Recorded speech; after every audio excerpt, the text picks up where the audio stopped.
DJ, turn the music up, put the lights down low. All the worries we had, we just let them go. Wasn't looking for love, I was happy alone. When you put your arms around me, how was I to know?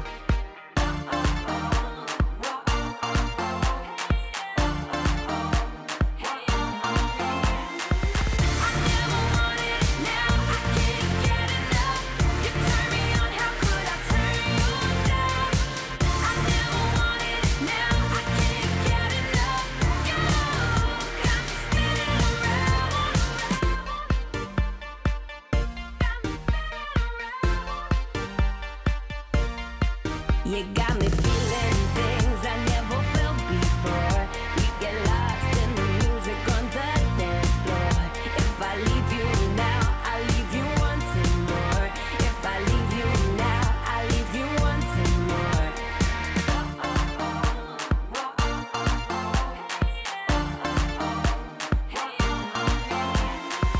I never wanted it, now I can't get enough. You turn me on, how could I turn you down? I never wanted it, now I can't get enough. You got me spinning around, spinning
I would fight for the motherland.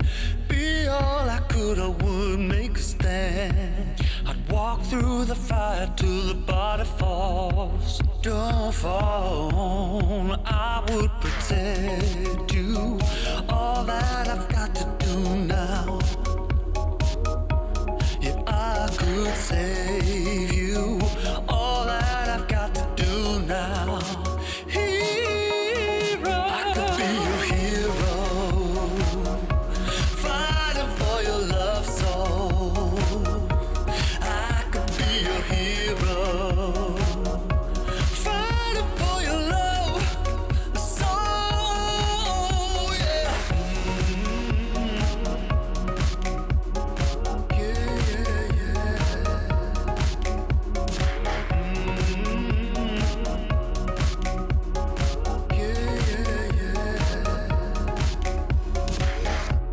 You make something worth fighting for, and nobody gets to choose everything.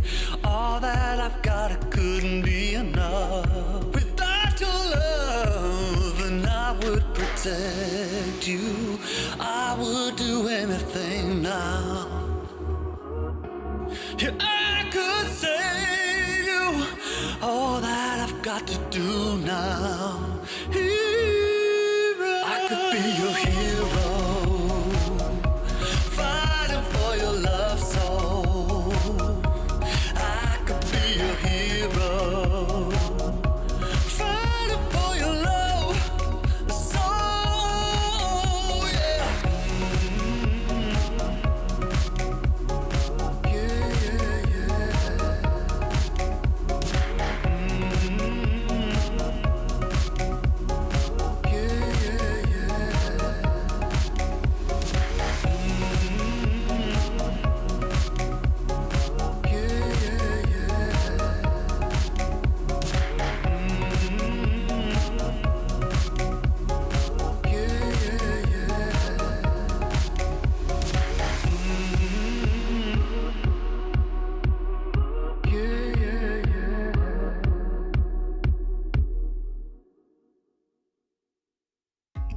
I think I'll sleep till it's over.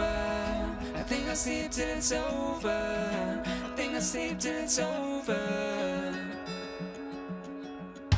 Broken letters, woven, breathing every now and then. Getting hurt but never learn. I'm falling short of hope again. I need a shock to bring me round, to pull my head from underground. I'm calling out but there's no sound. How many times can we make up? How many years will this take up? And never is as long as forever. When it's love but it's over. I've woken up in the headlights, sticking from the clouds in mid-flight. Never is as long as forever. I think I'll sleep till it's over. I think I'll sleep till it's over. I think I'll sleep till it's over. I think I'll sleep till it's over. Stone days never end. Words I knew you couldn't say. We pretend we're more than this.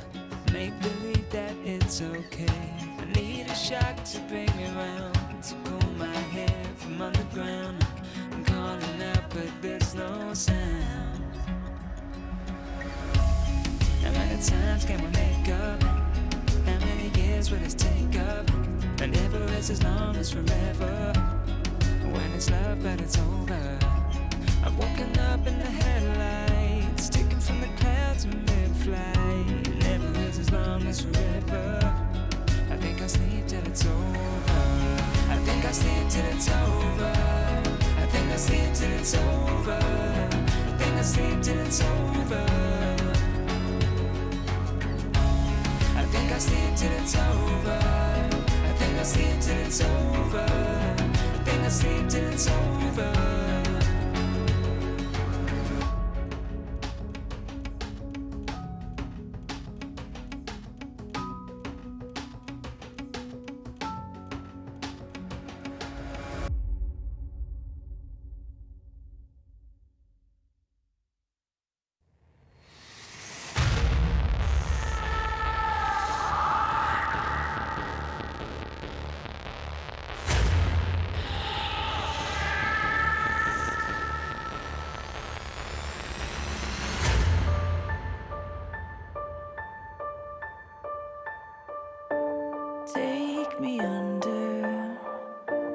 Take me under your wing, crack of thunder, as the wild birds sing. You can hear hunger crying out, a sonic echo that leaves no room for doubt. All the shots bring it back to what it's not. Make a move, do we do? As the world cries tears in our hands, are we all part of a bigger plan? All the shots bring it back to what it's not.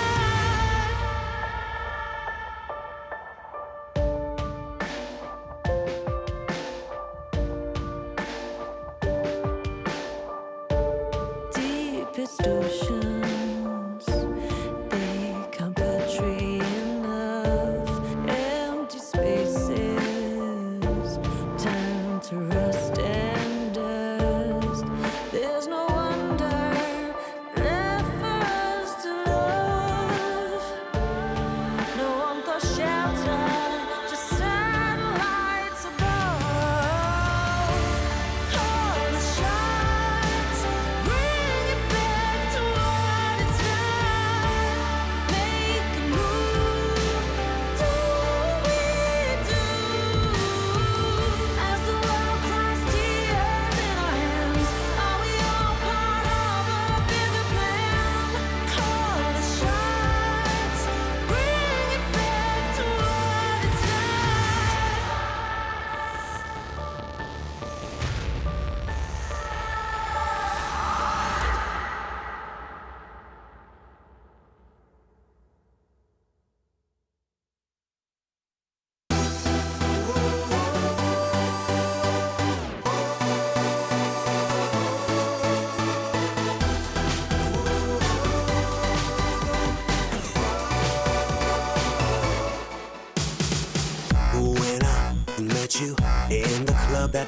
night, the moment you arrived, it was more than nice to meet you. I know, baby, that you're one of a kind, with a body perfect and divine. Oh, so come and let the music play, so we can move our bodies. And girl, no matter what you do, just do it hot and naughty. We drink the bar 'cause we don't pay. Tonight nothing brings me down, down, down. Oh, I can tell you now, this is gonna be the best time of your life. I can see it now. This is gonna be the best time of your life, time of your life, yeah, yeah, time of your life, time of your life, yeah, yeah, time of your life, time of your life, yeah, yeah, best time of your life. Finally, baby, we've been up all night. The sun's about to rise, and it's nothing but a feature dancing, moving slowly out of sight, feeling vibrant and alive. Oh, let's do a thing and celebrate, cruising a Ferrari. Let's live it like it's the last day and head for the next party. There's nothing they can take away from me, yeah, 'cause nothing brings me down, down, down. Oh, I can tell you now, this is gonna be the best time of your life. I can see it now. This is gonna be the best time of your life, time of your life, yeah, yeah, time of your life, time of your life, yeah, yeah, time of your life, time of your life, yeah, yeah, best time of your life, best time of your life, best time of your life, best time of your life.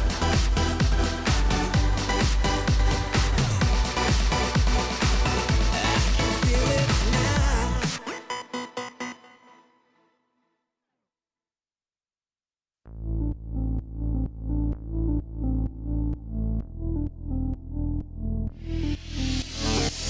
On the floor, baby, you and me. It's so easy like 1, 2, 3. I don't care if it's day or night. We together make me feel alright. It's a feeling that you can't describe. We don't stop till the morning light. Please, I know what you want and I set you free. Starts when the sun used to set and the night is drawing me closer, right at your side. You're calling my name and you're shining your light down on me. It's so easy like 1, 2, 3. Pushing me, spinning me, turning me round. You drop me and then you catch me. You're freaking me, creeping me, making me scream out for more.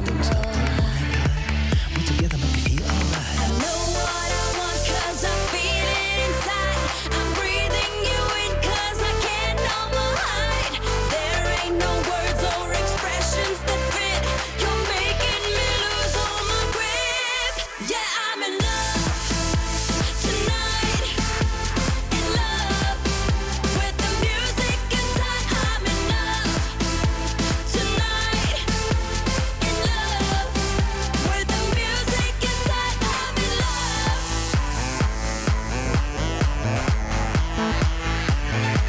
It's so easy like 1, 2, 3. Twisting me, running me all up and down. You hold me, control me. You comfort me, settle me, and you are driving me mad. We together make me feel alright. I know what I want 'cause I feel it inside. I'm breathing you in 'cause I can't no more hide. There ain't no words or expressions that fit. You're making me lose all my grip.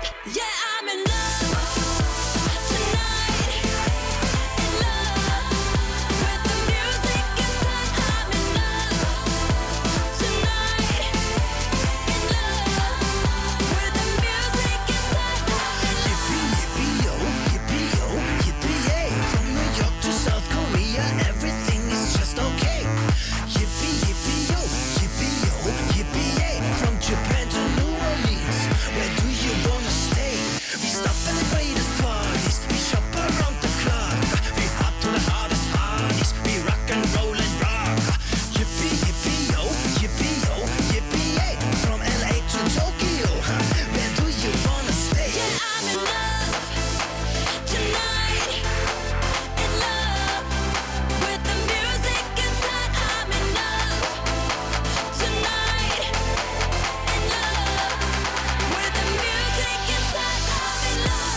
It's all the way up, we gonna make it.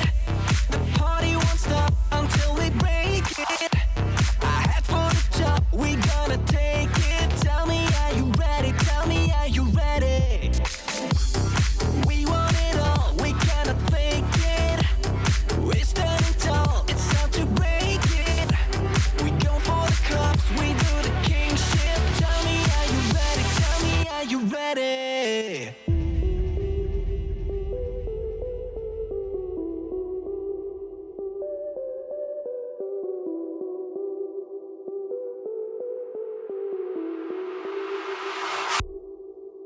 Are you ready or not? Are you ready to go?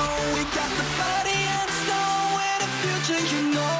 Are you ready or not? Are you ready to go? Come on, let's get up and let it go. Are you ready or not? Are you ready to go? We got the body and snow and the future, you know. Are you ready or not? Are you ready to go? Come on, let's get up and let it go. Come on, let's get up and let it go.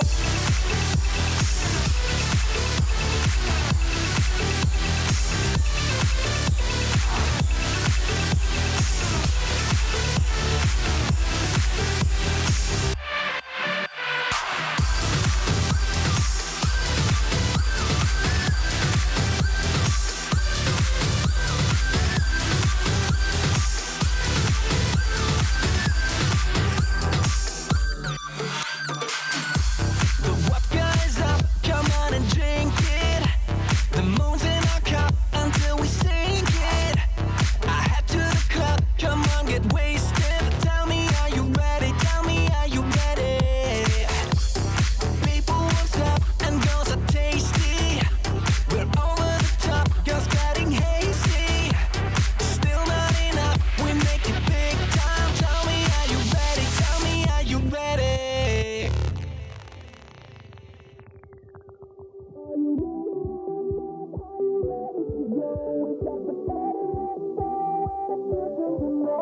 Are you ready or not? Are you ready to go? Come on, let's get up and let it go. Are you ready or not? Are you ready to go? We got the body and snow and the future, you know.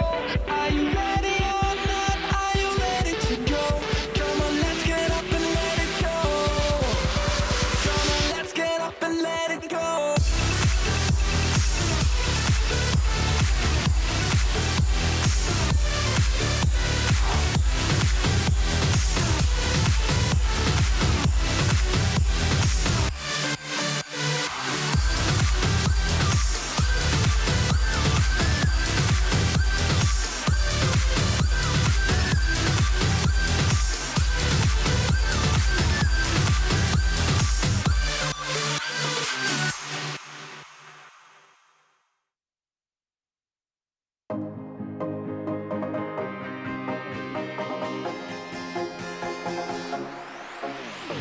Right now, I got this beat in my head. Right now, I want to dive into this world. Let it out for the crowd, let it out, yeah, be proud. Right now, this is a real good atmosphere. Right now, superficialities are here. No excuse, no rules, no one to judge. Just give a fuck. The time has come to lose control. Don't be so shy, just let it flow. We are the masters of our own world, of our own world. We pray for fire in the sky. We show that desire is our light. We stick together, together, together. We're alright.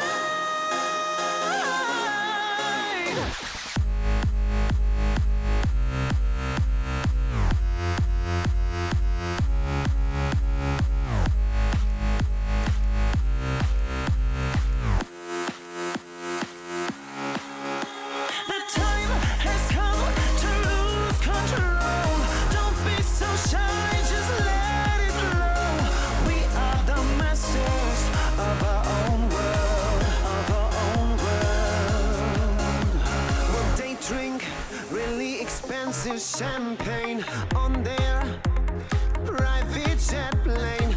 All we need is a cheap bottle of wine and a cigarette to have a good time. A freedom, conviction, and no restriction. There's no other place to die than here with us tonight. The time has come to lose control. Don't be so shy, just let it flow. We are the masters of our own world. We pray for fire in the sky. We show that this night is our night. We stick together, together, together. We're alright.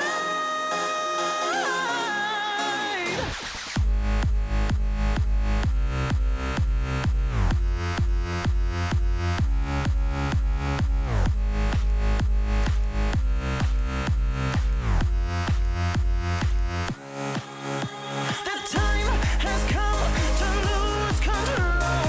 Don't be so shy, just let it flow. We are the masters of our own world. Of our own world.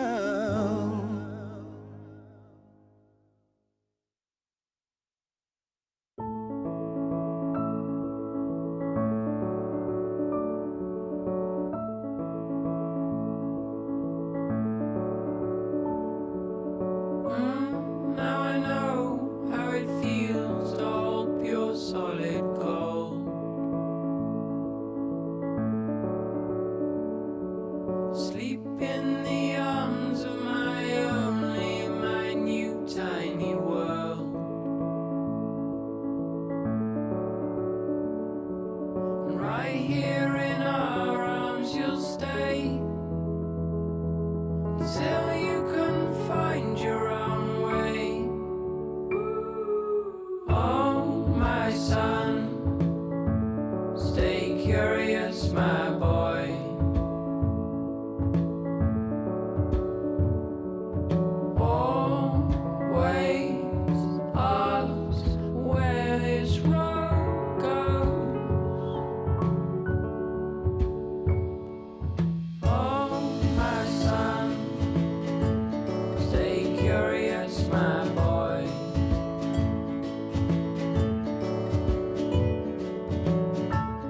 Just outside your door, you'll find love where you don't know.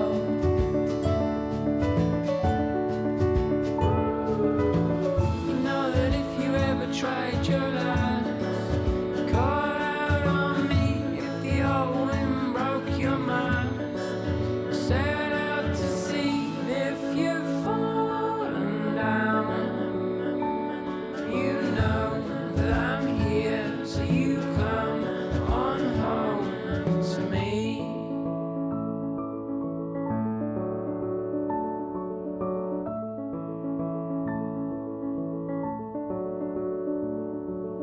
Oh, my son, stay curious, my boy.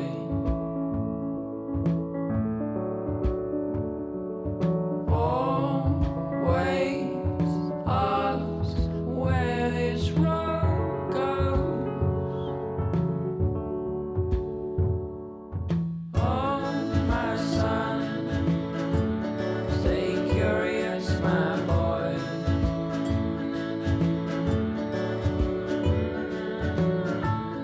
Just outside your door, you'll find love where you don't know.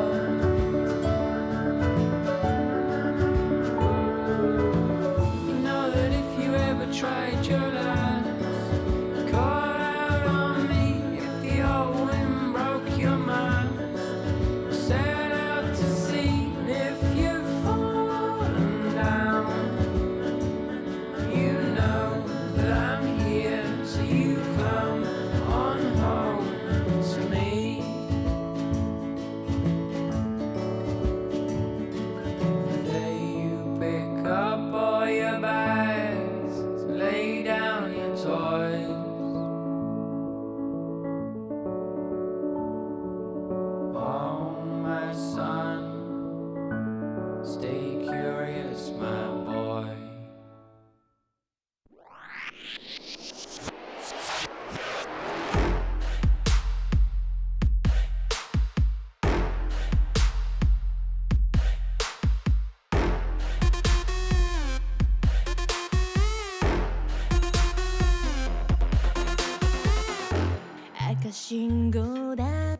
してももう止まらない理解不能のスピード100倍速い地獄なんて哀れよねねえ聞いてよね負けの準備でもしておきな Come try me get you down 悩んでもやめないわ No more 苦い思い消えてよこの街に呼ばれる際にレクチャー全力で追い越してよさDriving mode 始めよ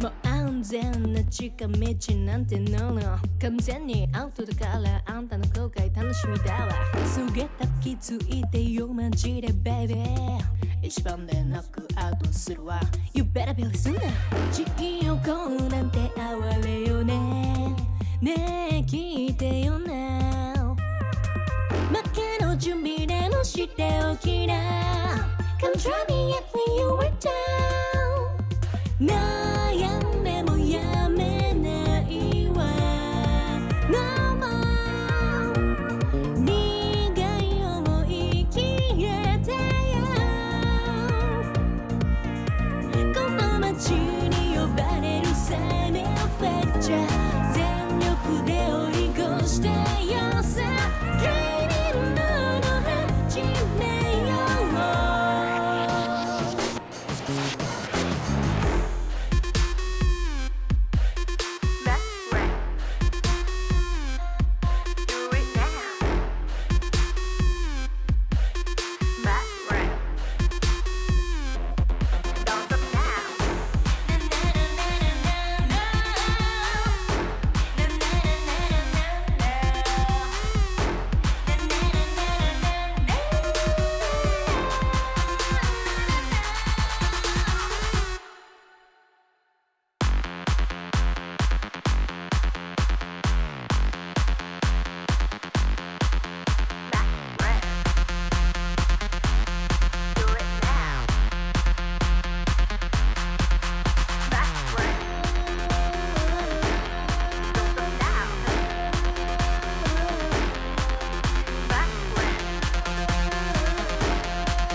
身も蓋もないわねマジで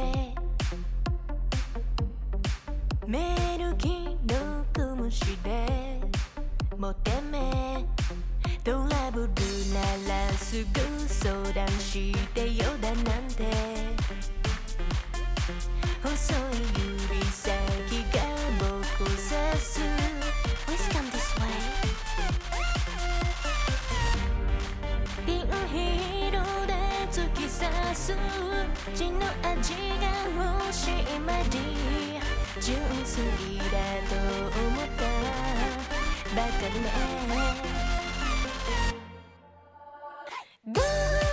赤いリップで踊るネオンライトがきらめく騙されたなんてめめしいやつね通報するならすれば罪深いの私よこの世のクズども髪がひれ伏すの情の世界へようこそ落とし穴に落ちたあなた Please come this way ピールで突き刺す血の味が欲しい前に純粋だと思ったバカねブー赤いリップで踊るネオンライトがきらめく騙されたなんてめめしいやつねグー通報するならすれば罪深いの私よこの世のクズどもよかも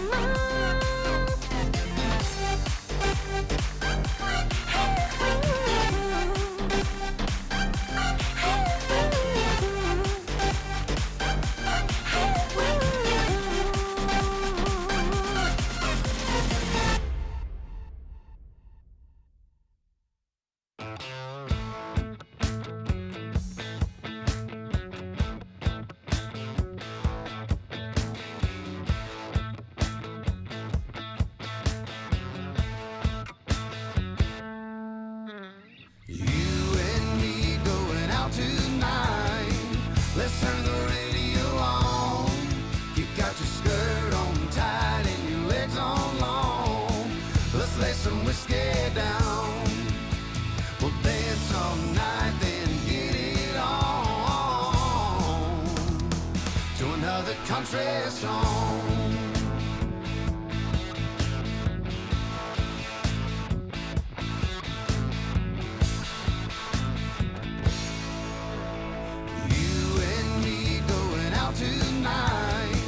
Let's turn the radio on.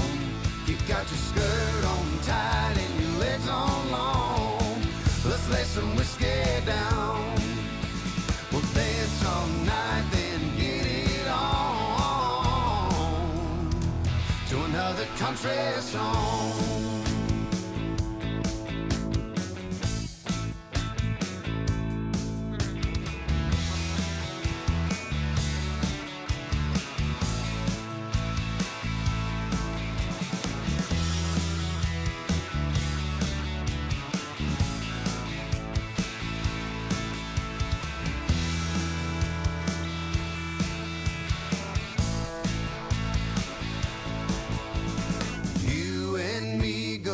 Tonight, let's turn the radio on.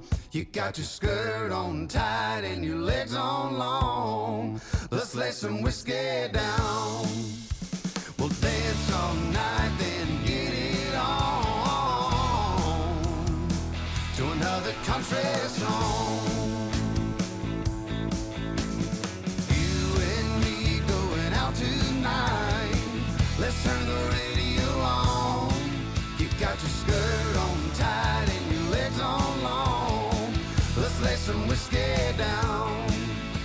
We'll dance all night, then get it on to another country song.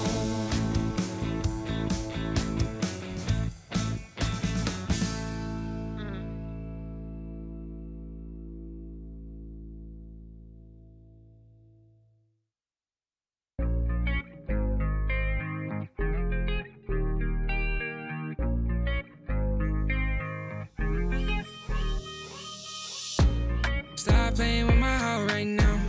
Girl, I need you in my life right now. Though I'm all tied up, need your love right now.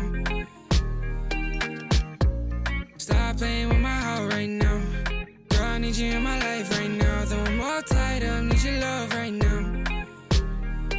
No, I'm balling out, yeah. But my heart plays loud, yeah. And I'm all freaked out, 'cause I got nothing to say to you. But will I be down, yeah, when you come around, yeah. So let's get right down, 'cause we ain't got much time.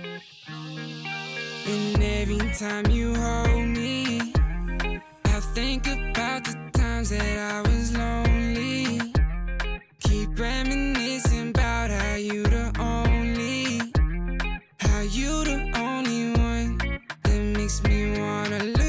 into your eyes and say, stop playing with my heart right now. Girl, I need you in my life right now. Though I'm all tied up, need your love right now. Stop playing with my heart right now. Girl, I need you in my life right now. Though I'm all tied up, need your love right now. Yeah, we could take time to work things out, oh, yeah. But I want you in my life so we could have each other, yeah. I know it seems hard to shine, but you're a million stars at all the same time, yeah. And you know I really mean it. And every time you hold me, I think about the times that I was lonely. Keep reminiscing about how you the only one that makes me wanna look into your eyes and say, stop playing with my heart right now. Girl, I need you in my life right now. Though I'm all tied up, need your love right now. Stop playing with my heart right now. Girl, I need you in my life right now. Though I'm all tied up, need your love right now.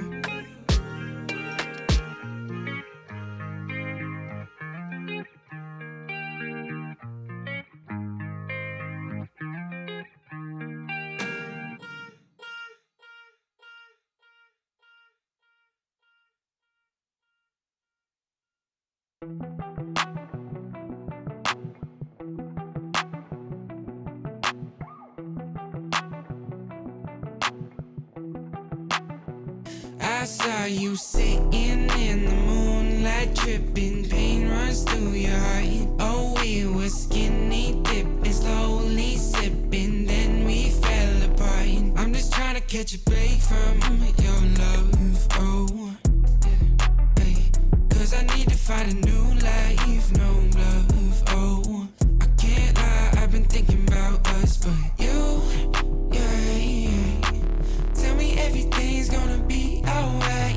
Tell me that you're never gonna need spotlight. Just say how you feeling, I don't wanna waste time. I saw you sitting in the moonlight, tripping, pain runs through your heart. Oh, we were skinny dipping, slowly sipping, then we fell apart. I'm just trying to catch a break from your love, oh, hey. Cause I need to find a new life, no love, oh. I can't lie, I've been thinking about us, but you know better than anybody around me, yeah. You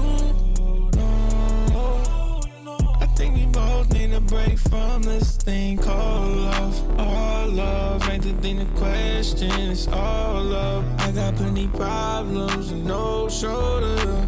Last night on the tour, ain't no tour I bus. saw you sitting in the moonlight, tripping, pain runs through your heart. Oh, we were skinny dipping, slowly sipping, then we fell apart. I'm just trying to catch a break from your love, oh, hey. Cause I need to find a new life, no love, oh. I can't lie, I've been thinking about us. Different energies I bring, only sickness I fling. Bad like Gustavo Fring, can't try not a ting. Flyboy, I got the wings, and they can't keep up with me, dog. That's why all that I bring is wins. And they wanna hold me back, never doubt I'm a king. When they grab Mike and a chap on the ting, I don't wanna hear no talk from jokers. Say you got waves, I split that like Moses. The way that I catch it is flawless, it's awkward, cause they can't do it when they talk up. I don't wanna hear that ever. Stay on the ground like Cellar, they know man shell off. Feel man trying to get ahead of me. They should've known they ain't really got the energy. I got the energy. Run laps and laps round them, they ain't even got no energy. So that means no power, they don't wanna be my enemy. That might end up in a penalty. I got a different energy, no matter what I encounter. No, I got the energy. Run laps and laps round them, they ain't even got no energy. So that means no power, they don't wanna be my enemy. That might end up in a penalty. I got a different energy, no matter what I encounter. No, I got the energies.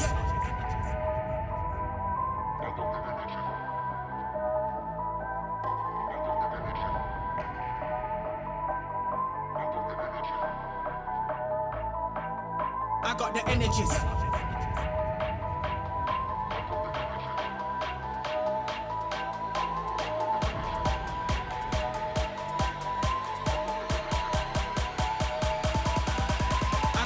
energy.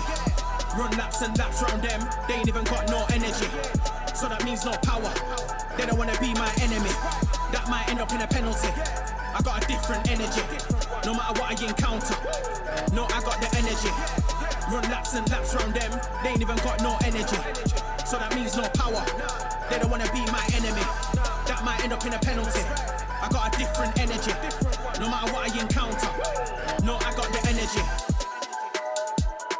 They ain't even got no energy. They don't wanna be my enemy. I got a different energy. I got a different energy.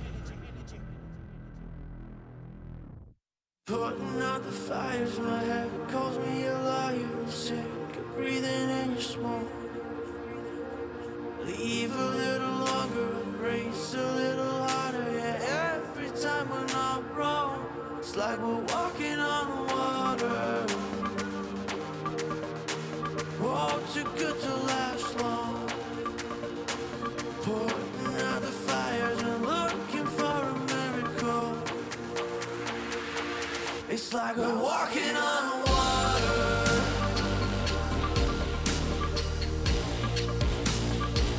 It's like we're walking on water.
Leave a little longer, embrace a little harder. Yeah, every time we're not wrong.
Now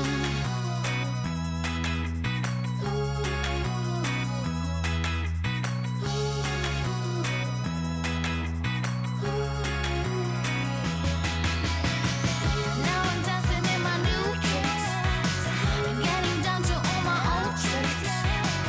Gotta get my fix. Now do you think I'm cool? It's all I wanna do.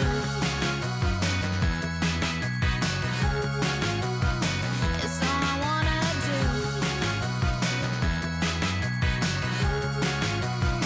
It's all I wanna do.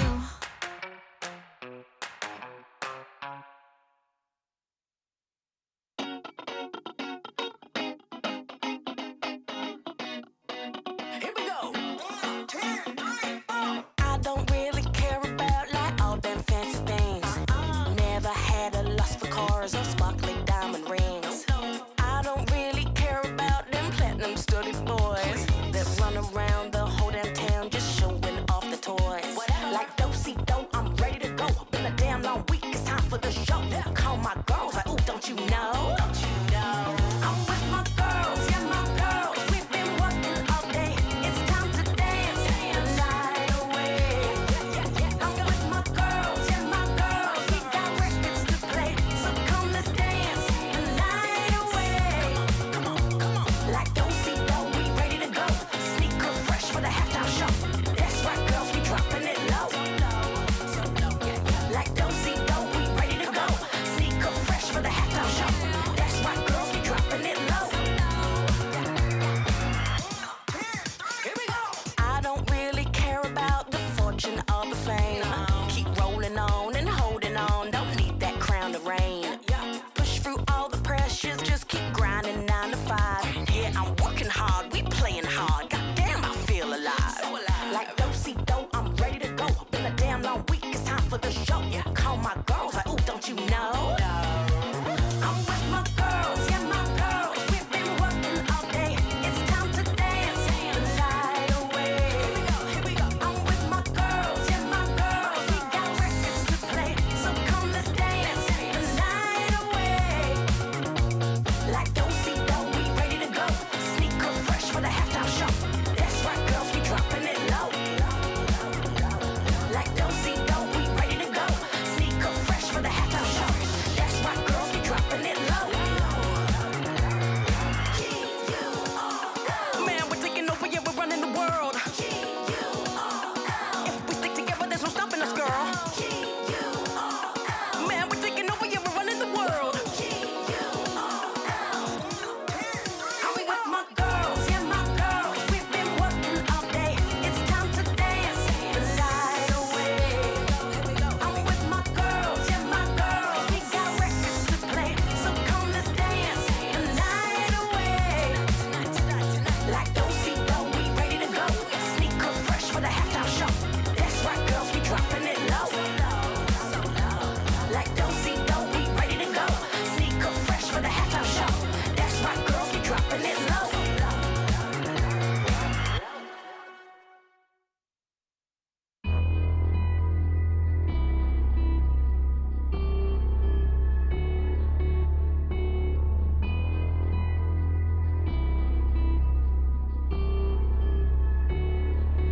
Can you take my bad side? Bad side. Once you see my bad side, bad side. No, it ain't picture perfect. Don't push me, it's not worth it. You don't wanna see my bad side. Can you take my bad side? Bad side. Once you see my bad side, bad side. No, it ain't picture perfect. Don't push me, it's not worth it. You don't wanna see my bad side. I'm far from your ordinary lover. I'm different from any other you've ever had before. So you must have me mixed up. You must have messed up. You won't make that mistake no more. Or I might just lose it. I might just lose control. You might just push me far enough for me to let go. No, you don't want to see the monster inside of me. 'Cause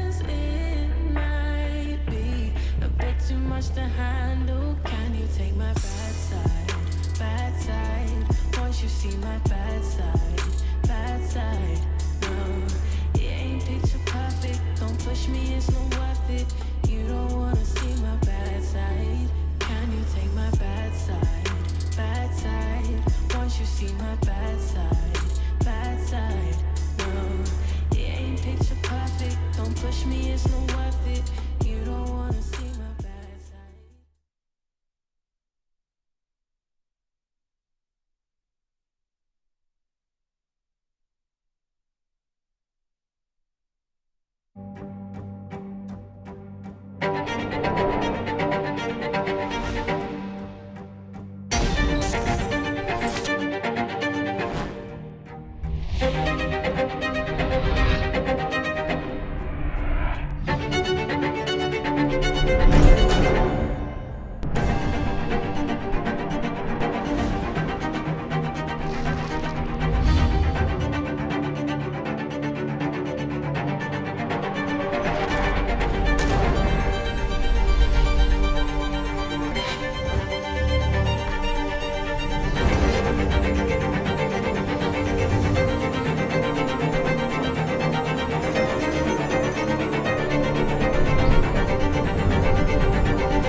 Ladies and gentlemen, welcome back to another glorious day of the LPL. I'm Asterix. I'm joined by Jamada yet again wearing, is that Itachi? Is that Itachi? It's Itachi It is. on your It's, shirt, isn't yeah, it? look, yeah, I just came back from the States. If you were here yesterday, you would have heard me rambling about Texas. I got some anime stuff because I'm a weeb. Nice. Let me be. I'm wearing Little it because it's did I cool. know that Texas was the anime capital of the world, man. Hell yeah, I should ask for some stuff here to bring back, but hey, look, at least you're here with me. It's been a long week already of League of Legends because we started with 3 best of 3s, or at least we continued with 3 best of 3s starting for the Wednesday. Today is no exception as we look at yesterday. Jamada, as you were saying, you know, you're going to be here for quite a while. You're involved yesterday as well, and it was a brutal day. Yeah, it was quite the brutal day. This series, I didn't quite have the pleasure of being on, but I was watching, waiting for the final 2 series of the day. But RA really just tore apart IG by the end of it. IG kind of struggling. RA, it felt nice to actually see them get this series win on the board. And, you know, finally gluing a little bit of something together, even though IG are definitely struggling on the other end. You know, I was casting this one. I know you did the last 2. As ladies and gentlemen, get used to Jamada. He's going to be here pretty much every day as I've scheduled him on. But look, this was one series that, yeah, I got the pleasure of doing. And IG have been a bit of a disappointment. Honestly, from personal experience, IG struggling to either close out a game, find an advantage, really know what to do with their time. But RA, as you were saying, it was really good news considering that people like Assume, Xiaoshu, finally getting his Jax, which is banned at least 50% of the time. Got to step up, but this is where you come in. You got to do the El Clasico for our second series. Yeah, you know, getting to see Uzi take on his old storied organization in RNG didn't quite go the way that perhaps the the storylines and whatnot wanted to go. It was RNG pretty much start to finish with a really dominating win, and I feel like, yeah, EDG, this is kind of the series where you'd want to see them win to potentially look to start to pick up some of that consistency that they look to start to grow on since Uzi's been on the lineup. And I mean, it's so ironic, isn't it? Like, Uzi getting beaten by his old squad, his old organization of many years. Well, we then transgress over to OMG and WE. And let's be real, like, this was a lot of fun. I'm sure you had a lot of fun casting this as well. Especially with OMG delivering WE their first series loss of the split. Yeah, it definitely was, and you know, it was also towards the end of the day where perhaps the jet lag was starting to beat me hysterics. So some of the plays were certainly quite hilarious in that one. I think particularly I believe it was Open Nexus towards the end of the game. Actually, I'm thinking about the RNG series. It all meshed together so quickly, but yes, either way, WE finally taking not only an individual game loss, but that series loss as well, and OMG moving up to 5-2, 5th place in the table. We've had some crazy days. I mean, again, the standings are solidifying just a little bit, folks. We're past the halfway point. 8 series always defines it, but we're getting over that hump, and especially today when majority of teams outside of WE are at that 8/9. We're going to start kind of signifying who's going to be in the top 10, and so far we don't have anyone locked in playoffs, but we do have a couple of front runners Jamada here today. We actually get to find out who moves to 8 wins as we bring up today's schedule a little bit later on. I'm curious. We're going to bring it up. Yeah, forget standings. Let's go. Go for it. We'll get there. We'll get there. 1 second. Wait for it. Oh, there it is. Dude, because it's Top Esports JDG. The battle of 7-1. The battle of first versus first. Because they're tied up, Jamada. Literally the same game difference points. That's what we're waiting for a little bit later. Yeah, and you know, Top Esports JDG is a series that typically always delivers anyway, but given the circumstances of 7-1, same game score series, everything being tied up, this is potentially one of those defining series where when you get to the end of regular season, the difference between being first place and being second place could be winning this series here today. I mean, again, it's just such a big day because of that. But first, we have to start off in Shanghai. LGD versus FPX is where we kick things off. You know what's interesting about today, Jamada? I mean, LGD, like a roster that, yeah, hasn't done too well as we can kind of expect, sitting 1-7. But here today, you know, we get to see more of the players that they have been working on, like Decade, like Envy so far. Haichao still starting there in the mix. I know we started with Fairness, but Decade's been coming in recently. This is a roster that's trying to just develop its talent and get through the split as best it can. Yeah, and you know, I think there does come a point, you know, you hit 1-7, you hit 1-6, and perhaps you do start to just kind of come to a point where, yeah, you do start to focus on more of that development, mental talent, and look towards spring. But seeing these players come in and, you know, bring some positive areas to the gameplay of LGD, even though the scoreline and the stats don't necessarily, you know, depict it fully, is still a positive thing to see. Really is. On the other side, FPX, same boat, right? I mean, they're 2-5, but still a loss or two away from being in that counted out stage themselves. Shallow, Hacker, Care, LWX, Chocho, the roster that you've really come to know. It's so funny we talk about LGD changing things up and playing around a bit. FPX have kept their roster. They have tried to bring in a different jungler. Remember earlier in the split, we saw Bonnie come through only for a series, but it's back with Hacker, and I guess they just want to try and get the original roster sorted. Yeah, trying to get the original roster sorted. You know, depending on who you ask, some people would prefer to see Hacker out of the roster, some people prefer to see him in it. I feel like he's definitely, on occasion, a bit of a volatile player. I don't think there's anything wrong in saying that. But for FPX, definitely very interesting to see, you know, the same roster stick together and not necessarily finding as much success as you would hope to see built, not necessarily built from spring, but if you keep the same roster, you hope that some kind of positive change in the gameplay department happens. And so far, they're following the same kind of trail from spring to summer. And that's what I was going to say, that, you know, like, developing that roster, I mean, with the key players here, these are the people that you feel like they've committed to, and maybe for the next split too. I mean, Hacker, we talked about coming back. Meteor on the other side has finally come back to the league and has been LGD's jungler through and through. No substitutes there. And Meteor's actually supporting a good amount of stats. It feels like we're getting a lot of blood from this player at LGD. Yeah, Meteor definitely very, very aggressive in the early game.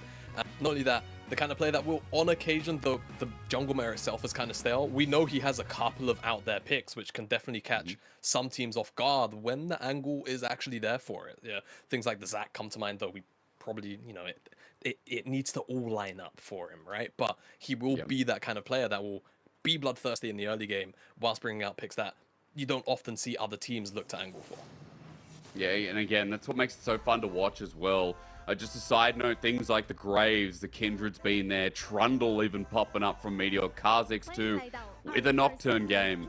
Not as fun on Hacker's side, but at least we've seen the least in out of him. So we'll talk about junglers in a little bit and what to expect in 13-11, because yes, guys, we still are on 13-11 for at least the next week. Hopefully we can dart over, and the CEO of ADC Hate here can drop the bone just a little bit longer. I'm looking forward to casting this one with you because let's be real, some of the lower tier teams have let through that Zeri Yumi combination, maybe one time too many. Perhaps one time too many. Look, you know, I revel in my title of the CEO of ADC Disdain, and yeah, it's continued to occur, hasn't it?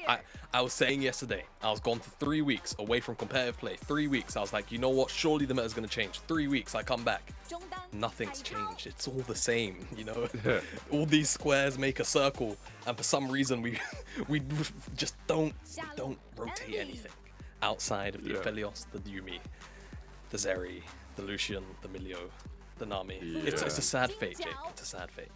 It is, and it's sad because, you know, these players especially, like, it's Jinx, it's Aphelios, you know, we do have Zeri players here as well when they can get their hands on it. There's nothing crazy for the bottom lane, unless you're going to talk about LWX maybe, you know, pulling up something that he loves, like the Lucian or the Varus coming through as well. It's not going to be too exciting in the bottom lane. It's not going to be too, I guess, unexpected. It feels like running into this one, especially when, you know, we do have 80 carries who NB for one. I believe it was LSB, if my brain can serve me correctly, in the past. Bit of experience there. And LWX world champion. So, of course, hyper carries for these members makes a lot of sense. Yeah, and you know, I'll never be mad about commentating the LPL and being very blessed with the level, especially of the 80 carries. It feels like the 80 carries here in LPL are always kind of a step above the other regions. I am kind of excited to see how the meta will change once we move over to 13-12. I'm not sure when it will happen, but the LCS obviously moved over recently, and over the weekend we started to see a couple of different picks. Obviously the AP Varus is one of them, like Static Shiv into AP Kaiser as well. So that could be good news for a couple of our very prestigious AD carries here in the league. But even for a player like Envy and LWX, seeing more of these picks come in, potentially more aggressive, could help them out in the future too. Yeah, hopefully, I mean, again, that transition is not going to throw them off too much as well, but I think Champion Pool is something that's going to get a little bit more exciting as we're in Shanghai for this first one. Just a side note to everyone out there, we are going to be transitioning quite a bit today, and what I mean by that is that second series is over to Suzhou, LNG's home arena. Third one, JDG's home arena in Beijing, so everything's going to be pretty fast-paced here today. No back-to-back in Shanghai. No real waiting. And especially if this series goes to game number 3, Jamada, it is going to be full-on. So I think a lot of fans out there are going to be not too surprised if it does go to game 3 as well, by the way, because LGD FPX battled near the bottom. This should be quite messy, considering what we've seen out of these teams. Yeah, absolutely. And I always say, even if when you end up with matchups like this, where it's a team that's, you know, 1-5, 1-6, 1-7, whatever it may be, because they are at the bottom, you often do see these teams start to try and get a little bit creative. They won't necessarily always be stuck in their same ways that, like they potentially have been for the previous weeks gone by. They will look to see if they can actually catch their opponents off guard, because it's one of those kind of times where you actually are allowed to be a little bit more creative, unlike when you're playing against teams who are, you know, fighting for top 4, top 5, kind of out of the race of that you're not in. So I do think, like you mentioned, we're going to get some kind of bloodbath. I think we highlighted the junglers earlier. It's definitely going to come from there. Meteor loves to play his aggressive picks, and we know what Hacker's like as well. He will flip a burger if he has the opportunity to do it. So I'm hyped and ready to see what exactly these teams are looking to play for and how they're looking to play for it. Now, since you've been back, is there anything in the meta you want to kind of pull out as well? Because I know 13-11, there wasn't much change. I even watched a bit of LEC content coming out where a lot of pro players are like, yeah, it's the same meta pretty much from MSI, like not too much of change. Is there anything with these two teams specifically for 13-11 here today that you're expecting to have like a higher priority on? I mean, off the top of my head, no. But, you know, like I said, when you're against another team that's kind of struggling like you potentially are, from the perspective of both teams, that is, right, of course, maybe you do look to get a little bit creative, but I think you hit the nail on the head, and I think a lot of the LEC content that came out alongside that as well is along the same lines as where I'm at. I feel like a lot of the meta is practically the same from MSI. We're not really going to see a huge shift until, in my mind, next patch, potentially even 13-13, where there's already previews out for changes there, where we're going to see huge nerfs to, you know, the jungle meta staples, things like Vi and Wukong getting hit relatively hard. So I think until then, we're going to be stuck in the same room with the same AD carries, the same junglers, maybe some of the solo lane picks as well, unfortunately for us, Jake. Yeah, but at least the solo lane's changed a little bit. Like, you know, the thing that I've noticed is Renekton's jumped up a bucket load up. That's one thing that's like, you know, out of left field, right? We've seen a little bit more carries up in the top side, like more Jax slipping through. YSCam Fiora was a bit of a, I guess, condition pick for him, but we have seen solo lane as probably being the most flexible out of anything, right? Some small adaptations there that make it so the meta isn't as stale as it is in other lanes. Yeah, I suppose actually that is true. The fact that we've had Renekton buffed and seeing a little bit of play, and I think throughout a majority of the day yesterday, it was also banned in most games. And when it was picked, it looked pretty strong. True. So yeah, potentially a little more prior on that, you know, as kind of a safety blind from a lot more teams as we move further into the meta. I will say one pick I'm surprised we haven't seen too much of. Maybe it's disabled. I don't think it is the Rek'Sai. Because there was quite a few interesting changes to Rek'Sai. Not disabled. Nothing's disabled right now. Yeah, nothing's disabled, right? So I'm kind of surprised we haven't seen that like pop up more than a couple of times. Not just like in the jungle, but also the top lane, right? There's a whole bunch of plethora of changes where the Q lasts technically a little bit longer, so her combat power is up there. She's got more sustain too in lane, which makes her quite impressive. But we're into picks and bans away from that. And immediately one thing I'm noticing, Lucian's up, LeBlanc is up. There we go. And there you go. LGD are going to snap that one up immediately. Isn't it interesting, though? This is another pick that's been like an adaptation, right? With Static Shift, Night Harvest is so OP with Wave Clear, but a lot of LPL teams haven't been looking at this as intently as maybe LEC teams and like, you know, like other teams around the world. So it's nice to see LGD straight away prioritize that. But Jamada, I need to highlight things like the Cassante still up and available here. We've lost the Yumi, we've lost the Jax, but that Renekton we're talking about as Tristan is one of the first locked in for FPX. Okay. Also something to think about for future picks. Yeah, definitely something to think about for future picks. Cassante still remains one of the most broken solo laners in the game. At the very least at the pro level. Just really hard to move that champion out of lane early on the skirmishing pressure. We know what it does by now. We're very used to seeing the riot spam in chat whenever it drags a champion to Narnia over a wall.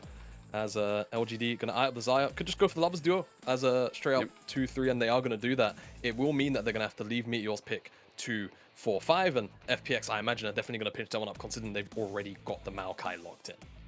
But remember, again, we talked about Meteor's champion pool. Like, he's got the Graves. Kindred's banned away from him, but there's still things like the Trundle. He's picked up Sejuani. It'd be interesting to see how it gets partnered as Cassante's just taken away quickly by FPX. And over to Xiaolao, who has loved this champion a couple of times in the split so far, but has constantly had it banned against him. Now, let's talk a little bit further as Renekton gets banned away. Do you look for a final jungle ban here from FPX, Shimada? Do you pinch out Meteor's pool, or is it the same thought like, this is too hard? I do wonder if they feel like his champion pool is so breathy that they would rather just pinch Decade's champion pool and kind of just hamstring him there, ensure that he doesn't necessarily get a strong pick. If Xiaolahu is going to be the one piloting this Cassante, we could see another, very aggressive pick, like someone like Darius even. Maybe if they feel like it could cause them issues, I feel like that's the kind of pick where into Cassante and Maokai, you definitely have a pretty positive time. But we saw it yesterday. It didn't particularly go too well, that specific 2v1, but they will go towards, at the very least, the Wukong. So they've got options still, Meteor, but we'll see exactly where they land as LGD removing away the Varus. We'll see if they take away another AD carry. I'm kind of surprised they're not going to remove away at the very least one support. I was expecting support bans to come out here just because the Tristana's already there and it can obviously be flexed into both the AD carry and the solo lane in mid. They go towards Zeri, so they don't want to deal with that, and I don't blame them.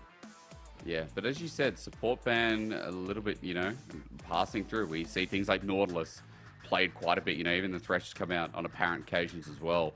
For now, they pick up 80 carry. Support counter here to see what LGD are going to run. And so far for FPX, a couple of strong champions through the lanes here. I'm going to be curious how LGD try to round out their comp because of it. Because we lost that Renekton. We don't have a jungler for Meteor that is as standard as you'd like. But this is pretty big in solo queue at the moment. This is pretty big against a lot of lanes. Something that's a beefcake. Silent, I'm going to say the same thing. Still big. Yeah, still big, still a beefcake. Kind of surprised, double AD carry, Cassante, Maokai. I feel like... Oh, it's Sion jungle. Okay. Okay. So, we've seen this a little bit globally and here also in the LPL. I think it was JJ that played it 2 days ago. And I don't know what else to really say about this pick. It's tanky. It can clear through the jungle relatively fine. It kind of just does the exact same thing that top lane Sion does, just, I guess, in the jungle role with a little bit less gold.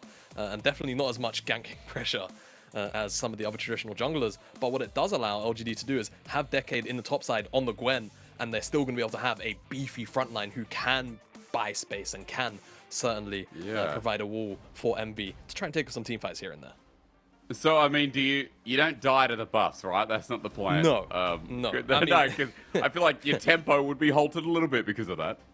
Hey, man, look, if you want to do, like, Raptors into Krugs, die to red for the fast clear, and then reset, then maybe. If that's your cup of tea, and that's how you want to play the jungle, it's up to you. Maybe fast recall for a longsword off that. I don't even know if that's enough gold for a longsword. It should just about be.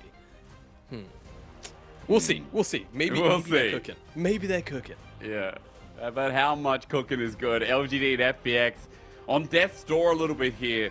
No one's out of playoffs, and no one's going to be out of playoffs for a little bit. But guys, in our 7-week split here in week 4, I can tell you one thing, that when you get to 8 losses, it feels like a death sentence in the LPL. It feels like a road that's so impossible to come back from unless you're a perfect team to win flawlessly from then on. But LGD FPX have had a lot of flaws so far.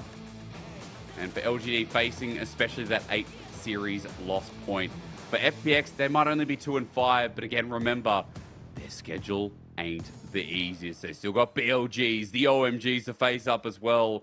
They got the Weibos in the way, the JDGs, the EDGs. They need this win desperately for LGD to stand a chance in the upcoming series.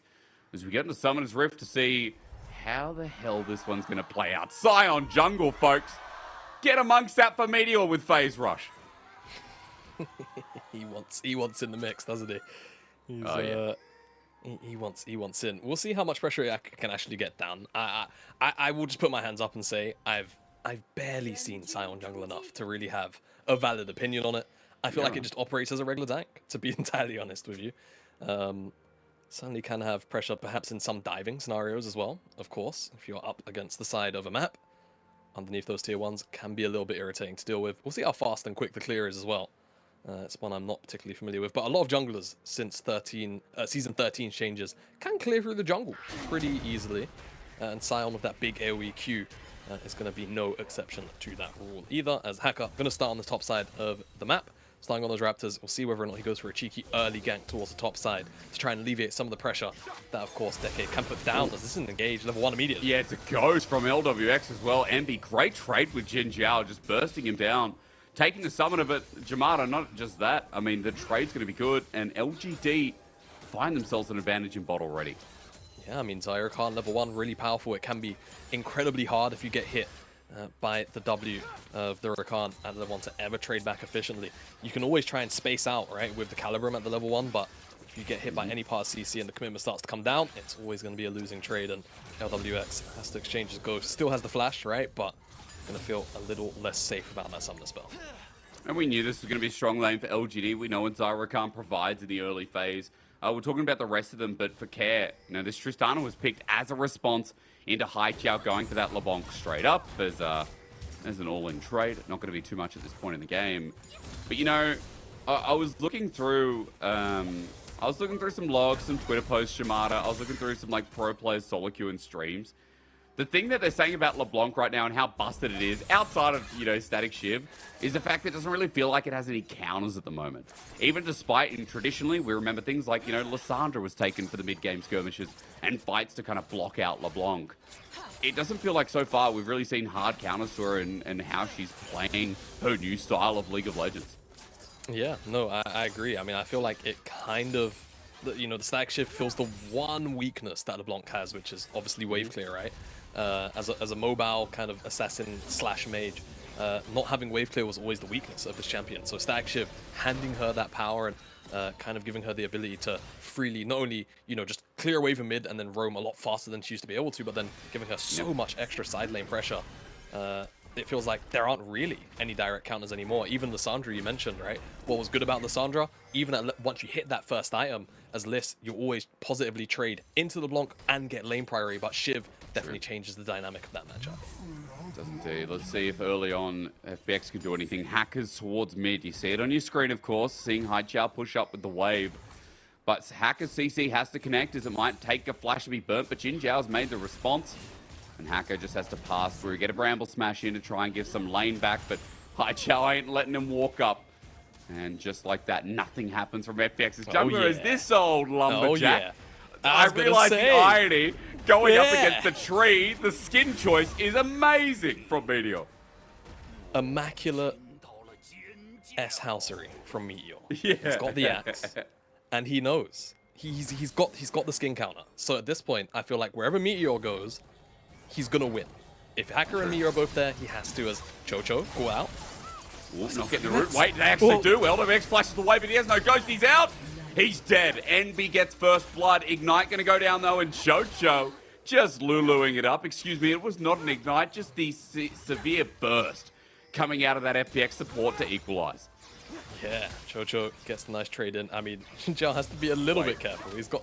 Oh, God, Chocho. He's got movement He might speed, he's got a flash. Chocho! Oh, this Luke little lance! So close. You have to emote after that. That could have been close to an extended double with his smile on the screen. It definitely could have been, but let this be another case study as to why you pop your pots in moments like that. That's what saved Jinjiao there. Extra bit of HP, but really well played from Chocho. I think he really did calculate the damage properly, just a little bit short, just because of that regen coming through. But still, LWX lost his life. A fair amount of that wave as well was missed out, and I was kind of surprised that they ended up putting all this damage down, but I guess LWX is just really good from Envy to get the extra W, the extra Q plus the pullback with the auto attack to find the route onto LWX as Chocho eventually just finds damage not only on Envy but on Jinjiao, who wants to crash this wave. It's why he's overextending for a little bit and just not respecting that Lulu could potentially kill him here. And look at the HP So in the let's bottom look left. at what's really happened is, yeah. What? What? No! What HP? So Rubbish. not only does it feel extra bad, right? But bone plating came up at the end of that trade, and he popped a pot, and he dropped to 1 HP. That's so unlucky for Cho. He actually deserved that kill. He did. He did. 1 HP.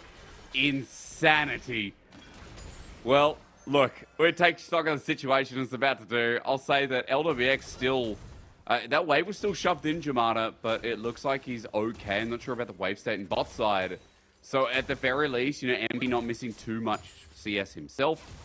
And he was able to pick up the kill despite his flash attempt after picking up said kill. So interesting as Decade. Just got to pause because Needlework and top side can do a little bit to Shallow Who, but not enough. And Lumberjack's back here. I guess the action continues, doesn't it? Hack going to be ulted out melee range.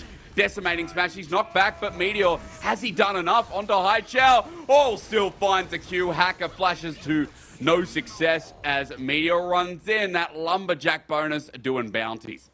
Yeah, man. Meteor, I think when he killed the chicken, he hit level 6 off the back of it. So just enabled him to win that skirmish out really, really easily. And with that, they find the kill on Hacker, get his flash as well.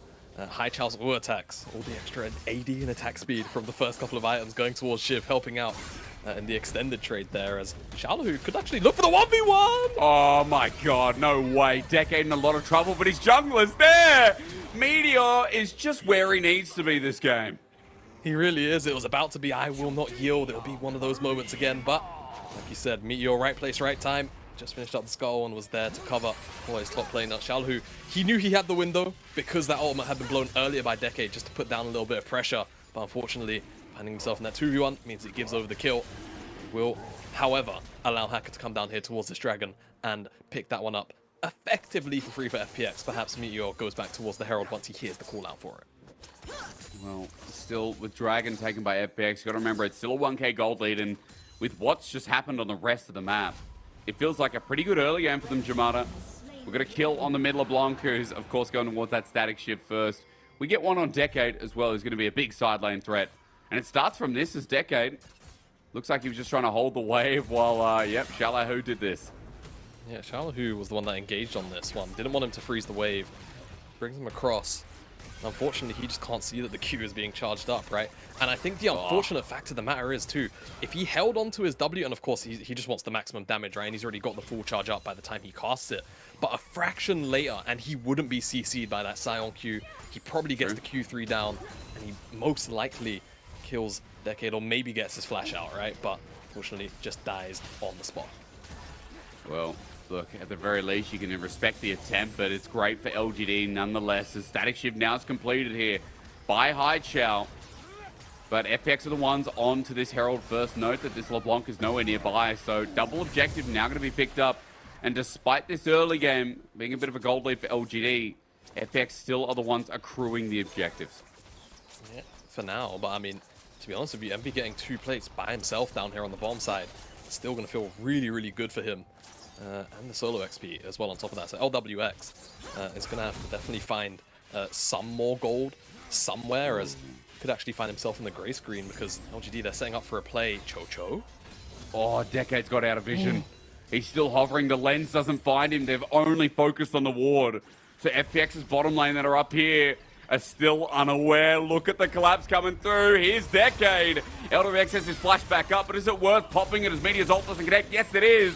The follow-through not working out. LWX somehow getting out as Decade runs forward.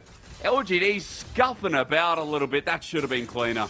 Yeah, it definitely should have been. I think Meteor pulled up on the Olmux. He felt like he was going to go wide, but what it meant is he didn't connect on the damage or the slow of the AoE. So it allows LWX to kind of just walk out of that one for free. Everything goes wide. Jin Zhao's knock up as well, despite having the ultimate pot up and ready. I think because he cast it early, hit the W key, wanted to just try and get in range, doesn't manage to actually connect. And yeah, I mean, FPX kind of get away with murder there considering how long LGD had set up for that play. Well, it's a lot burnt at the end for LGD as well. I'm trying to look and see what happened on the other side of the map, but it feels like they just held their lane. But at the very least, some of those ultis going to be on cooldown for the next minute or so, as LGD still maintain gold leaders, 1k in this early game. Next Dragon's up in 2 minutes 20 as well. I'm just kind of waiting for Haichao. It's so satisfying watching Shiv go through the minion wave. Observer's obviously aware of it as well. We want the Orbs to go back to the mid lane. We don't care about the fact that LWX is going to get, you know, maybe 3 plates here. They should be able to force Decade back, right? And everybody on LGD is looking for a cross map down here onto Xiaolahu. We'll see how he handles this pressure. As I'm not even really sure if they can necessarily like easily dive him, right? Because he can Pathmaker through a lot of that hard CC. So unfortunately, they won't necessarily get the dive off. So FPX definitely feeling a lot better about this one. And there's no Dragon's cross map, right? Still dead for another 90 seconds plus. So FPX winning out. We'll see whether or not they can actually dive this Cassante. They're still looking for it, and he's still here underneath the tower. As you said, Pathmaker going to be huge here. Xiaolahu with his flash, his ulti. Meteor again, that ulti not great. Jamada, you called it so nicely. He hasn't been CC'd. He flashes back under turret. LGD are not going too well with their all-in commitments this game. That I can tell you as ulti comes through. Now the outplay potential. Feathers to fly out. Xiaolahu going to die in the end. And LGD managed to pull off the dive. But Jamada, look how many years it took.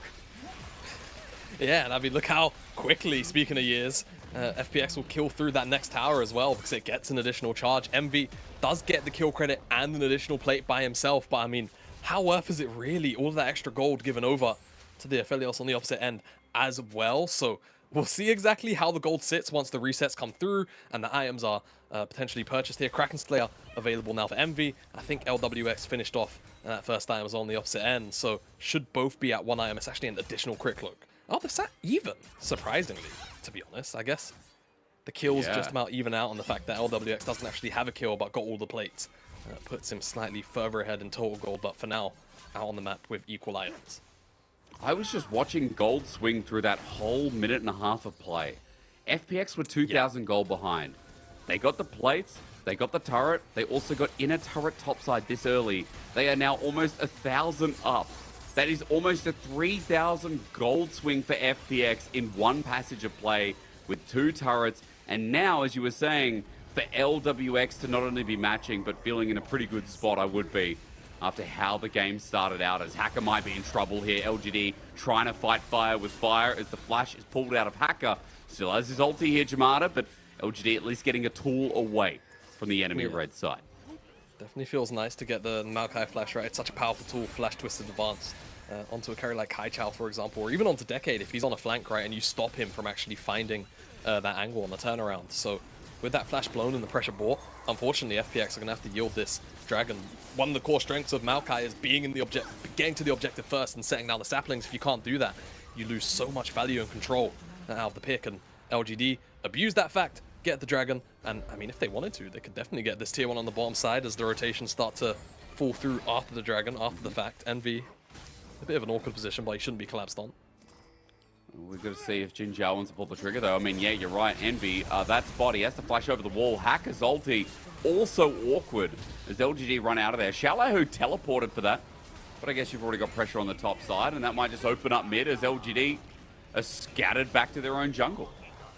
Yeah, okay. I mean, LGD still on the retreat, picked up that tower on the bottom side of the map, so still good trade, but Envy losing both of his summoner spells feels really weird. His ult was about to come up too. He just had to be patient if he wanted to rotate like that. But instead walks up in the face of Hacker and loses both those summoner spells, so we'll see whether or not that comes to buy him in the backside in the next 5 minutes or so. Well, at least LGD were able to get turret on the bot side, as you were pointing out. So gold does go back to being even.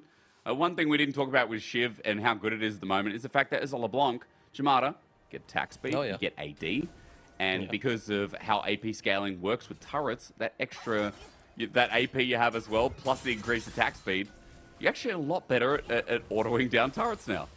Yeah, but one thing I also want to kind of highlight about why Shiv is specifically a little more broken on the Blanc than other mages who maybe are attempting to purchase the Siam or just generally other like hybrid builds is the fact that you charge it so quickly because of W and blinking back, it counts as units traveled. Hacker thought he was going to get knocked up by that Q, but he's able to walk out in time. But yeah, that's why Hai Chao, or specifically LeBlanc rather, is so powerful with that item. You can proc a Shiv twice on a wave just by, you know, Wing, auto-attacking, going back to that distortion and walking up to the wave again. It's kind of absurd. I thought they were going to nerf that particular part of the interaction, if anything, but away from Shiv for now, FPX don't care about the Shiv. They're still grouped up together around this Herald, and LGD definitely want to look for a fight. Yeah, they got the smite down. Hacker securing that one as he ulties out as well. LGD decide to fight after the fact, which is dangerous. LWX ulting a Gwen in the mist. There's now the knockback. Oh no, here it begins as the ult's not enough from the side. Instead, just watch Shallow who do his dirty work. Oh, it's Cassante time again. And FPX have just taken everything they wanted from one simple maneuver. So many plays in one here. Shallow who does all the heavy lifting practically by himself. FPX were kind of spectators to that play to a point. He finds a double kill off the back. I think got a Q3 onto NB, forces ultimate in the middle of everybody, executes him all out towards the backline as well, and finds an additional kill. Really well played by the top laner of FPXs. They also got this tower in the mid lane, as well as the objective. Is this when does Cassante get nerfed? What are we looking at? Next patch? 13-14 from what I've seen from Twitter. So we're still stuck with him for a while, unfortunately. Yeah, okay. Yeah, it is. But look at this, right? Flash W Q3 onto MV. He's in the middle of the entire team. Brings him back as if he wasn't already dead. Finds the kill onto Jin Zhao, who'd been chunked out. Yeah, a lot of damage afforded to him in that particular moment. And yeah, definitely those kind of situations where I feel like LGD just could not deal with the champion. I don't believe you. I'm going to look at 13-12. There's no way Cassante changed. Footwork changed in 13-12. Is that it? It's a 1 second cooldown nerf on the... Like, don't get me wrong. It's one of his mobility spells. So having it, you know, also be the last skill that he maxes, I guess. But even then, I think it was just a flat 1 second across the board, right? It doesn't even scale back down to its original. Do they think he's messy or something? Like, you know, get rid of the footwork and that'll be fine. We'll nerf that by a second and oh my god, his game's completely different. Mate, I think you could nerf Messi's footwork by about 3 seconds and it will still do the exact same thing it does. So, that aside, yeah, I mean, I'm not sure what they intend to do. At the end of the day, Cassante, strangely enough, sucks in solo queue. Like, by the numbers, is horrible in solo queue. But obviously in pro play, he's a little bit ridiculous. So I do wonder what they all angle to nerf him with at the end of the day. Because I feel like it's a weird thing to deal with. Not only nerfing a champion, you know, between pro and, you know, regular solo queue play, but a champion like Cassante's got such a...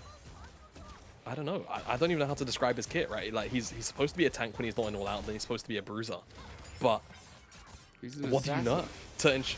Yeah, I guess maybe you try and give him more damage over time, but less burst, and that's probably how you balance this champion. But yeah, good luck with that, with the way that his passive works and how much true damage it gives you. The problem is the fact that he gets a full new mana bar that doesn't hurt his original mana bar.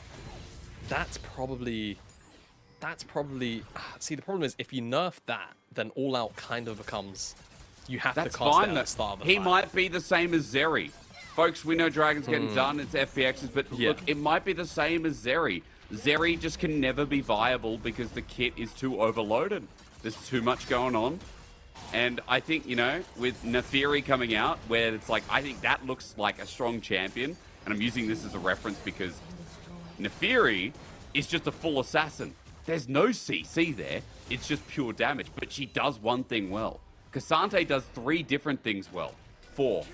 You know, he's a CC bot. He's a tank. He does a crap load of damage. He has low mana costs. Oh, I can keep going, can't I? I What mean, have I missed, think Yamada? I think if anything, if all right, you know, all Mobility. right, chat, gather around the community balance. Oh, the table, boys. right? Yeah, with the boys, right? If there's one thing I definitely would nerf, I think the Q mana cost, right? That's a 15 mana per Q cost. That's ridiculous. That needs to like scale down or something like per level, because early game he basically gets like, you know, free cooldown. That's ridiculous. You know, let's make that like 30 scaling down to 15 or something, or like 25 scaling down to 15. He's gonna feel that. That's something I think is a reasonable change.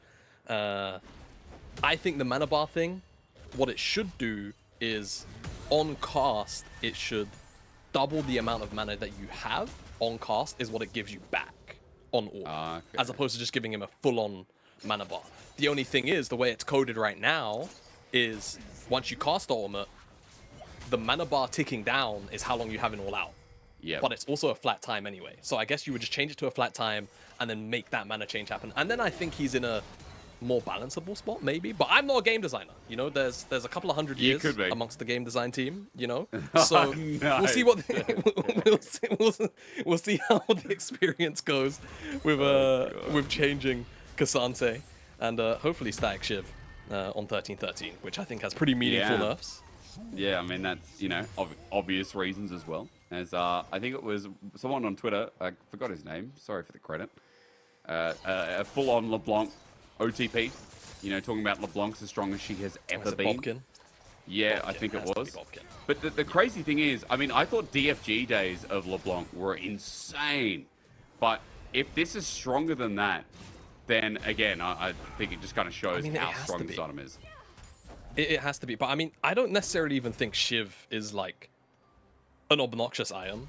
I think it's just how it band-aids every single weakness that LeBlanc has. Yeah. That makes it particularly absurd on just her. Well, I mean, I know they wanted to have AP ratios in a lot more items to give flexibility to champions, right? But the problem is, you can't have an item that has such great AP scaling, that has insane wave clear, that also gives I will say so many bonus stats. that is true. What is good, because I was watching Freak's preview patch breakdown, which, by the way, if you guys don't watch those bits of content, they are excellent, and there's a lot of insight in there which you can definitely learn from, so go and do that. But the nerfs that are coming on 13-13 are oh, hello. Yeah, finally Looks getting like a bit of you're something here. Meteor just runs in. Hello. Look at the explosive damage. Down he goes. LWX is just taken out of the fight before the TP can finish from Care. Envy helping that out as he chases the rest down. This is still a 3v3, but they decided to pull the trigger, Jamada. We had a lot of slow play, a lot of side laning for a while. Yeah. But all of a sudden, LGD just said, it's a go time. Yeah, they just wanted to go. I mean, it's one of those really strange games where one team doesn't necessarily have the best hard engage in the world, and LGD, you know, they have go buttons, but they're a little bit more nuanced. FPX just overstepped once, and they finally pulled the trigger. Now they're on top of the Baron because they're in a 4v5. They want to turn it, though. They don't want the Baron to flash instead with the decimating smash. FPX respond likewise with Hacker getting out. Chocho as well, but the explosive blast back from Care is huge. Shallow, who dodges away again, Cassanteing, but Decade getting his own flash in is massive as he's running for his life. The LeBlanc helps out too, and High Chow steps on in. 2 members dead on each side, at least it was the case, as LWX now respawns, but FPX using Care to full fruition, now start the Baron themselves. Yeah, Care knocked back. I think it was Jin Zhao with the rocket on top, with the bomb on top of him, chunked out Envy and gave Xiaolahu the window. This Baron is at 2k. They should execute it, but what's Decade going to do on the flank?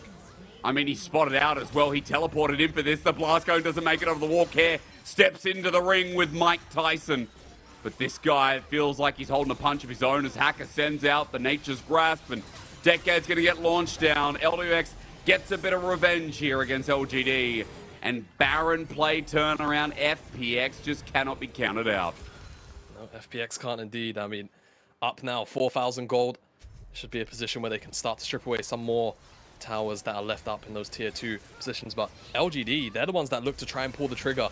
But again, you know, the engage options, especially without the ultimates, relatively limited. The knockup comes through, but Jin Zhao gets knocked back with the Buster Shot with that explosive charge on top of him. Envy then gets put into lethal range once Xiaolahu actually gets the knockback with the ultimate and tries to cut him down, eventually does, and then gets run down for his troubles, whilst FPX just pushed Meteor away because he's a big lumberjack with a lot of health. And that's all about he's got. It gives them the Baron in the back end just because of how important those members were, Envy and Jin Jiao, and now they get the Dragon on top of it, and now they can continue their potential push into the jungle sides of LGD to take the remaining structures outside of the base. And they're also denying LGD from getting that Mountain Soul, that Mountain Dragon stacking as well on the Scion, which is the pure tank, the pure commitment that Meteor decided to pull out in game number 1. I mean, this is a pick that we do not see, especially, well, I mean, in the jungle. We know we see it so much top, but LGD took a bit of a swing here, and FPX have definitely found movements in this game. It's a 3k gold lead. They're now on Soul Point, as stated. Their inner turret is the next target, as FPX try to use this Baron to leverage, but Wave State not really in order elsewhere. LGD holding a 4-man defensive line as a Hacker tries to ulti them off. Blocked. Yeah, just to try and push back LGD, right? That's all it's really for, but if they overstep, overreach, some things can get forced out, and Mio's going to lose his ultimate. Envy going to take a massive chunk from that Moonlight Vigil as well. From his Tristana, so the pushing is going to continue here as Care's just hitting away, but Decade meanwhile trying to hit Hacker. 4 versus 4 continues as Care steps up. That range at now level 15. Look at it go with LWX. I mean, Hai Chao and Xiaolahu were having a how's it going in the mid lane. But meanwhile, the inhibitor's just been opened up with the pressure from FPX. Yep, exactly. Bottom lane inhib. Hai Chao just going to clear the wave with the Shiv. And I'm kind of surprised that Xiaolahu wasn't doing more to defend this wave, but I guess at the same time, what it'll take is Hai Chao Wing forward in a safe position and just autoing the wave just the once. With Baron dipping off and actually not on Xiaolahu, a little hard to defend that wave on top of it. So FPX, they'll get that inhibitor with the Baron buff, and we'll see what more they can do in the next 5 minutes whilst the supers are barreling down there. Look at the CS. Doesn't that just tell the story? Hai Chao is at 320 CS just about at 26 minutes. Like, you know, I don't doubt he's been CSing a lot this game, but surely that is illegal. He goes to a wave, he autos it once or presses W, now with Lich Bane on top of that as well, guys.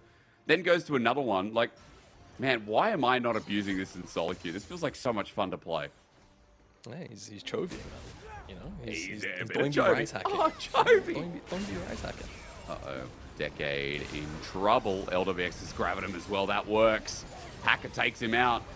Caught out another time here where LGD at the wrong place at the wrong time. Xiaolahu who just steps mid, doesn't care about Envy. And meanwhile, again, Hai Chao always in a side lane, but FPX have got their own side lane, and Care's just taken over and now opened up another part of the base.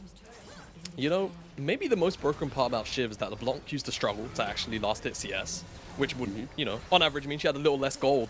Shiv last hitting minions for you means that you end up with 300x CS and 3 items super early on. Hacker, oh my god! Might have found Hai Chao, let's depends, as Hacker, never mind, a little bit too far forward as LWX tells us otherwise. Steps forward, does some damage, forces them away, and that'll even open up mid-inhibitor turret.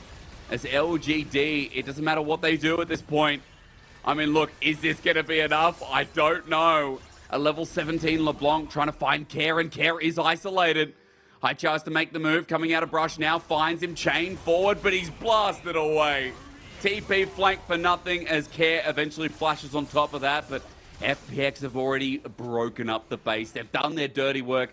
No objective up until they reset and have their jungler. LGD get diddly squat.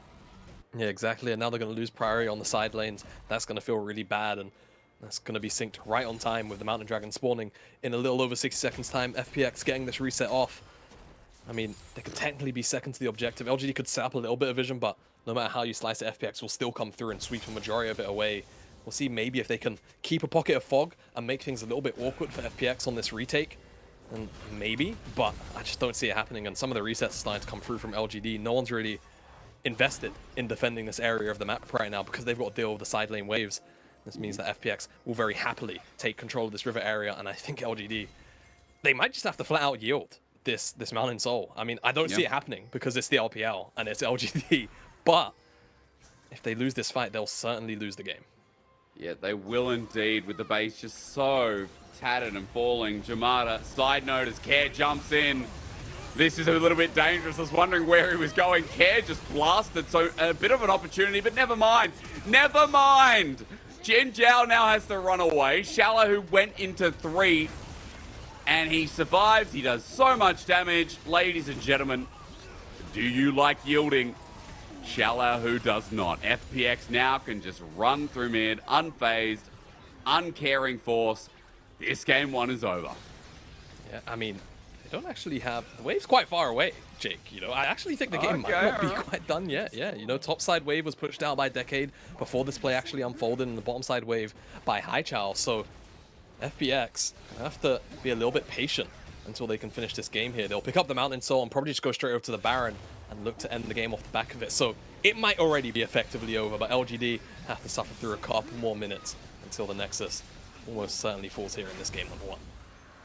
And suffer they will. You're right, at least it'll go on for a little bit longer, but replay time is ironic to his name, just jumped in. Yeah, careless in this one. Yeah. Just gets blown up. But speaking of being blown up, Envy, unfortunately, just kind of one-tapped by Xiaolao and Cassante. And I think that's when Cassante feels really obnoxious, right? Like, it's kind of post 2.5 items where he has so many defensive stats that when he goes into all out, it feels like he just one-shots you as a squishy and there's very little counterplay. It's also something I think to consider when they do eventually change this champion in a few patches time. As final fight, I think is coming in right now. Care jumped into Decade yet again, and Decade goes gold, and the rest of his team's getting blown up as LGD can't even step towards them. They've got a Mountain Soul as well, making things harder. Care will eventually die, but FPX are in front of the Nexus turrets as we are racking up the kills now, aren't we? Xiaolao with yet another Haichao trying to bridge the gap and run for his life, but FPX are on those Nexus turrets. Some of them try to find kills otherwise. And in this game that goes for 32 minutes, in the end, Haichao, is he going to die? Oh, he's playing Ring Around the Rosie, isn't he? Nexus being aggressed on. And yes, another kill goes down. 35 kills in the end. Sorry, 25. What am I saying? But it feels like FPX dominated for the most part. Yeah, FPX definitely did dominate for the most part. And LGD, I can appreciate some of the creative plays they went for, especially things like that alcove play with Decade sticking around and dodging out on the vision for a very long time, but execution just falling a little bit flat on its face around those important plays, I think will be very, very frustrating for them to look back at when it comes to breaking down this game for themselves, because I feel like FPX kind of just sat there and waited for LGD to make quite a few mistakes. And mistakes were made on the FPX side as well, right? LWX overstepping, almost giving over a potential Baron, attempt, which ended up working out in their favor in the extended play. Yeah. It felt to me that FPX were kind of just content with allowing their composition to scale up with the double AD carry, and eventually that did come to fruition. That's why we had such a chill early part. Side note, I can't do math. Apologies. 23, not 25. It was 24, wasn't it? I was 23. Oh, I don't know. It was 14 and 9 or something. Was it 14 and 9? Yeah, then it's 23. 23. Oh, yeah. It's difficult to do math. I don't know. Doing math on a broadcast, never the way to go. In Australia, we don't do math. We're out in the country. What do you do instead of math? Outback. Well, we get where the Joey gets in. That's where we get in. And we usually go around and we kickbox other kangaroos. Usually, if the kangaroos are not feeling well, then we play drop bear dodgeball. That's a different thing entirely. Only some schools will do that, but that's what happens down under. Anyway. Drop bear dodgeball. Yeah, it's human rights. Animal rights would not be happy with that. Not be happy with that at all. Okay. So I'm not gonna pry. I'm yeah, not gonna pry at all. It's crazy life down here, but. I will say, speaking of crazy, FPX, some of those fights were quite insane. I feel like Xiaolao probably shouldn't get Cassante against Jamada because, as we saw, Cassante kind of ran a lot of these fights. Yeah, Cassante still broken, still very, very strong. And yeah, I feel like the champ just needs to be either banned or, I wouldn't say first picked, but it needs to be picked up in an early rotation. It was kind of clear that LGD's priorities were, A, obviously picking up that LeBlanc, it was B1 after all, but going towards the Xayah or just going towards, not going towards the Aphelios, they felt like they were locked into just trying to get their Lovers Duo just because it is so powerful in the early stages. And Envy, credit to he put out 21, he put the most damage out in the game, but wasn't really able to have the rest of the team build around him. And I think that's just kind of by design of the composition of FPX being the way it is, so front to back heavy with Xiaolao disrupting the backline. You don't really get to play the game in a way that feels good, right? And I think once the early leads fell the way that they did, LGD didn't really have much of a choice in this game just because the engage options were so hard to execute, right? They were there via the Scion, via the Rakan, but they were never able necessarily to hit the mark consistently in the earlier stages when they had to. Yeah, God. I mean, Envy doing quite a bit of damage. I just love that, you know, this damage chart's nothing special, apart from Hacker for some reason, who did the same. I think he did a little bit more than LWX, if not the same. Kind of just showing you how crazy he was in that game on a Maokai with a bit of AP. But he just did so much work. Yeah, and I mean, this is Maokai, not the same one from the start of the year, which had all of those really jacked up ratios either. So just goes to show, Maokai still capable of dealing a lot of damage here. The sole AP source, I was about to sneeze, the same AP source as well. So yeah, powerful champion. I feel like too many strong ST champions handed over for free to FPX in this one, right? Cassante, Maokai is obviously still up there in this case, being the sole AP and going towards the demonic embrace of the first strike just makes him deal so much extra damage. Aphelios with Lulu. I feel like trade-offs have to be made if you're giving over the, you know, the power of those champions, and the exchange was certainly not an equal one. No, it definitely wasn't. And look, for LGD, maybe some adaptation and draft has to be said as we go to a break, folks, to see what happens in Game 2 of LGD versus FPX.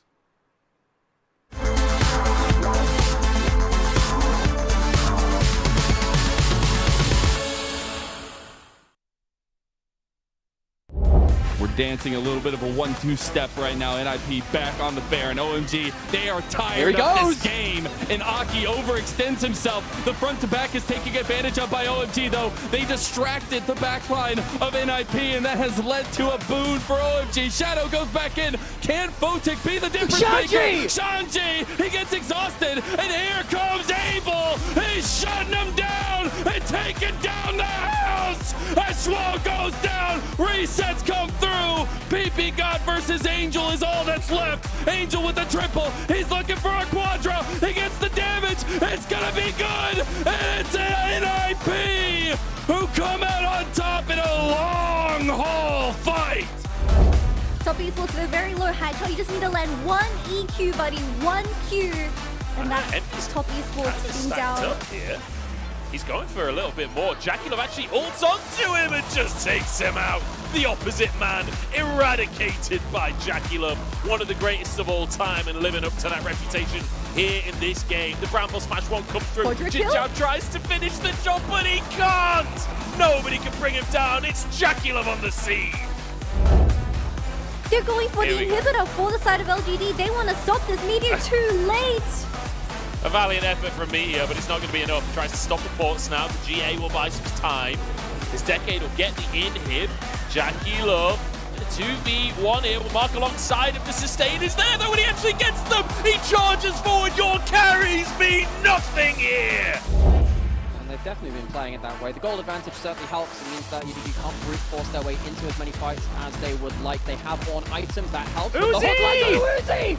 Oh, that's all they needed! Fantastic hook there from Hong. And that means that you don't really have the damage to continue this fight. Two-man decimating smash into the knockback of Fofo. He will have nothing to do with this fight. Like, if they get a big hook onto Ruler, they will one-shot him with an Aphelios. But Finn, not the champion you'd expect to be one-shot. He's going to be, though. It's the Ignite burning away. Knight can't quite finish the kill. There's now the follow-up anti-engage, and Shun just taken for a ride, as so are the rest of BLG. JDG happy to go under the tower here. Look at them shred through BLG. See ya later. We're back to MSI Finals again. It's domination. A bit TP's back in just to be set up for maybe a second quadra kill. Ruler on a triple already. I think he's bought enough time. I don't think the multi-kill will be there, but it just doesn't matter because Ruler hits double digits, 10-0 at 20 minutes.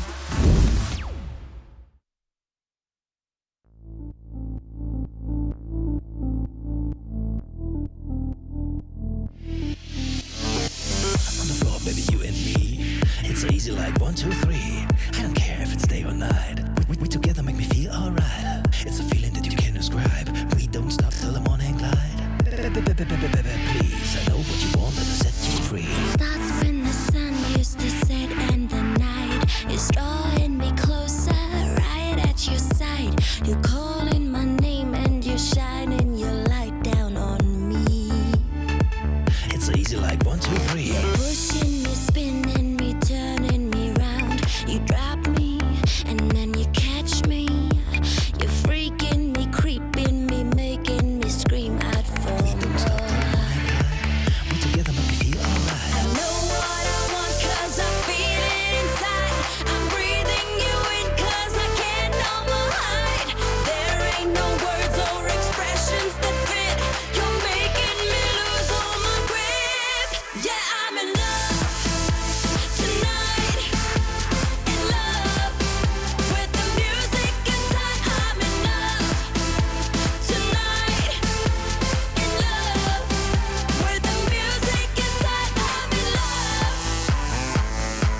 Ladies and gentlemen, somewhere in the world, some way, there's a man walking through a street.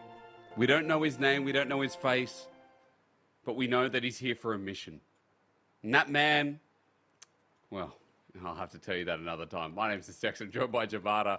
I am okay, by the way. I'm not sure. I'm losing it a little bit. I feel like every year I come back to cast LPL, there's some part of me that goes missing, like in the Matrix or something, Javada. I don't know. What? That was so morbidly deep. Like every single year I stay here, my soul just decays a little bit. There's a part that disappears. It's not due to the league. It's due to me being in a room. I want to go back to a bloody man. I miss casting. And this was MVP. It's not about us. It's about the bloody players. And Shala who got Cassante. Yeah, no more us time, all right? Look, we can't make everything about us. I know it's a shame, Jake, but Shallow was making the game about him. We could definitely say that for sure. And he was 1v9 in pretty much every single major skirmish.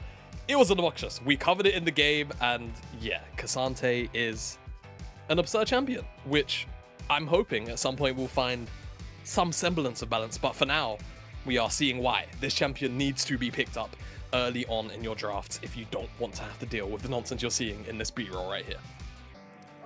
His passive is also true damage, isn't it? When you're an all-out, yes. Oh my god. Alright. Yeah. Alright, we've set the piece.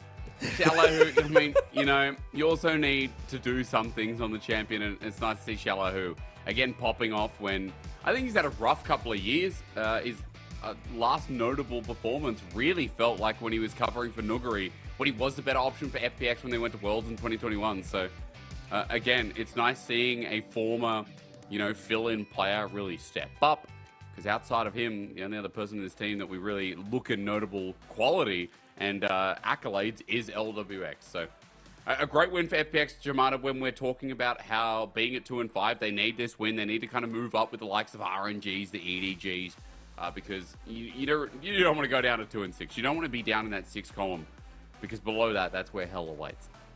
Yeah, no. If you start to approach that kind of like 2-6, 1-7, 3-8 kind of score line, it just feels doomed, right? Like you need to drop as few games as possible at this point, especially when you're against the other bottom of the table teams, the teams that are around you. And yeah, I think this was a particularly, how do I put it? Like, not a clean game, but a clean game in the sense of few mistakes were made, and they were not necessarily forcing the issue, because I feel like they acknowledged that it was LGD that were the ones on the timer.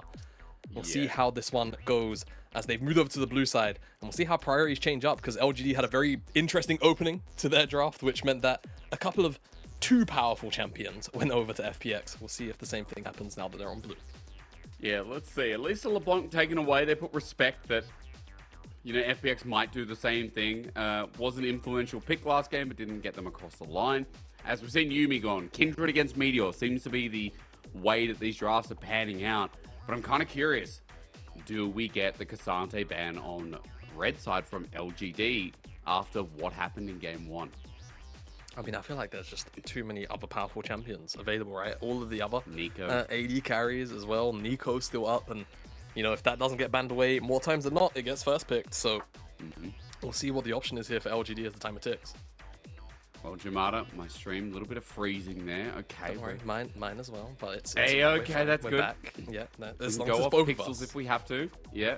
What's that ban? It is Nico. Cassante open. Okay. After game Cassante's 1, would open. you not just first pick it here for a mental game, or do you have other fish to fry? Visor. No, Visor. True. Yeah, Visor. And I mean, I think that the fact of the matter is, Vi just kind of gives you a very strong platform, a base to build a composition around. You always know you're going to have that point and click ability to find a champion. And I feel like for LGD, this would actually be a okay enough time to open up with Xayah or go towards that pick, because then you can neutralize a lot of the power that Vi can have after level 6. They're also going to snap away the Ahri to try and split that apart. Potentially toying with the idea, though, of picking up the Rakan. Just the hover for now. I would like to see the Xayah ahead of it, but they're going to go towards the Rakan because they don't want to have to deal with both forms of engage on the same side. So the guess is whether FPX decide to go Xayah here and get it as a takeaway, so that we don't get that 2v2 in the bottom lane for LGD, or again, if other things are bigger priority.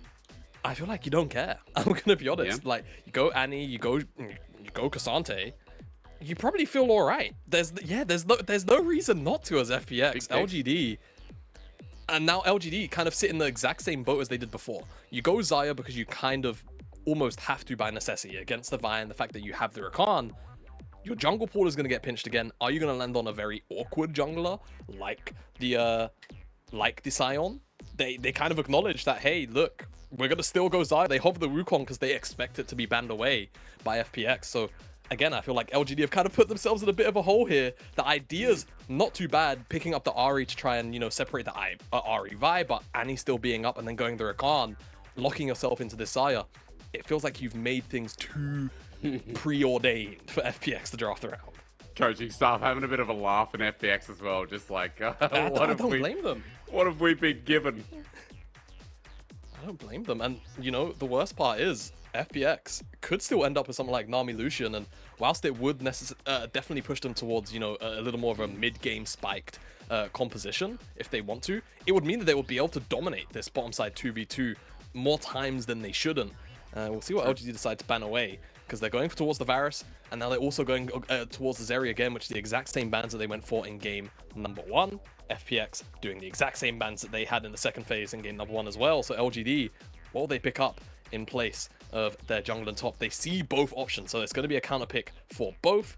If they go towards the Jax, this would be an R5 angle of jungle, which is not something we get to see very often, but you mentioned earlier, Meteor's got a pretty deep champion pool, right? He has a champion, it feels like, for a lot of different scenarios, so giving that counter pick over has to provide something with massive yield. And although Jax is, hang on, switch turns, there we go, there's a Nocturne coming in. It means topside counter pick. I could see the angle though, right? Like, it was very realistic. What do you reckon? I think Kennen R5. I think this would probably be the smartest thing you can do in this kind of situation. I think when you're staring down what's either going to be Nami Lucian or this Aphelios Lulu again, I feel like you turn off the lights, you have Rakan and Nocturne, and you have a massive team fight ultimate. Malphite kind of fulfills the same fantasy too. I don't mind it. Yeah, there you go. So it's going to have a whatever matchup into Cassante, right? It shouldn't necessarily hard lose. It shouldn't hard win. And you're always going to be a threat to that backline on top of the Nocturne and the Rakan. I like this because LGD are now all on the same page, right? That previous composition was a little bit everywhere. Xayah wants to peel back. The rest of the team kind of wants to go forward. In this case, it is somewhat a similar deal, but you at the very least are neutralizing Vi whilst the entirety of your team wants to murder LWX and Chocho. That's a trade you're always going to be happy to take. At least there's some shielding there for LWX, but you're right, at least the thematics this game feel like they're a little bit more on point than last game, Jamada, but more importantly, it feels like they had a response to some of the OP picks they left open. You know, we're criticizing giving Vi, Annie, Cassante to an LPL team of any caliber, but seeing how this one wants to operate, maybe for LGD, this is their window, this is their chance, and especially when this comp, I mean, you get one kill, and it feels like, Jamada, you kind of take over, especially with Ahri, passive on her ulti, especially with Xayah's ability to really reset fights quickly with Navori quick blades. I see a lot of potential in LGD for game number 2, and you know that's nice. That's nice to say considering they've had such a hard split.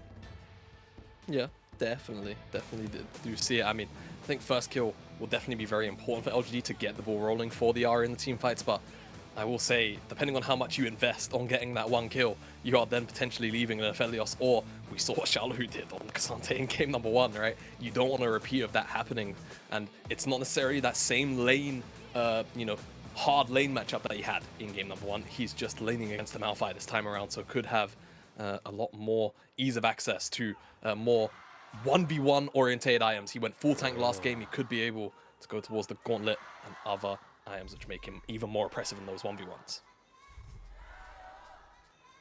I have to say, as Envy pokes his head in for LWX, good intuition here.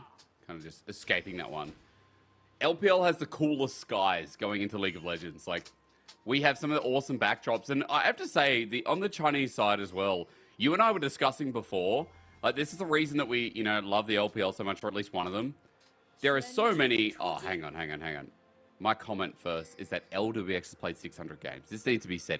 I'm going to come back to my point, Jamada. First of all, 600 games in the LPL. This guy literally only started in the LPL, like, I think it was 2018 or 2019. Right? Yeah. It would have been the like the FPX rush of that one Worlds or the one before it. Yeah, he's someone who, like, he was playing with like the cool Alex roster. I think, you know, Gimgoon when he joined in as well the year before. 5 years he's played. But the thing about LWX is you got to count on one hand how many times did he actually get subbed out. I think that's the answer to your question as to why he's the 8th most played player in the LPL now. It's a very, very insane statistic to have as an accolade, and definitely has the has that breadth of veterancy, right? That's what he's here to do for this FPX lineup. A lot of young players, especially from mid. So yeah. So now, what I was saying before. Back to it. On the Chinese side, I don't know if anyone's seen this. I don't know if it's on Douyu or Huya specifically, or even just LPL QQ. They have something that's been highlighted on one of our co-streamers streams as well, that you can hover over players and get stats. You can hover over teams and get stats. Like, it's an interactive streaming experience, which unfortunately Twitch doesn't have. You know, come on, Twitch, catch up. You know, look at all the money you're taking. There are some things, but I could never see them being. I could never see them actually being like put in. It feels like the technology is not there yet. I believe, yeah, you know, shout out to someone who DM me, Huya, absolute banging platform to do that. I mean, it's so good because I think a lot of people, like, you know, there's a lot of questions, even as a viewer, when I'm not casting, I ask a lot of questions like, oh, how close is he to 6? Like, this is when, you know, RE timer should sync up and all that kind of stuff. And observers can't catch everything. League of Legends is way too busy of a game. Like, they are going to be fallible. So it is really nice to see a platform doing that. And I hope Western platforms catch up soon because it is just such a sick feature. People should check it out at some point because it is definitely worth a look. Yeah, definitely is. And I do hope... It's basically like the LAC HUD or like the World HUD or the MSI HUD that now gets used globally, but you can actually interact from home. It's so cool. It's so cool. Yeah. Definitely nice for like you said, when you want to see some of those more niche stats or like how close is this guy to 6 and the observer hasn't clicked on him specifically, so you can't see it in the bottom left. How many marks and stuff as well, right? Like stuff like that is always good with kindreds in the game. I think it's something that's missed out a lot, and you know, we don't have control as our decade. Bit of trouble here as we start talking about the game. Flash is our first summoner burnt here in the top side, outside of those TPs through mid. So Jamada, nice little timing here for Hacker to really punish Decade and his, I guess, wanting of a ward in that Tribe Rush. Yeah, exactly. And just acknowledges that's where he's going to want to be, wants a little bit of safety, doesn't want to get dove as the wave comes back in, and abuses that fact. And we'll see whether or not Xiaohu can abuse the no flash now on the Malphite. But it is kind of one of those lanes where I feel like you're just going to see Xiaohu and Decade just stack grasp for each other, you know? And I hate to be that guy, Jake, but if Cassante has more grasp stacks and he has more HP, it means he deals more damage in the all-out form. So, bugger. Yeah, I know it's a minute amount, but he'll still be dealing more as Care eats the charm. Haichao's going to stick around because he just wants to harass him, and he's almost in lethal range, certainly. True. One more charm connects, but I doubt Care will give it to him. Haichao had a pretty good game 1 in lane, I will say. I feel like Care was, you know, bullied out a little bit by that LeBlanc. Haichao again on this Ari, you know, having a decent laning phase. The only problem was with LGD's mid laner is it didn't really amount to anything. As Jin Zhao, speaking of getting in the face of another, Hacker has just been knocked up by Rakan. I'm sorry I said that. I realized that was just bad timing. But overall, Hacker's going to get out of there. Yeah, Jamada, don't say a word. And there's a bit of support coming through as well. What did we miss here? Okay. What did we miss here? Was it the initial like trades that got Care that low in the first place? Yeah, it seems like it is. I mean, that's kind of nasty. Wasn't that just like one bit of the Q hit plus the W and an Oro, and it just takes like 300 HP? Yeah. Yeah, Ari's a cool champ. Yeah. Indeed, she is. I thought the observer, you know, our observers in the LPL often highlight minions miss. Yeah, but he got the cannon. He got the cannon. Like, man, the amount of times we've had little replays for someone missing a cannon, it goes slow-mo, there's a zoom in. And I think these observers, you know, not only are they absolute chads, but just the trash talking for the players. I don't know whether to respect it or get upset on the players' behalf, you know? No. It's all you know, fun and love here in the LPL. I mean, honestly, our observers are hilarious, and they always do pretty fun things. And speaking of fun things, FPX. Ooh, this is going to be fun, isn't it? Envy flashes over the wall. Jin Jiao going to match it with a battle dance, but FPX moving as a 4-man unit to collapse, and nice little pinch to get yet another key summoner. Yeah, just get that key summoner out. No flash on Envy, just makes him that little bit more vulnerable.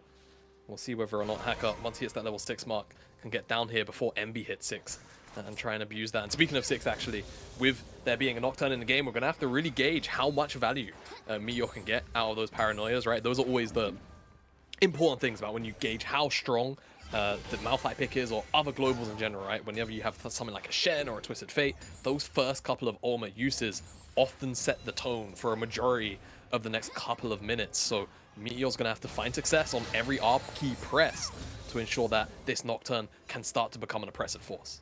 But Jamada, you know what's easy is we might get a dive in the bottom side, is the CC in every lane for Meteor. So this Nocturne has an ability to hit any of these 3 lanes with the setup provided. Remember, Hacker walked over a ward, so this route in is perfect. The setup great is Hai Chao. It's the charm over the wall, but ulti from Hacker is the last-ditch effort. Beautifully choreographed by LGD thanks to that control ward for first blood. And that's why whenever you're a jungler or you're a mid laner roaming down to that tri-brush, you have to check that bush. Control ward was there, and that's what gives LGD the information to just turn this play on its head. Hacker definitely with a greedy position to base in as well. Just hands over first blood, effectively nothing. Meteor doesn't even have to come down towards the bottom side and cover this, which he was maybe expecting him to do just because the collapse from Hai Chao, and Care doesn't even really get much from the roam of Hai Chao either, so it's just an all-out win for LGD. Well, LGD going to be happy about that, especially since the kill went over to Hai Chao on this Ahri. Already having a good time in lane, didn't miss much CS. I don't think he missed any Jamada. Came back as the wave was crashing, so Care unable to deny. And Hacker dropping down, he respawns, goes to this top side, but remember, Hacker, his flash was burnt before. He decided to flash out. He has no ulti either. Jamada, if LGD contests this, I think FPX might struggle to get out. Oh, they definitely should. Here you go. Oh, turn off the lights. Well, no follow-up yet. Jin Jiao trying to get in range. Flash, double knock-up. There we go. As the Rock. Dwayne Johnson, welcome in. Decade, just taking one for himself. Yeah, gets himself that kill. Flasher forces the flash out of a couple of members as well, having to get away from that ultimate. And I've got to say, really unlucky actually for Jin Jiao. He was trying to hit level 6 on the rotation up. I think he used the minion DMAT as well on the cannon, but couldn't quite hit 6. If he's level 6 on that collapse, that gets so much worse for FPX. So very fortunate that they walk out of the Herald and only lose 1. LGD feel a little bit sore about it, as they also lose a play on the top side via Xiaolahu. So I didn't get to ask you in the early game, but what do you reckon of scaling and how the game progresses here? Because I'm curious about how LGD progress, because it is an all-in style of composition, right? There's a lot of gap closing, but once those R buttons are in, there's also an ability of getting out, which I'm concerned about, especially when you have a bit of front to back from FPX and an Enchanter on their side. Yeah, so one thing I will say is, generally when it comes to scaling, especially over the last maybe year or so, I've really come to a conclusion that I feel like scaling just matters way less. Like flat, like level baseline scaling matters way less in League of Legends, at the very least at the pro level. I think for LGD, because their theme is so, all in heavy, a majority of, what constitutes the scaling in this game is just going to be about, do LGD hit their R buttons at the same time, and does it kill LWX, right? I think for FPX, they're of course going to scale naturally very well. We know that Cassante is a monster in the late game. We know what Aphelios Lulu does. We've been watching it for like 4 years now. It's just going to be about whether or not FPX can actually stand their ground against all of this dive.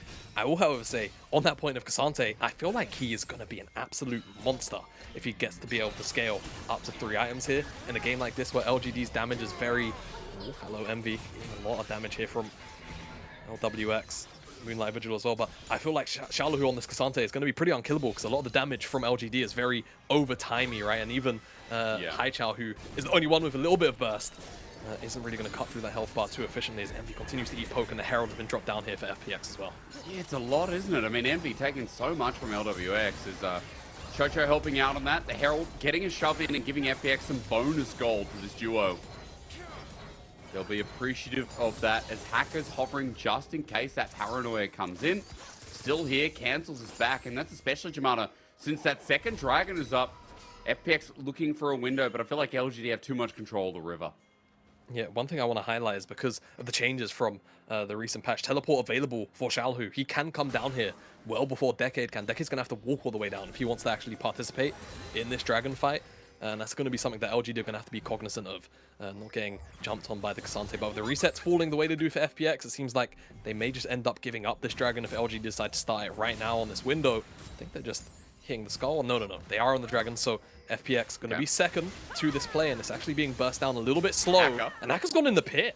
He's early. What a bro. But they're just going to turn on the rest of the team. Wild Growth giving them time, though, as this is an all-out brawl. Hacker ulties in. It follows Hychel over the wall into Narnia, Lucy Pevensey. As he flashes out, Envy now the new target. Ulties out, and LGD are just forced out. That spare play was just crazy. Yeah, I mean, I guess LGD not able to stand their ground in this one. They go forward, but they don't find the pick onto Care. Care just kind of tanks it up for free. FPX, Xiaohu not able to come down there as well, not able to teleport on top to confirm any kills, but still blowing the ultimates that they do from LGD means that they should be able to secure this one for free, and that means that's going to be a dragon apiece, and LGD's potential dragon snowball is going to be halted here. It's just such a crazy amount of plays, so much burn. No kills at the end as an engage from Jin Jiao fails as well. But FPX, as said, Dragon's going to go over. They're 1,000 gold behind, so LGD's early game has definitely been a lot better. Actually, hang on, Jamada.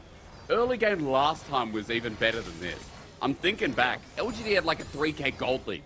The problem was macro, and FPX just got so much on opposite sides of the map while LGD tried to attempt to play. Kind of like they attempted Dragon Descent. Yeah, that's a good point, though. FPX aren't winning out super heavily like they were in that game number 1, in the sense of they got like 2 towers, right, off that first Herald, tier 2 as well, from the top side. So that's not been afforded to them this game around, which is definitely a positive direction for LGD to go in comparison. But LWX is still getting so many plates on the bottom side. Chewed through 3 already on the bottom side with the help of Hacker's Herald drop earlier on, and he's going to get another here alongside Chocho, as no one's really here to effectively defend this tower as Jin Jiao goes in just to stop the water attacks from coming in, and Decade, who was walking down here, teleports to stop 3 more minions from dying. Wow. Wow. Just wait. I'm not sure what to add apart from Decade. Wants to be one with the turret. At least that teleport gets him to shove the wave and add pressure. But you're right, Jabari. He was already on the way. LGD, I will add in, the flavor of the month is that they get this top lane turret in response with MB going topside. So first turret blood will go to LGD. Excuse me. As Hacker's going to try. The teleport's in as well. MB flashes away. He's got ulti. Hacker burns his so that they can make a trade, but in comes the Cassante again. Xiaohu in a great spot as the all-out has been triggered. Meteor turns off the lights. Tibbers decides to become a Decepticon. Almost dies underneath the turret. Care unleashes. Oh, no way was that a Decepticon. They wouldn't die that easy. What was your favorite Transformer, Jake? You strike me as a Transformer enjoyer. Do you think I'm an Optimus Prime kind of guy? I'm a Bumblebee guy, aren't I? The Yeah, classic Bumblebee. there you go. Of course I have. What a cutie. What a cute car. As, hang on. Let's hold on that before we get excited by our automobiles. As charm on Xiaohu. Are we continuing forward? Question mark is on top of Hacker as LGD is still trying to poke them out, but Herald's gone. They don't have many engaged tools left over, and yes, definitely Bumblebee, by the way. Who cannot love Bumblebee? What an absolute cute automobile. Dude, not only is Bumblebee cute, but when he gets serious, he's on so much smoke, man. If his his friend's in trouble, he's there. He's that guy. He's the Black Air Force Ones kind of person, just like Decade. Yeah. Looking for this ultimate here over the wall. We're gonna be find as he gets spotted out. They're both trying, hey, different angles, but in the end, FPX all grouped up. Seems too dangerous, and LGD aren't able to go any further. So Jamada Herald's taken away. Gold's almost even. Look at the replay here, because this started with topside with Hacker using a ward to drop down a TP and get Envy. Yeah, good flash from MB to not get hit by the Vault Breaker, but again, this is why the Xayah gets picked into the fight. Just to, negate some of that pressure, but MB still gets picked off. Yet again, by Xiaohu's Cassante. He must be getting a little bit frustrated with this by now. 2 games in a row. After that, the play just fizzles. They left this open. They knew Cassante was coming a second time around. Shallow, who had a field day in game number 1, he's set up again. Getting towards that second item quite shortly too. Is I need to point out, Herald on FPX is actually on Shallow, so wait for that second Herald to be used. Looks like top lane could be the go as Meteor's trying to cover that, while FPX try to get shoved in all 3 lanes. Yeah, just want to get as much pressure as they can because the Dragon's spawning very soon and they have the Herald. I want to try and make a play. I think Shallow, who's just going to try and use this Herald to get the tower by himself. Excuse the doggo. You got a and dog? That tower. I do. Yeah. What? He's What? I was just like, where did the barking come from? Yeah, I've had a dog for a long time, Jake. I've held him on the LPL broadcast. I'm pretty sure. On the LPL broadcast. Production. Can we get a picture? Do you have a dog in your hand right now or not? No, not right now. I don't have him now. I can get him in a second. All right. After this game's finished. Before I'll do that. We need dog cam. Dog cam coming up. Right, no just problem. out of nowhere, just the bark. I thought, what the hell? So the players just dropping dogs on stage or what? Yeah, okay. Well, ladies and gentlemen, we'll sort that out for you afterwards. We'll get that bark in person as well, and we'll talk a little bit more about that. For now, All Out is in top side. Decade just ulties as well. That is a Malphite ulti, though, down before Dragon Jamato. I wonder if this changes the third objective down bot side as Herald's dropped as well. Yeah, I mean, FPX just not really interested in this Dragon on the bottom side at all. At 1 apiece, right? They just know that they're very, very far away from a soul being picked up. And second Herald, very, very powerful at actually killing off these structures. LGD don't want to lose their tier 2, give more gold over to LWX, so they're actually up here to contest this. And even Haichao, who I think was all the way in the bottom side of the map, rotated over to defend this play. So the problem of doing this from LGD's perspective is they don't get the Dragon, they still lose the tower, and there's a good chance that FPX actually reset these members here and get towards the Dragon in time to contest anyway. So it feels like they kind of just give up their tower, a lot of damage in the tier 2, and maybe even still the Dragon, depending on how FPX are feeling with contesting this through all of the Fog of War.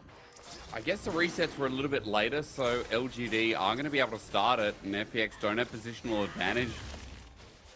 Means Dragon will still go over to LGD, but as you said, a lot more could have been taken.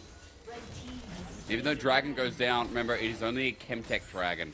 Let's be real, out of all the 4, are we still saying this is rubbish? Oh, sorry, 5? Is Chemtech still the worst Dragon in League of Legends? Yeah, I mean, it's... well... Do you know what it does do in this game? What? It makes Cassante pretty unkillable. As soon as he hits his RP, he's always gonna have the damage reduction, I guess. But yeah, it's definitely still the worst in my mind. Hacker, he might be hacking. That was a pretty good sidestep, man. I don't know how he didn't get hit by that knock up in the corner. Might have to check the him tenacity and heal and shield power. I agree. You know, the individual dragons. The individual dragons are actually pretty good. Yeah, like. But that's never been the problem. I feel like rubbish. I think the problem, you know, we're going into like game balance talk again. I think the problem with Chemtech Soul is that its effects are tangible, like less tangible than the other effects of all of the other souls.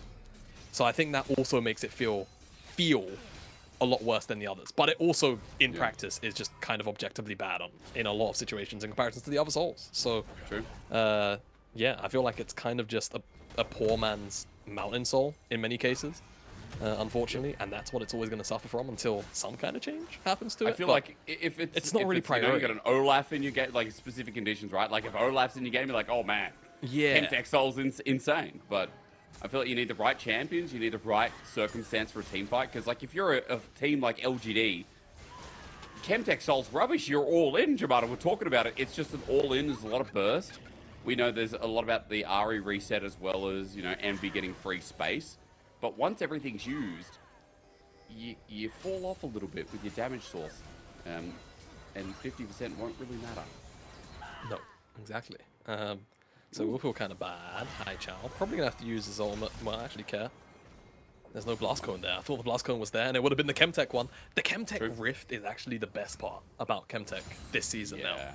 Being back. Some of the Blast Cone plays. You know, you see that Blast Cone that spawns where Care is right now? you can actually hop the wall towards where the tower is and make it to practically where that minion just died and got killed by High. Wow. Yeah. It's kind of absurd. It's kind of absurd sometimes. You can get caught off guard if you're a top laner. I'm sure you've probably experienced that once or twice. What? Speaking of bad experiences. And getting caught off guard as well. That's double flash. Everfrost, FPX in the wrong place at the wrong time. Sitting on a ward. Baron's up as well. Wait, the blast coach Amada, we're just talking about it. It gets Hacker out, but he's so low. And Baron is there. I mean, a blunder not to clear that brush. Yeah, definitely a big blunder. It's a 4v5. Hacker's basically just a walking health bar. He's going to get some of those pots back up, so that's really good. But LGD have used the majority of their engage tools, so this could be very difficult. Look at FPX is walking forward. Yeah, you're right. All those ultis down. We talked about it being an ulti-reliant comp. LWX doesn't have to care about anyone pressing that R button. He's going to get rooted up by the last one that was Shallow, who's still in the backline. Oh, no. Shield my eyes. MA 15+. I'm too young for this. I will not yield, Cassante. I'm going to see the riots in chat if I open it back up. I know it, because this champion, again, is just bullying MB. Maybe Meteor can get in here. He's got a control ward. He's got flash. Hysterics. Dun-dun. Okay. Dun-dun. High Chow going to help out as well. They're holding it. They are holding it. Care's going to get on top of him. They just need to wait. Meteor, his ulti almost up and available, but no vision. wait, no. Oh, Hacker. He secures it in the end. Meteor, and a noble attempt. But FPX are now back in the swing of things. Yes, they are. They're in control with the Baron. 50 seconds until the Dragon as well. I'm sure they'll take that on the back end, potentially, of trying to stake down some of these towers up on the map and available for them to strip away. Really good sequence of play. I like the creativity of how LGD actually tried to get that steal away. You called out that the Nocturnal Element was finally about to come off cooldown, and High Chow's being on such short cooldown, he goes in, gives Meteor vision to try and get into the pit. I think he smited it with maybe 200 HP left, so just a little bit too early on the trigger, but the creativity of trying to steal that one away, very solid. Doesn't work out this time around, and now FPX, with so much freedom you expect, will grow this gold lead significantly. Well, they're aiming for the mid lane turret for now. You can see that they just want to bridge that down and look towards sides for Jamada. At least LGD are holding that away from them, which does feel like it is slowing the pace a little bit more. But 3 seconds to this next Dragon to come up. And FPX in position, looking for yet another pick. Malphite takes next to no damage. But LGD, you can see, a little bit thirsty again, considering that their ultis are back up. I mean, this is the thing. Like, for LGD, they're always going to be able to pull the trigger on a play. It might not necessarily always be good. Envy again. Oh, no. Oh, no. Oh, no. Well, Shallow, who just solo killed the 80 carry. There's your oyster as High Chow now under threat as well. Hack already popped his ulti, but just like that, Dragon for free. The 80 carry dead. And guess what? Jin Jiao died as well, just before. Oh, yeah. Didn't even realize that. Wow. Yeah, this feels really bad for LGD. I mean, again, what at least feels nice about their composition here is that was a really nice potential route into a kill, but Decade's still way too tanky to be taken down. Is LGD, when they're all on top of each other, they can always go in and try and make a play. It won't necessarily always be positive now with a game state like this, Jake, but they always still have the option. They do indeed. Look, I mean, LGD, they're not fussed against throwing the Hail Mary. You know, we even saw last game as well. Definitely attempts were made as they are falling a lot further behind though. 5-6K now. As Dragon being started, teleport as well. This is the Hail Mary. FPX are pulling off Dragon. They're scared of this Malphite with flash available. Shallow, who he's backing away with Baron because he wants to teleport in over the wall in that control ward. Jin Jiao, excuse me, the only one over that wall, but still as the Hex flashes over, this could still be dangerous. LGD, the Hail Mary, how does it land? Shallow, who without his ulti, he's front-lining his Dragon, resets onto Decade. They're trying to pull out a sub-optimal Malphite ult, but you know what? Decade doesn't get to do it. He dies as he presses it. And just like that, a double stun on top from Care. FPX put LGD in the corner. Patrick Swayze runs up. He says, no one puts baby in the corner. But Patrick Swayze's way too old in that movie. We all know how the story should have gone. FPX of the police arresting LGD for a 2-0 chance. I am way too young to understand that reference, Jake, but FPX, I don't think they give a damn either way. They're going to take this one to LGD, just kind of get run over. they had the ability maybe to pull the trigger, but you said Decade took way too long. It took a decade for a decision to be made from all of LGD. And that decision has potentially cost them this Nexus as FPX are barreling down. I gotta say, it was like Dirty Dancing for sure. Shallow, who here we go yet again. One final hurrah, 11-3 is how we look like we're gonna end this one as LWX wants some more kill credit. Shallow, who help it out as well. They jump on the 80 carry, but the wild growth from Chocho comes in clutch to give him a bit more life. Nexus exposed, flash there from Shallow, who, ladies and gentlemen, let's remember not to give this champion to him again, as even on the fountain, another death comes through. But FPX, this 2-0 means everything for a team that is trying to claw their way up after a very rough start to the split. 3-5 now in the LPL 2023 summer, and FPX with a very messy end will deserve that win. Yeah, they definitely did. Did you see Shallow in the chat in the picture when he died as well? He was so mad. But I don't think that FPX are going to be mad about this 2-0 in any case. And I mean, yeah, it felt like they were very happy to play out not only the game number 1 but game number 2, and kind of it felt like LGD were, you know, in both games making plays. Game number 1 very limited in how they could actually approach fights. This game a lot more, you know, thematic of all wanting to go in, but not necessarily being on the same page in every single play, not always crossing their I's, dotting the T's, and I think more importantly, killing off the key targets was just a little bit too hard. LWX generally is positioning way too strong, and FPX kept their carry alive, and what it culminated in was a very one-sided game by the end of it. It really was, and again, I think we got to give props to FPX for making it like that. It doesn't matter how LGD found early game leads, it was always about some of these neutral objective fights, Jamada, like, you know, a lot used on a couple of members, but FPX, survivability's there, they get out, they re-engage, they know how to play the fight when some of these key ultis are down. So, I think that's kind of important, yeah. Yeah, and for FPX, it felt like they were always tracking those key elements and never really allowing themselves to get, you know, pincered off or just kind of caught out in a position where they shouldn't necessarily be. And I think the other thing for me that felt particularly bad for this game from LGD was just that one play around the Herald where Jin Jiao didn't have level 6. He tried to kill off the minion, tried to kill off the cannon minion with the dematerializer, didn't quite tick him over, and I think that genuinely could have been a bit of a paradigm shift. Big word, I know, but if he has that level 6, he maybe in more ways than not locks down a lot more members than he ends up doing around that Herald, and that could have given LGD all the oomph that they needed for the next couple of sequences of play. Doesn't work out for them, and then beyond that, every single play they looked for, it just felt like a little bit too flippy, and FPX always had some kind of answer. And I think it kind of shows that LGD, you know, they're a team that we talked about at the start, are coming together with a mixture of roster, right? You look at the experience on this roster, you look at some players that have been around for a little bit now, some players are returning, some players who need a bit more time, like Envy's joining the LPL for the first time. It's a very different league from the LCK or LCK Challengers, right? Very different environment. So LGD not always on the same page, you can believe, with how this team's kind of come together. I feel like looking at FPX though, like what we've seen today is a more refined FPX. And even though it was against LGD, it's a nice touch when, like, we saw them against Ultra Prime. That was not a great series. RA wasn't a great series. Like, FPX really disappointing there too. This was a cleaner win, Jamada. This was a much cleaner progression of game. And it was by Xiaolao who, you know, had a stable champion, was very confident again. Hacker felt like he was in a good spot again, Jamada. Like, I think this was some of the better performances out of Hacker today as well. And I think that contributed to it as well.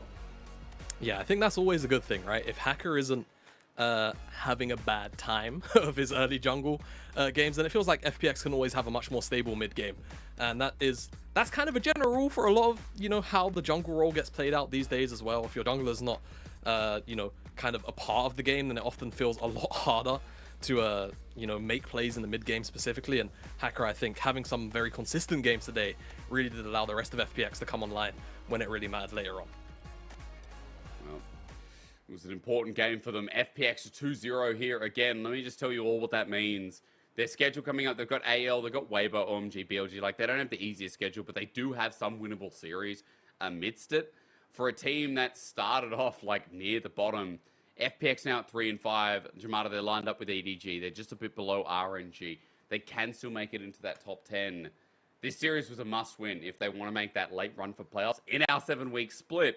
And despite how hard their schedule is, I think realistically, maybe they can hit 6 or 7 with some upsets. They can maybe even hit 8. So this, oh my God, you've got the, no, bring the No, pup he back. wanted to get out of my hands. Oh, it doesn't matter. Tell him what's up. Man. You are his master. You are his master. What? Okay, dog's name. Forget the point. He's gone. What's it? We've got an interview. We can't be messing around. I'll get him in a second. Dog. Go. And then dog. And then dog. And then we talk. Thank you so much, guys. 小老虎, good to see you here. Very fast 2-0. You guys have shown us a very solid in-game content. It feels like FPX as a whole team, you guys really perform better and better. So which part do you think the team has made some improvements on in order to have such a good performance for today's best of 3? 那首先恭喜你们，今天是非常干净利落、很漂亮的2-0拿下比赛的胜利。所以第一个问题要问到的是，其实现在我们感觉FPX 整个队伍是有表现得越来越好了。你觉得队伍在哪些方面有进行比较大的一个进步呢？所以才能在今天展现出这么优秀的比赛内容。因为现在这个版本可能就是偏团战一点嘛，然后我们之前比赛很多输的情况也是团战没打过，然后我们在赛后复盘的时候会着重点去讲解我们的团战，然后就减少团战的失误，就能赢下比赛。I believe the current meta is more about the team fight focused meta, and previously the main reason that why didn't manage to get some wins for the games is maybe we made some mistakes here and there around the team fights, so we missed some feedbacks and also discussions around this part, so we try to make less mistakes in the actual games, especially around the team fight, and after that we can have the solid team fight and use the team fight to win the game. And definitely I must talk a bit more about her team fight, especially it feels like in both games, the Baron pit team fights is very crucial. LGD, they always would like to just start at Baron, but you guys were able to win the fight and then take over that Baron to push the lanes, and after that, it's just a victory for you guys. So what's the cost around the Baron in order to secure the wins for the Baron fights? 那就如你所说嘛，其实现在团战确实也是非常重要。那其实纵观这2局比赛，就不得不提到大龙附近的团战。每一次我们感觉好像都是老干爹他们想要去率先去动龙，但是呢，你们就是能很好的接管团战，然后拿下大龙，在这之后就是非常顺利的推进了。所以说也想问一下，可能在大龙坑附近，你们的团战的交流重点是什么？那里面是怎么指挥的呢？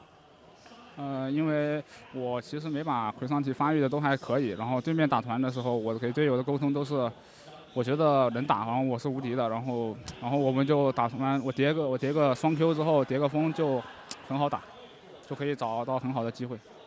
So because I feels like in both games, my Crisanti just scaled up so well. So maybe I can perform so good in the actual team fights to help my teammates. So after we can have a very good positions for the Baron team fight, and after that, my Crisanti can just make the hard engage and help the team to win the fights. And also, your Crisanti definitely performed so good, and you were able to get the first game's MVP as well. It feels like a Crisanti can always have the very perfect hard engage position, and also to protect the AD, the marksmen in the actual game. So in playing Crisanti, what's your focus? What makes your Crisanti so strong?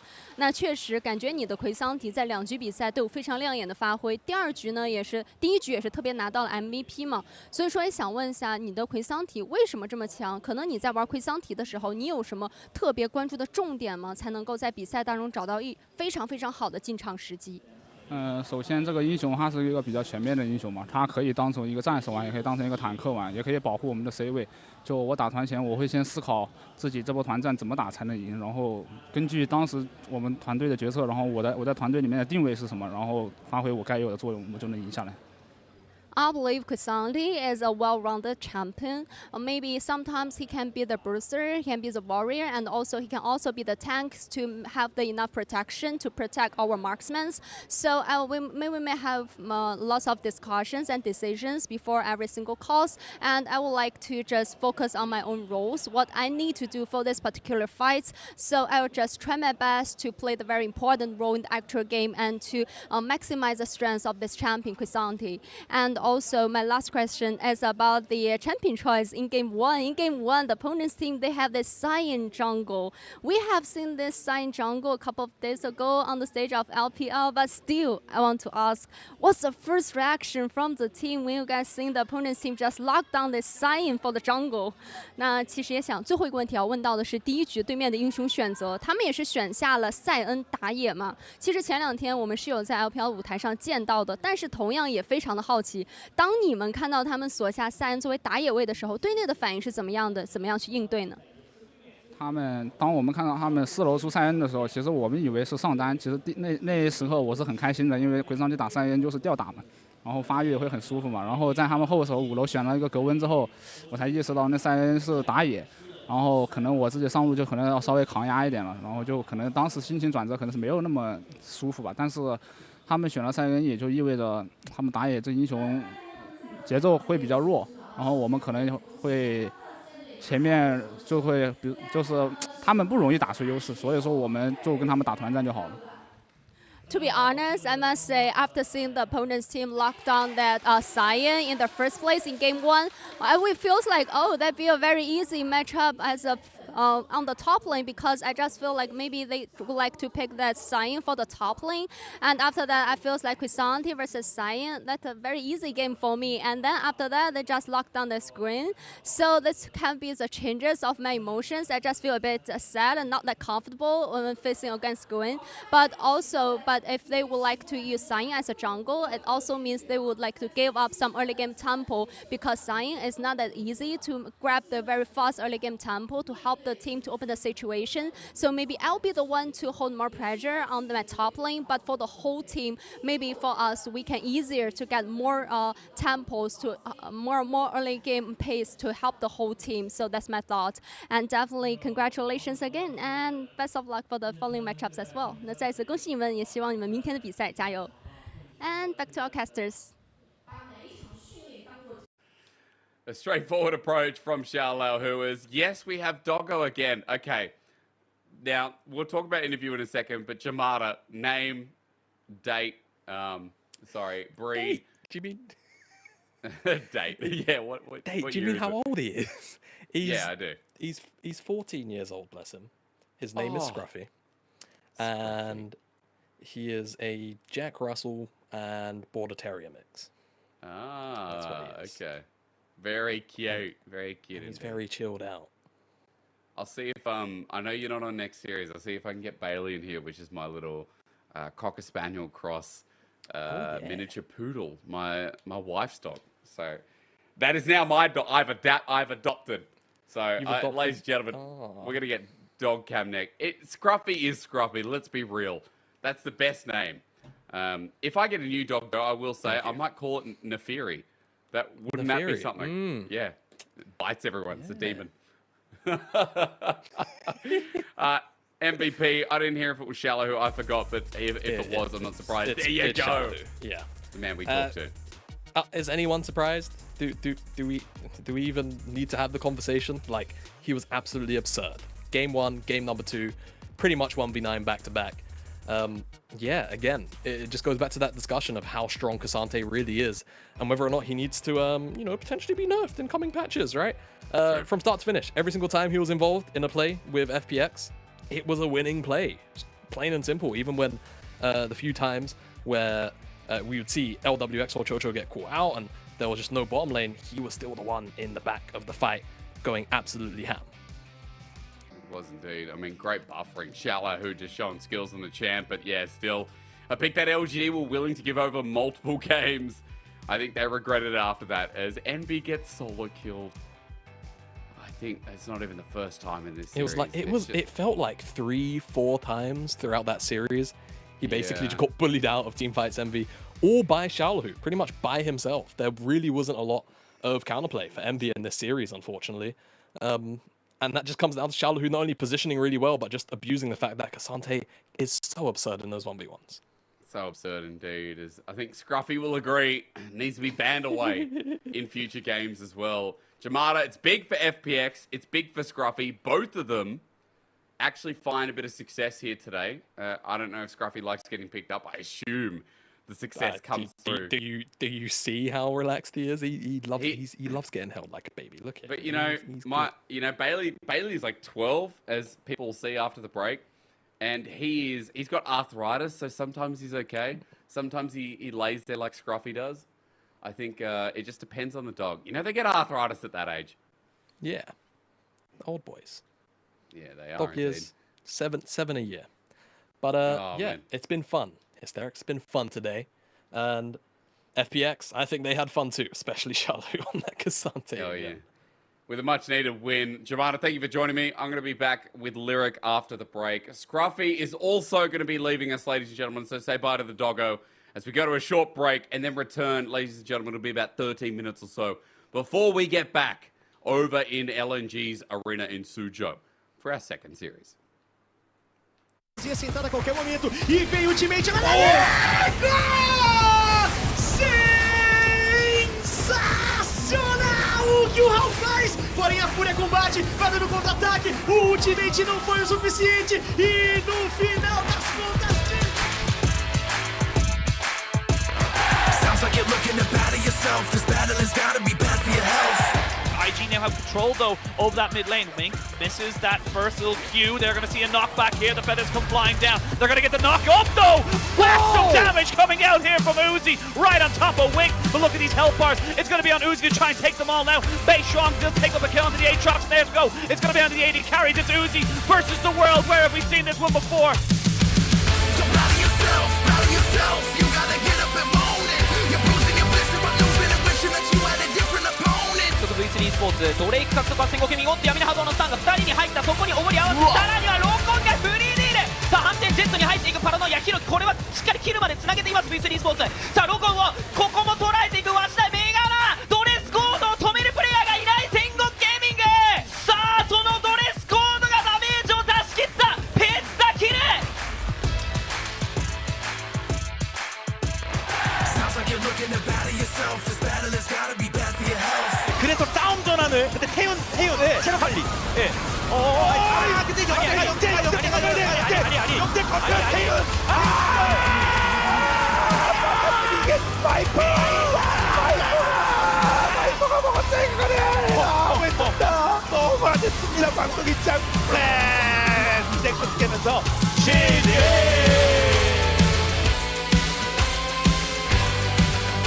Deal picked up. Oh, he goes stop. He sells it, goes or refunds it, goes back for the stopwatch. I like that. Oh no! Someday the perfect game for 100 Thieves. It could be gone. No. Wait, is he out damage? He's out damage at all. This crocodile is huge, and you can't take him down if you don't have the equipment necessary. Someday still gotta live. Welcome back, Someday, to your home. 100 Thieves welcomes you graciously with open arms.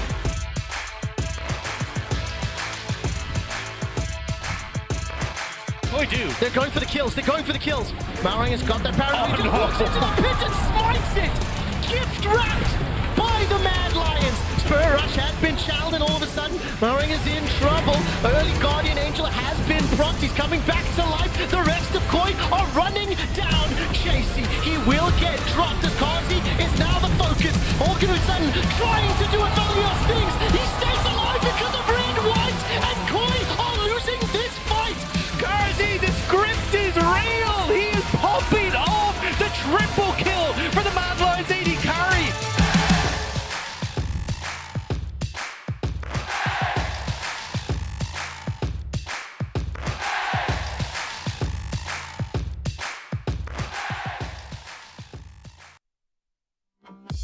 It's all the way up. We got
Right now, I got this beat in my head. Right now, I want to dive into this world. Let it out for the crowd, let it out, yeah, be proud. Right now, this is a real good atmosphere. Right now, superficialities are here. No excuse, no rules, no one to judge. Just give a fuck. The time has come to lose control. Don't be so shy, just let it flow. We are the masters of our own world, of our own world. We pray for fire in the sky. We show that desire is our light. We stick together, together, together. We're alright.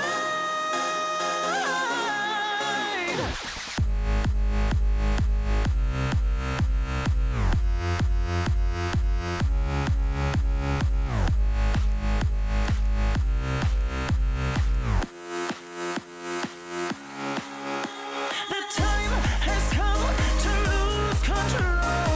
Don't be so shy, just let it flow. We are the masters of our own world, of our own world. Will they drink really expensive champagne on their private jet plane? All we need is a cheap bottle of wine and a cigarette to have a good time. A freedom, conviction, and no restriction. There's no other place to die than here with us tonight. The time has come to lose control. Don't be so shy, just let it flow. We are the masters of our own world.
outside your door. You find love where you don't know.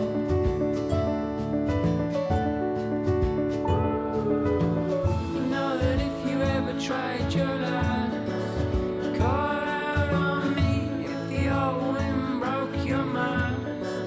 Set out to sea if you've fallen down.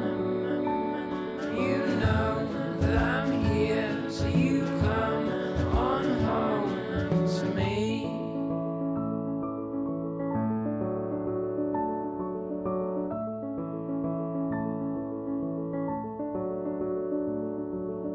Oh, my son, stay curious, my boy.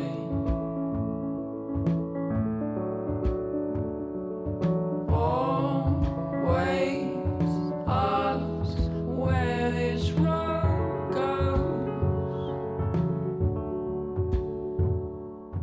Oh, my son, stay curious, my boy.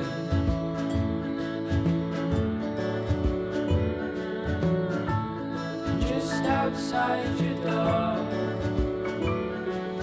you find love where you don't know.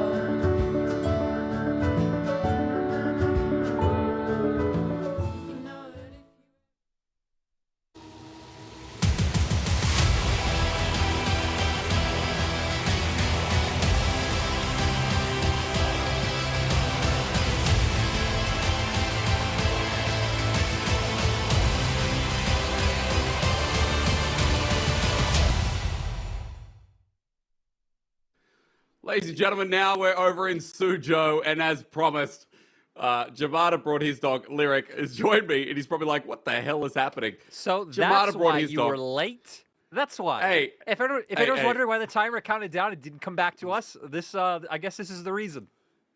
This is Bailey. He's 12.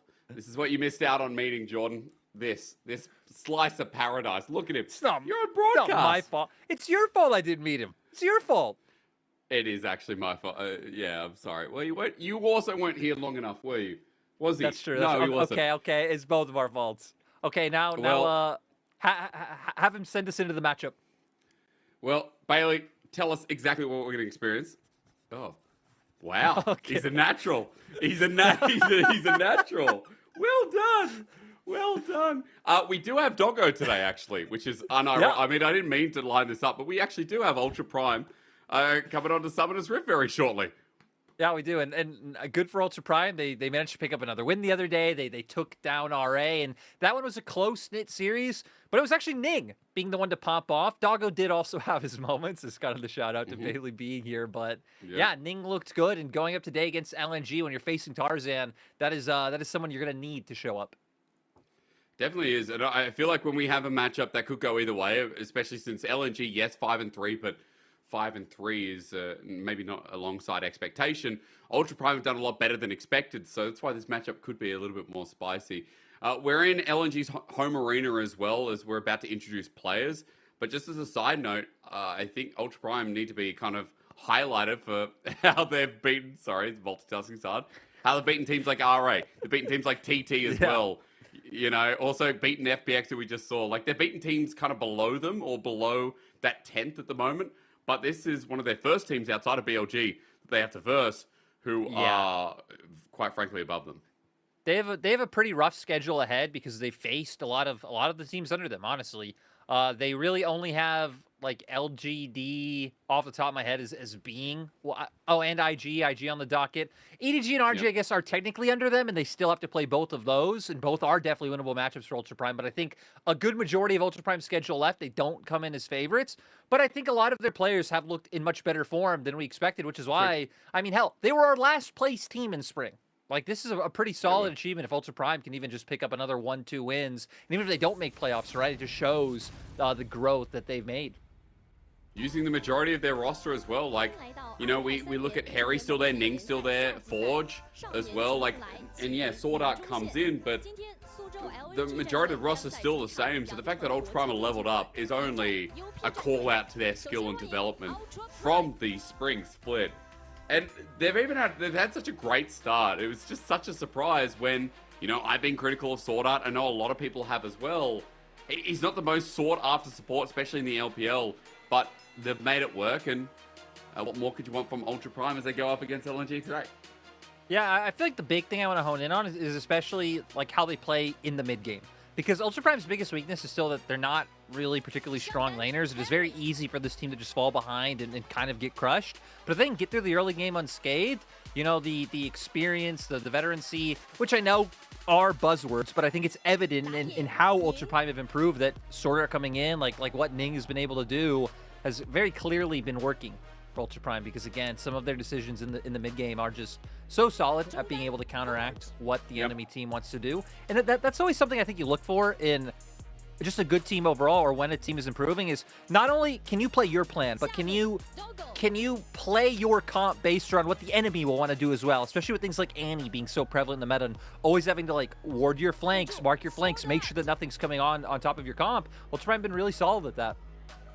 They really have, and again, it's been leading to a lot of fun drafts as well. I know we talked about it last split, but I feel like with Ultra Prime, you know, champions like, players like Ning pull out some of the craziest stuff. Like, he even drew out the Jarvan last split, so far as I bring up what they've brought out. You know, things like the Viego, the Poppy, the Kindred as well. Yeah, it's not too far out there, but Ning is one willing to experiment.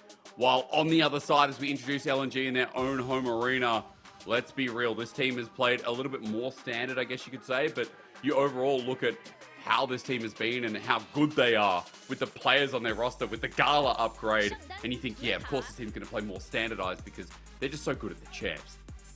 Yeah, and you know, people might have been wondering why we were harping on about Ultra Prime for so long, and LNG come in as clear favorites, right? I think if you expected any other result than a 2-0 from LNG, it would be a little bit out there, and it's coming from the strength of that roster that you're talking about. They did recently get a bit demolished by BLG, but when BLG and JDG have kind of clearly been the best two teams, sorry, Top Esports, you'll get a chance to prove me wrong later.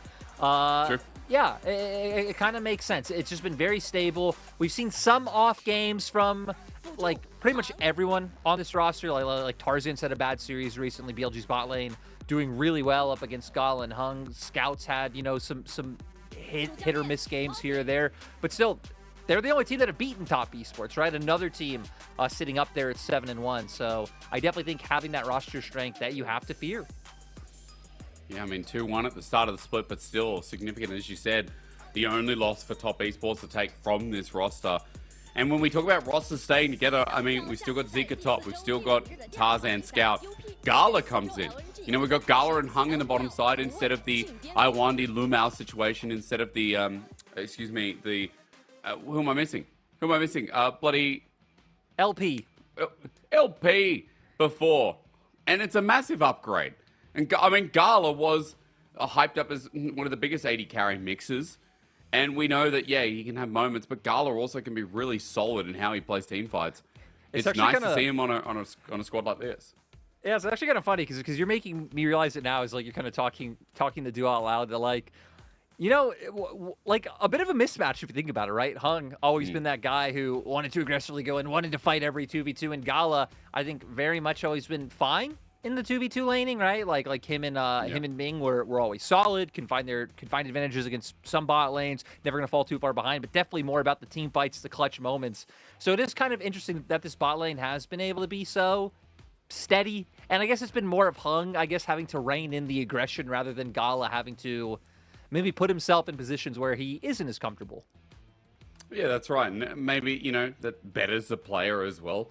Up against this other bot lane, I'll be curious to see how that 2v2 goes on that note, because Doggo and Sword Art have sometimes really struggled in the 2v2 in lane so far, Lyric. I don't know if you want to hit up on what's been happening here with Ultra Prime's bot side, but I know I've been hypercritical through games where a lot of games feel either lost or become very hard out of the blue because of what's actually happening down there. Funnily enough, a lot of the time it's like their decision making and their proactivity that is coming back to bite them. It's not necessarily like the enemy bot lane is outplaying them. It's Sword Art walking up, looking for an angle of an engage, and oh, they get caught out.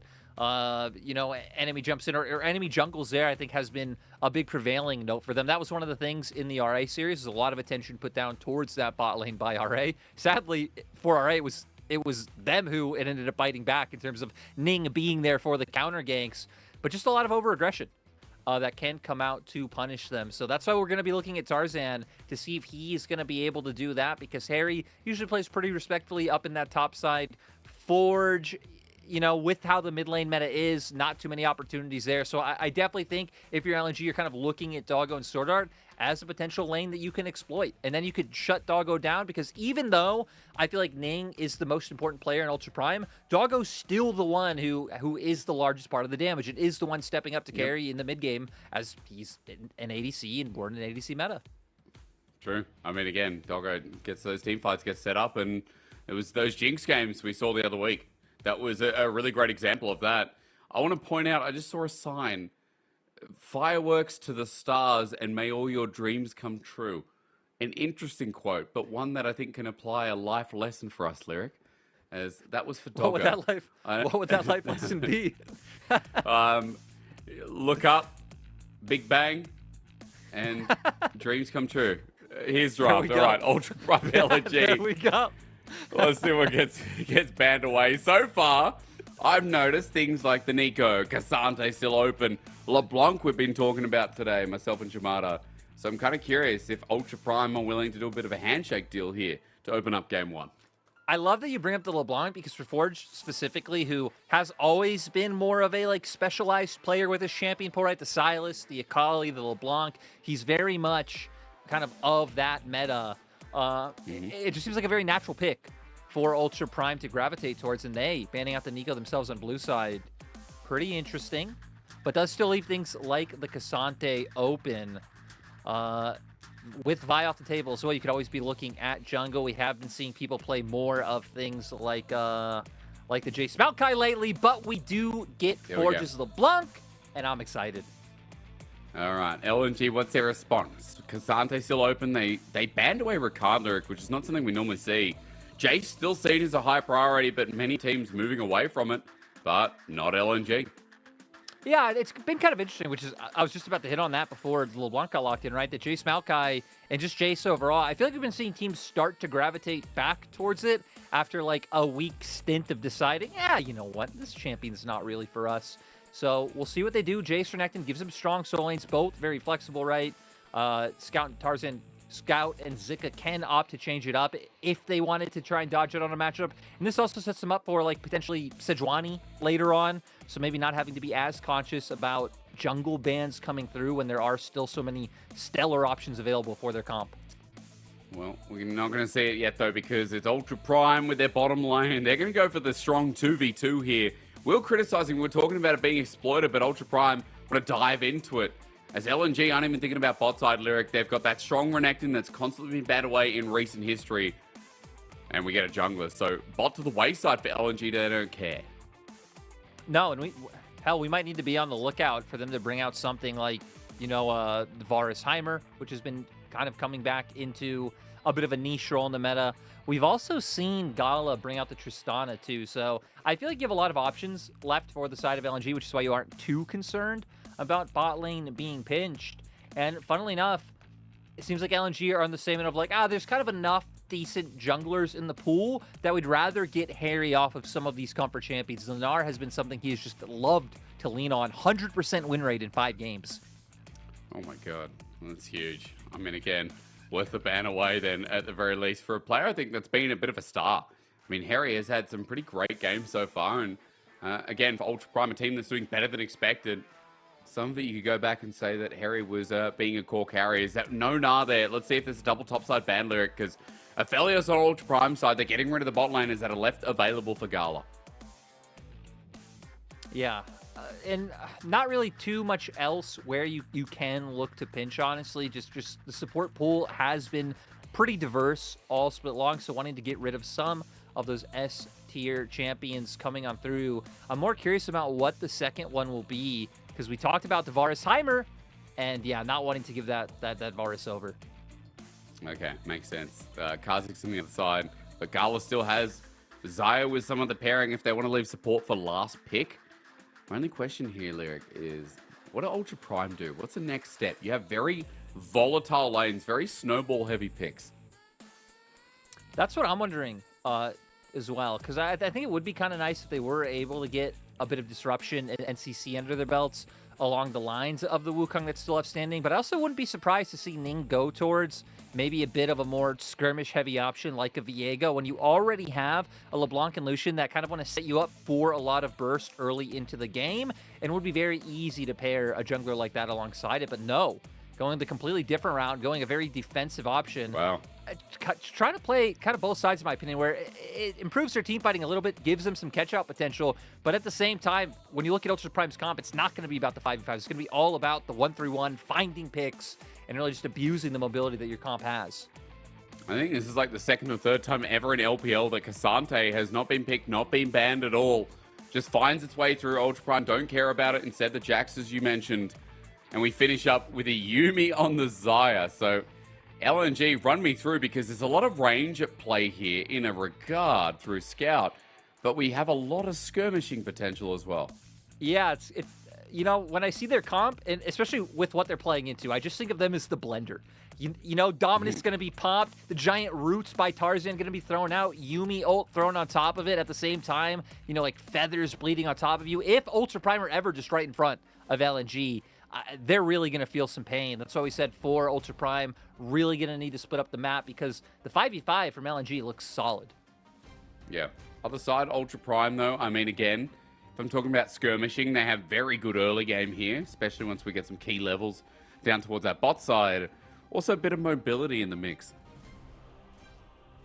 Yeah, and I'm curious to see what build Forge ends up going, because we have had both like Static Shiv LeBlanc played recently, but we've also had like the just normal LeBlanc builds coming. I actually believe it was Scout just pulling out LeBlanc and just kind of going your standard AP carry build the other day. So if Ultra Prime want to dedicate to that side laning and pull them apart, they got to go back and look at that Weibo game and really just abuse that item.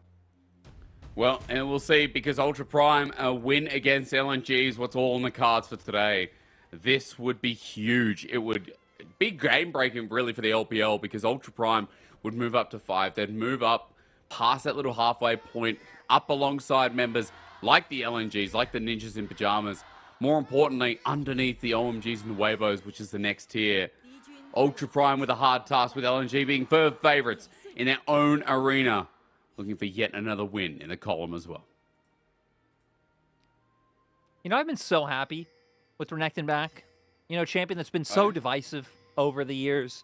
But here in the LPL, it just means, you know, again, come like the 8-minute mark, come first Herald, LNG are going to want to fight. LNG are going to be all up for trying to use that prio and get something going. And just seeing earlier skirmishes is nice. True. And I mean, we have a lot of, I was going to say a lot of Renekton players, but it is true in the LPL. I think it's kind of built into LPL solo laners' blood.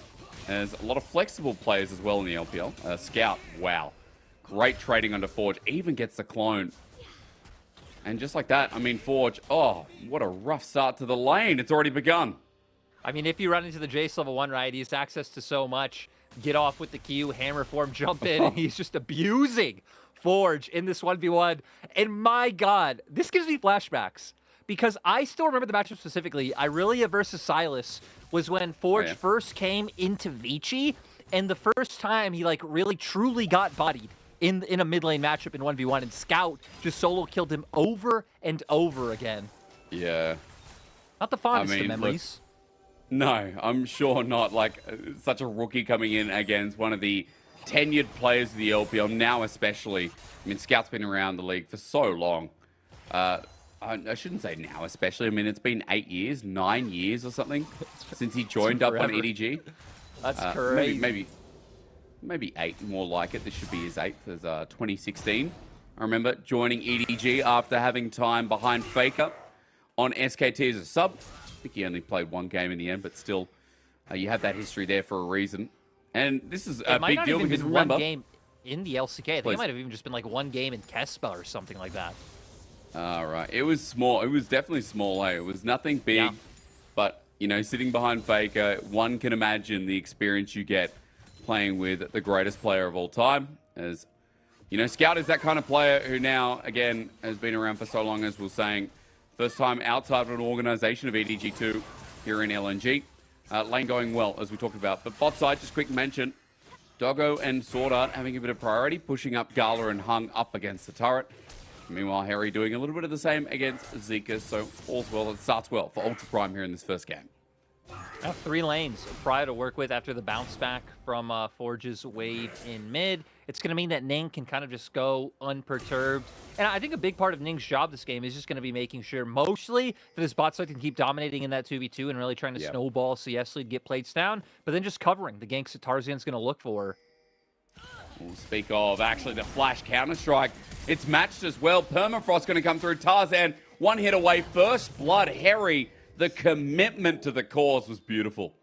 It really was. It feels, I'm a little bit sad for him that he wasn't able to pick up the set of double buffs for himself, but I believe Ning thinking like, hey, we got to get this kill before he comes on CC and just starts running away again. They're now in a solid position. We said, hey, kind of finding out where Tarzan is, making sure he isn't able to get any of his plans off, and for Ultra Prime, it already starts beautifully.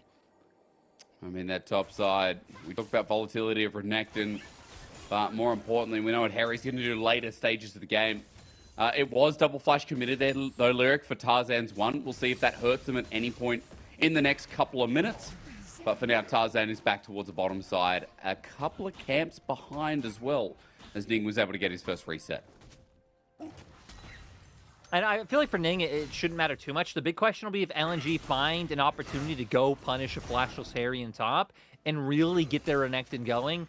Kind of like we said, by that 8-minute mark, by the time Herald spawns and then start being able to play for those gold trades. I just want to walk back to something we were talking about earlier about which build Forge would go. Is going to end up going the static Shiv instead of just a normal kind of AP LeBlanc build, which I think is good because, again, it shows that Ultra Prime, I think, are conscious that if this game stays even, it's going to be a ton about side laning for Forge later on.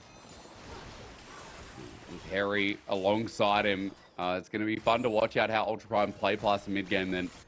At the very least for now, Scout, just the usual, isn't it? Even with the chain down, I mean, Scout's so confident. Forge batted away. To be fair, though, with the Kachea shot, even that damage trade is actually pretty nutty for the return. And now it's going to be crazy, right? Because they're both low. You have some sustain coming out for Forge because he has fleet footwork. And now I'm kind of curious what Scout's going to do, or if maybe he's going to have to try and bring Tarzan in, especially now with having access to that Mimic for Forge. A slight overstep, and Scout is dead. Just like that, lane turns around. A lot of wards placed by LNG, though, so even if Ning was nearby, he'd be spotted out in an instant. You can see LNG's due diligence to keep their mid lane a save. Massive priority. But of course, Ning not interested. He got first dragon instead. With a quick pickup here, just past the 5.5-minute mark. First dragon, you could see Scout now having to go for the space that he really would prefer not to go to, especially when he doesn't have teleport up to get back to lane. He's going to rely on Hung relieving some pressure and helping him potentially try to find this reset. What a legend. Good seeing Yumi in the game. As Hung is just pitching a ride for now. Zika close to topside turret getting a plate as that's Dominus used. Maybe just to threaten him out, Lyric. Maybe he just doesn't want to see him anymore. And there's no teleport on this Jax as well. So it makes sense that Zika just wants to make sure that he gets free time with the turret. You can even see they're bringing Tarzan around, but Ning will be here. So we might potentially get a 2v2. And with the fact that Dominus is down, this might be pretty good for Ultra Prime. But now with Ning showing himself, definitely won't come to fruition. No. No way. He's going to play it very cautiously. Not enough mana for Harry either as he backs away as all in the bottom side. Doggo not level 6. Scarlet neither. As Hung has just returned to make this 2v2 a little bit more interesting. Just note, Lyric, 2v2 is going well for Ultra Prime. 10 CS lead here against Gala and Hung. Kind of what you expect, but we were criticizing Doggo and Sword Art coming into this. This is exactly what you want to see coming out of their early lane.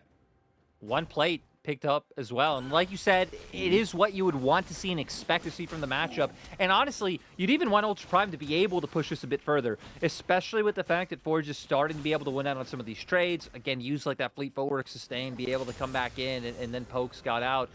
it's going to be about roaming opportunities down to that bot lane. Even if you don't find a dive necessarily, even zoning them off, denying more gold from Gala, getting plates on your AD carry. I think if we don't start seeing that by the time Static Shiv is done, then it will be a little bit questionable for Ultra Prime not pushing this advantage as far as it can go. We'll see what happens over Herald, though. That's my next guess. That's my next question, rather. Because Herald's coming up in 5 seconds. And we've seen so many rotations from bot lanes of LPL, but the state's kind of strange down here. With the slow push coming through from Ultra Prime. Herald has now spawned. Waves at the to and fro.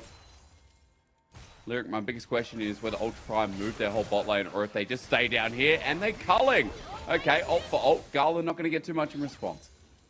It's going to be another plate that's going to end up going down at some point.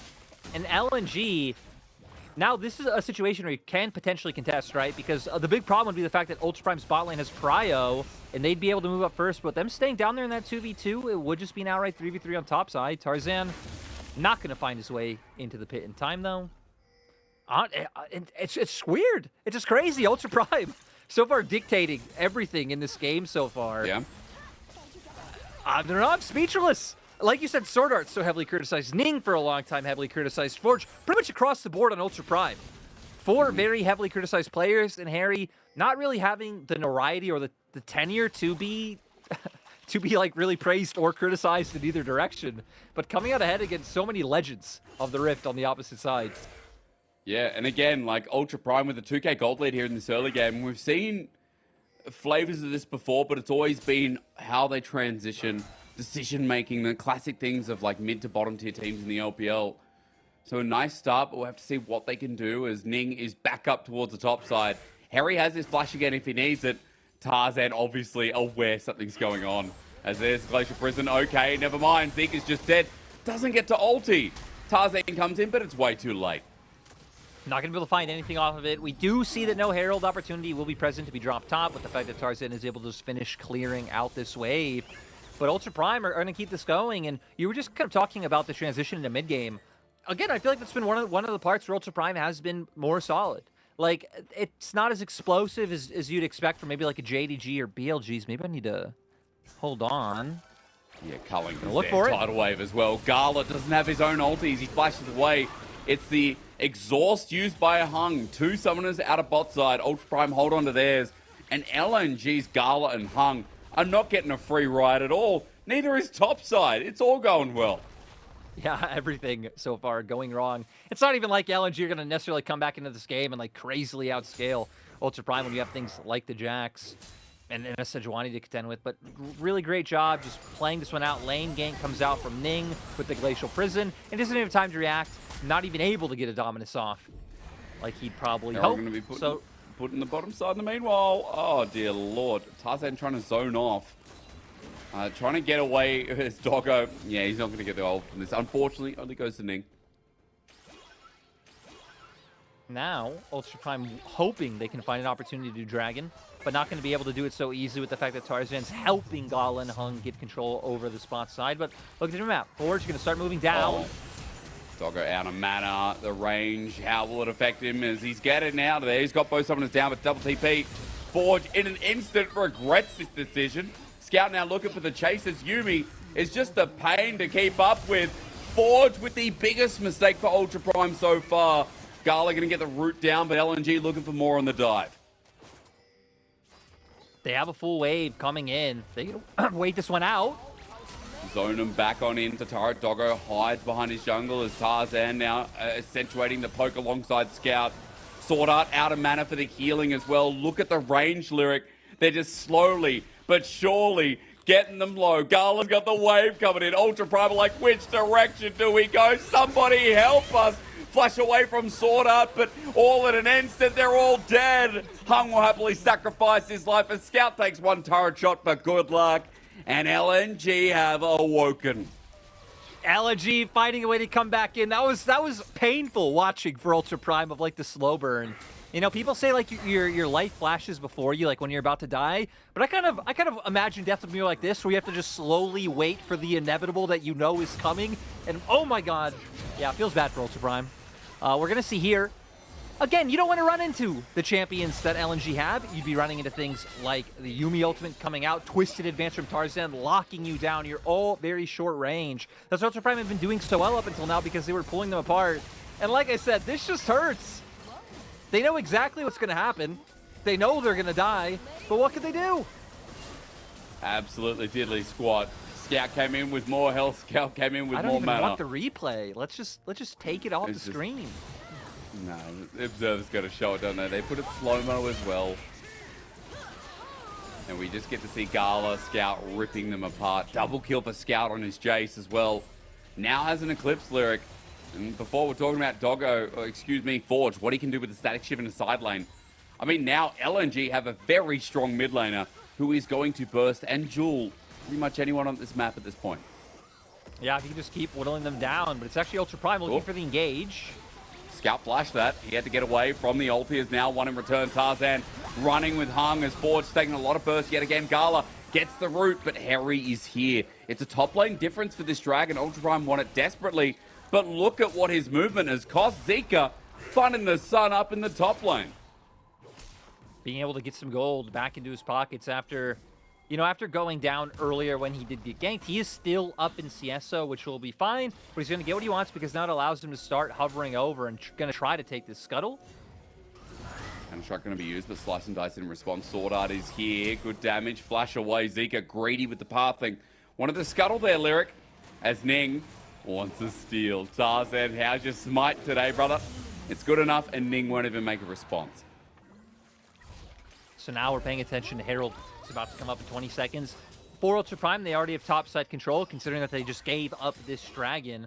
Would be nice if they were able to get a bit of deeper vision down, but with Sword Art still making his way from base, that won't be a possibility. But look where Gala is on the map. If Ultra Prime are fast on this one, they should be able to just get it for free, but doesn't look like they're just going to start it off right off the bat. Easy as you like, wouldn't it? Gold still surprisingly in Ultra Prime's favor. Still at like 1,500 in their way. As you said, the second Herald maybe changes that a little bit, but LNG not going to give it away willy-nilly. Culling going to be used onto Tarzan, gets him to half HP. He doesn't have the March of the Ents available. We're about 10 seconds from that, but Ultra Prime obviously going to be aware that Tarzan's got it soon. So Herald starts in their favor, and Ultra Prime paying the respect for now. You can see them slowly starting to bring Forge over, so they still want to fight. Oh. Well, Smite does go down. Meanwhile, Doggo just by himself. Scout gets free damage with Gala.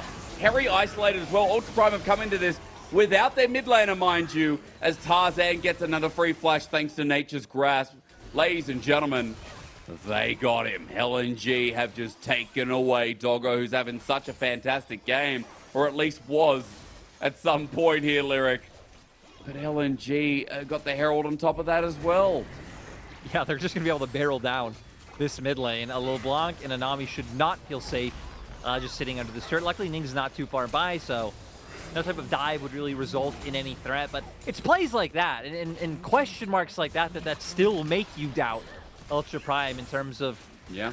I mean, they were just kind of all over the place, right? We're going to get a replay here, but they could have started off this Herald right away. Herald spawned, and Gala was still in bot. Here they are wanting to take this fight because Forge is drumming up. Forge is still so far, leaving Doggo exposed like this. Just kind of ends up being a tragic sprint moment coming out from Ultra Prime. Again, not coordinated with what they wanted to do on the map. You could have even just had Forge keep pushing if you weren't going to just start off the Herald right away when Gala was still bot. I don't know. I don't get it. Yep. Neither do I, but I know that this is not the first time for Doggo or Sword Art. I mean, the bottom lane, the 2v2, not just necessarily in the lane. There's been a lot of moments this split and even last from Doggo that you're just wondering what is going on from a player that has had high highs, not only in the LMS/PCS in the past, but even in the LPL and BLG when he was covering for Uzi.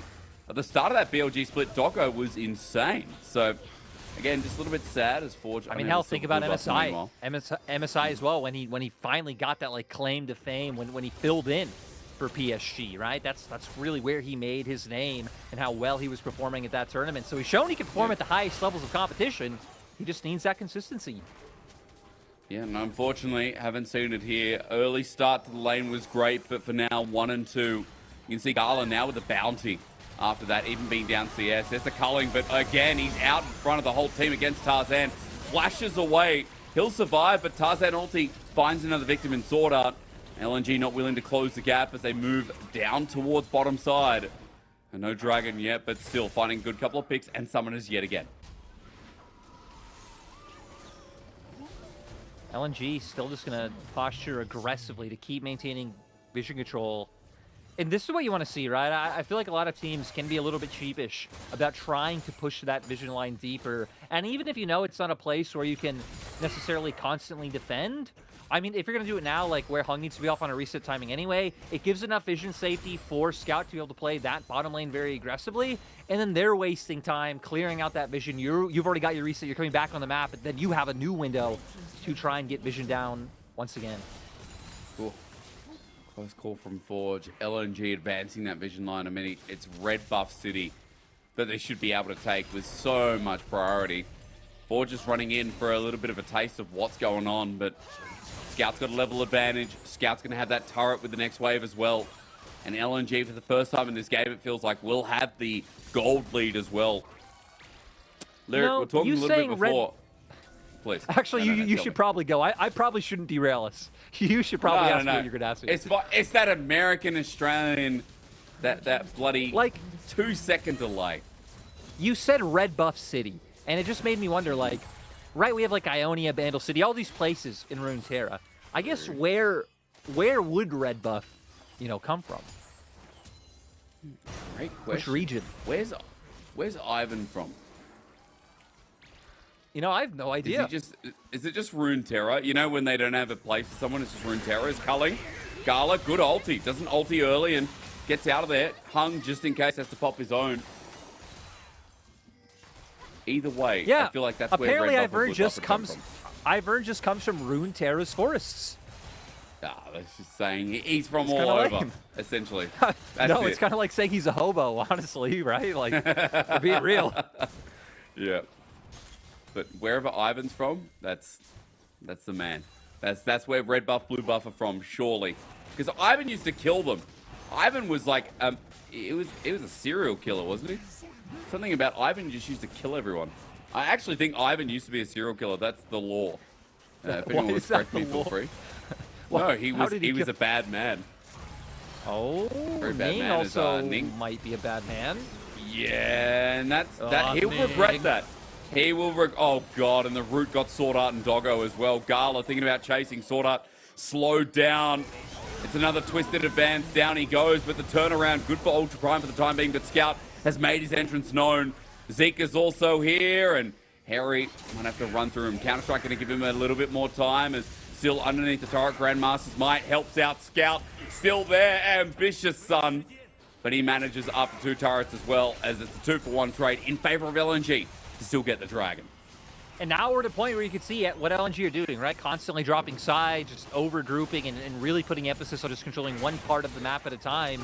And it's leading them to be able to find these consistent picks where Ultra Prime are widespread, just slight oversteps, and good forces coming out from LNG, really leading into these picks that have once again netted them another dragon. Because we're going to see here, Ultra Prime wanting to try to force this dive on mid after, pushing out those side lanes, but not really having enough of a wave. You're doing it into Maokai Yuumi, which I just do not think is a good idea.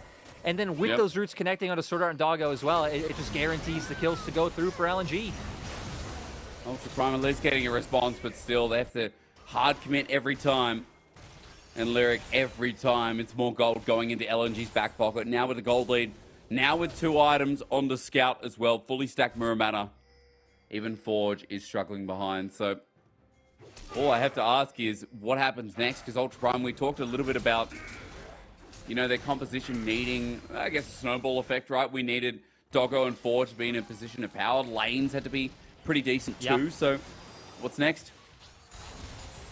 Honestly, for Ultra Prime, I feel like it's kind of what you're looking for now. Play through vision, try to find a pick in the enemy jungle. You have Glacial Prison, into something like a bubble or the tidal wave coming out from Sword Art can lead into a pick.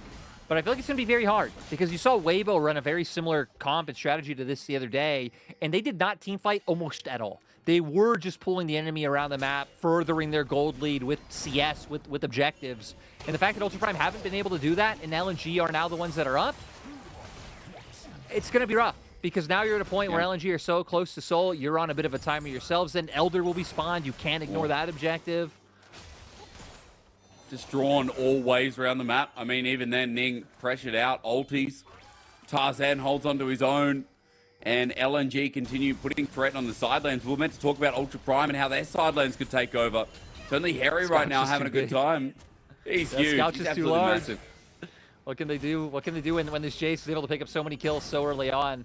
Right now, okay, you know, Forge shooting on some components, but Scout having 2 completed items, just able to stay in their face. And I guess even though we talked about how LNG should feel better about team fights, we haven't really hit on the specifics of why, and all of it just the zone control. The zone control and the disengage. Because Ultra Prime definitely have enough damage to contend with LNG, but the problem is just too many things can stop them right in their tracks, and that's why we didn't see that pass dive be able to work out. That's why Ultra Prime's best opportunities are in situations like now, where it's kind of just bot laners and junglers hanging around mid, and then maybe a Glacial Prison into the burst from Illusion can be enough, but still would have to be worried about TPs being able to come through, as all solo lane TPs are up, so can very quickly turn into a 5v5. At least Ultra Prime have set themselves up in the side lanes. As you were saying, you know, the situation where they are now, Ning's been throwing out some of the Glacial Prisons and looking for some picks. Doggo with his 2 and a bit items, which should be getting closer towards 3 shortly. Should have a possibility of laying down that damage. But for now, LNG defending quite fine as Dragons 2 minutes up. Baron always a threat if things go awry with a couple of the pickoffs that we've seen. Just a quick tangent back. Bloodthirster now picked up by Doggo as well. So you're expecting a hell of a lot of burst towards someone like Gala, even Scout if he's caught towards mid. As it is just Gala by himself. Doggo, best of luck as Tarzan keeps hovering. They really want to find something here. Don't have much to play for, but Tarzan's going to go. Oh, Gala holds onto his ult. I mean, that's some temperament as Ning ulties out of Tarzan, trying to save his team. Scout comes in with 1 shot, and all of a sudden, Doggo at half HP, even has to cleanse. As, yeah, this is still happening in side lanes, but Harry is a Jax for 2 items, so we're getting there. However, he's in trouble. Oh, dear Lord. He's dead. Well, with that shot, with Tarzan, you'd think so, right? Twisted Advance, all you need. Bramble Smash first. Tarzan waiting for the lockdown. Oh, finds look it. at Ultra Prime on the minimap. How quickly can they do it, though? I mean, hang on. Harry's taken a long time to die. Okay, we're going to see if they can get it down. TP's able to come through at least for Zika. Will be a 3v4 in favor of Ultra Prime. They might just get this. I think they will. No smite on the other side, but it's about the fight now, isn't it? As Gala's taking on the rest of the team, Sword Art and Forge running for their life. Sword Art will die. That's Baron of 3 members, actually, because Harry died to start it off, as Ning now has to verse this Renekton Lyric. There's only going to be a Baron on Forge. Is it worth it? Is the biggest question. Definitely not. You know, had like maybe another one been able to get away, you know, maybe at least one of your bot laners had it, so that way you have like Baron buff waves in sides and in mid. Like, sure, you know, maybe the gold isn't there with all the map control that we just saw LNG able to get off of those kills, but yeah, I don't know. Feels bad for Ultra Prime because it was very quick thinking, right? See so many dedicated towards bot side, no jungle able to make it here. They get it on through, but so much burst coming out through both Zika and Gala, and I love it. Gala just continuing to run Sword Art down, and look at the minimap. Ning almost got away. He was so close to getting that recall off, but at the end of the day, close doesn't cut it. It doesn't. LNG with a almost 3k gold lead now. Dragons up. That should be an easy take. There's no Baron on the other side of the map. Forge is now grouping in the hopes that he can help this push out, but Lyric from start to finish, only a couple of moments, I guess, in the first 10 minutes of the game. Well, what am I saying? I feel like, not from start to finish, but Ultra Prime gave us a lot of hope early. There was so much to lean on with how they were playing the game. And there have been some great moments, I guess you'd say improvement from, you know, previous games. But LNG just keep finding windows. Even when it looks optimistic like this. Oh, God. Even when it looks optimistic like this. Oh, dear Lord, it looks optimistic, but for no longer. Culling comes through. Gala gets a free kill on jungle. Harry, why are you TPing here? Is it good? Is it good? Wait, maybe it's okay. It's TP. I take it back. However, there's now no teleport for base. There's no teleport for base. maybe it's not good because Gala's just free hitting. He flashes into Doggo. The root comes in. Scout's just ending. I take it back. It was not a good teleport. Scout gets to freely Luckily, end the game. The Baron buff is back at base. So as long as Forge doesn't die, actually it doesn't matter. It doesn't matter. All the members of LG He's are here. going to die. Oh, he's going to get solo killed as well. It does not matter, no. Lyric. Even the Baron buff recall, it does matter. It doesn't matter for LNG, but for Ultra Prime, boy oh boy, that is one way to lose your game in a sudden instant. And we need to remember that all of this game kind of culminated in one play. It was that one fight around Second Herald where up until that point, Ultra Prime had full control. And you know, like looking how LNG ended up playing the rest of the game, I'm sure they still would have been able to find ways to come back in and you know, potentially win it out. But it was that like weird split decision where Ultra Prime are like, okay, we're not going to start off this Herald. Like we have our LeBlanc down there pressuring at bot lane. Maybe we can get some turrets off this. Then they see LNG start it up and haphazardly start to like posture for an engage. And they're trying to just wait for Forge to make it. But they put themselves in such dangerous positions. The engage onto Ultra Prime came out before Forge was anywhere close.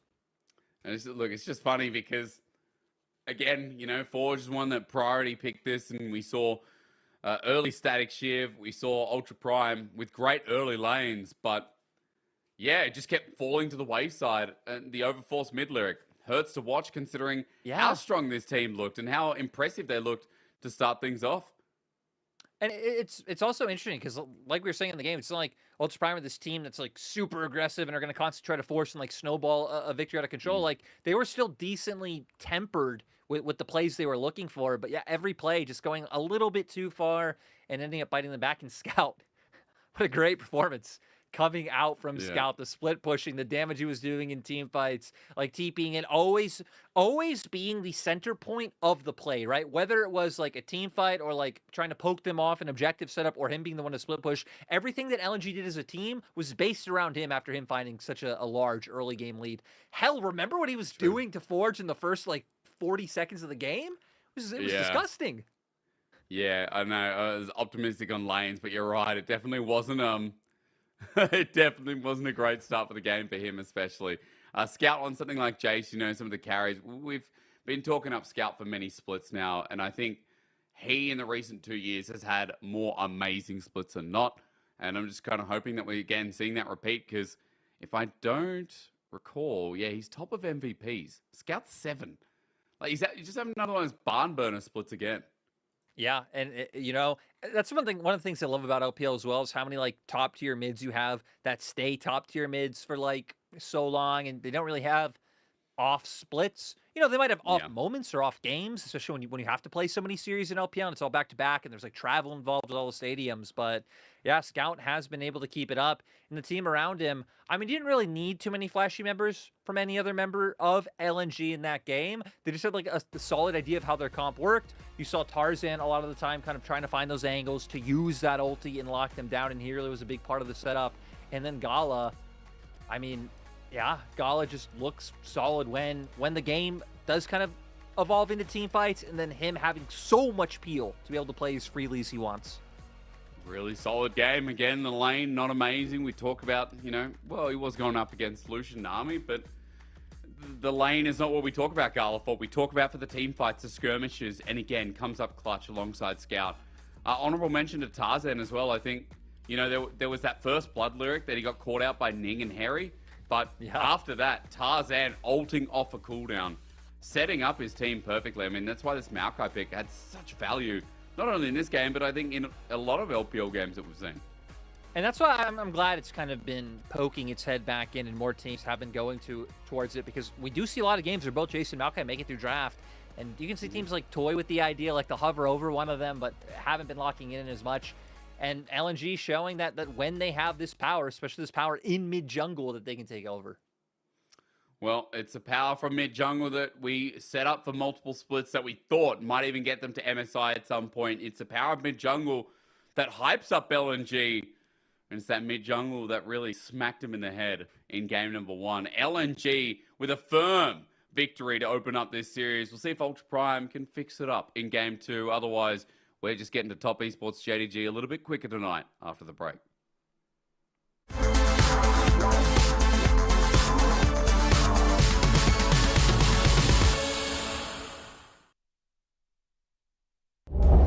dancing a little bit of a 1-2 step right now. NIP back on the fair, and OMG, they are Here he tired of goes. this game. And Aki overextends himself. The front to back is taking advantage of by OMG, though. They distracted the backline of NIP, and that has led to a boon for OMG. Shadow goes back in. Can Photic be the difference maker? Shanji, he gets exhausted, and here comes Abel. He's shutting him down and taking down the house. A Swell goes down. Resets come through. PP God versus Angel is all that's left. Angel with a triple. He's looking for a quadra. He gets the damage. It's gonna be good. And it's an NIP who come out on top in a long haul fight.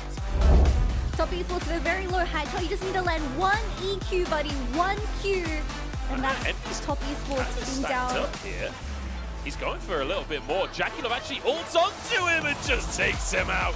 The opposite man eradicated by Jackie Love, one of the greatest of all time and living up to that reputation here in this game. The Bramble Smash won't come through. Jin Zhao tries to finish the job, but he can't.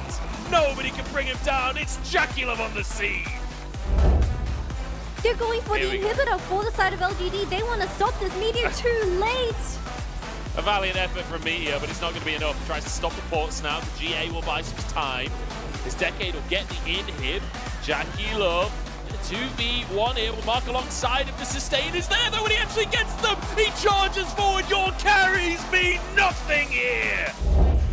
They've definitely been playing it that way. The gold advantage certainly helps. It means that UDG can't brute force their way into as many fights as they would like. They have one item that helps. With the Uzi! Oh, that's all they needed! Fantastic hook there from Hong.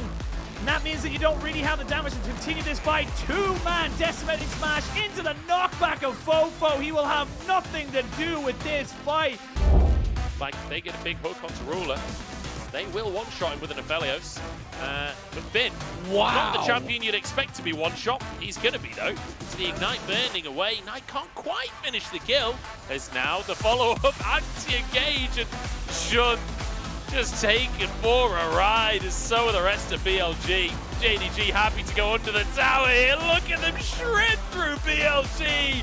See ya later. We're back to MSI Finals again. It's domination. A Finn TP's back in just to be set up for maybe a second quadra kill. Ruler on a triple already. I think he's bought enough time. I don't think the multi-kill will be there, but it just doesn't matter because Ruler hits double digits, 10-0 at 20 minutes.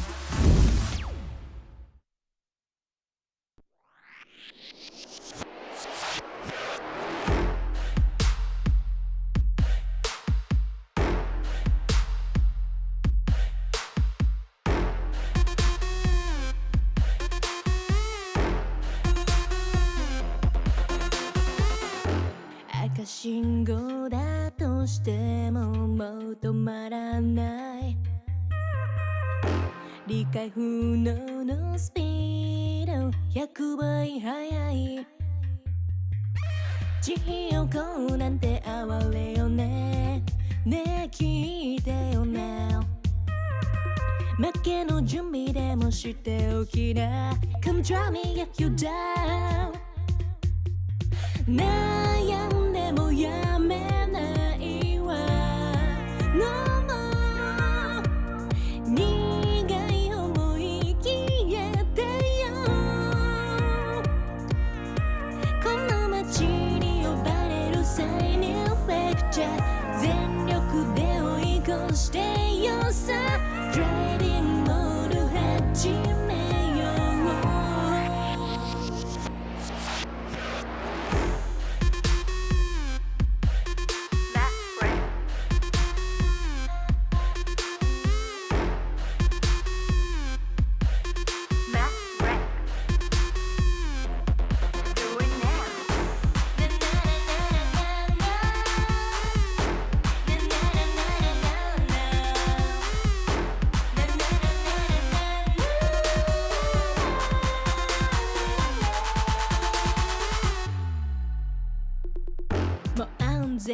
近道なんてのの完全にアウトだからあんたの後悔楽しみだわすげえ気づいてよマジでベイベー一番でノックアウトするわ You better be listen 地横なんて哀れよねねえ聞いてよな負けの準備でもしておきな Come try me if you were down 悩んでもやめないわ No more 苦い思い消えてよ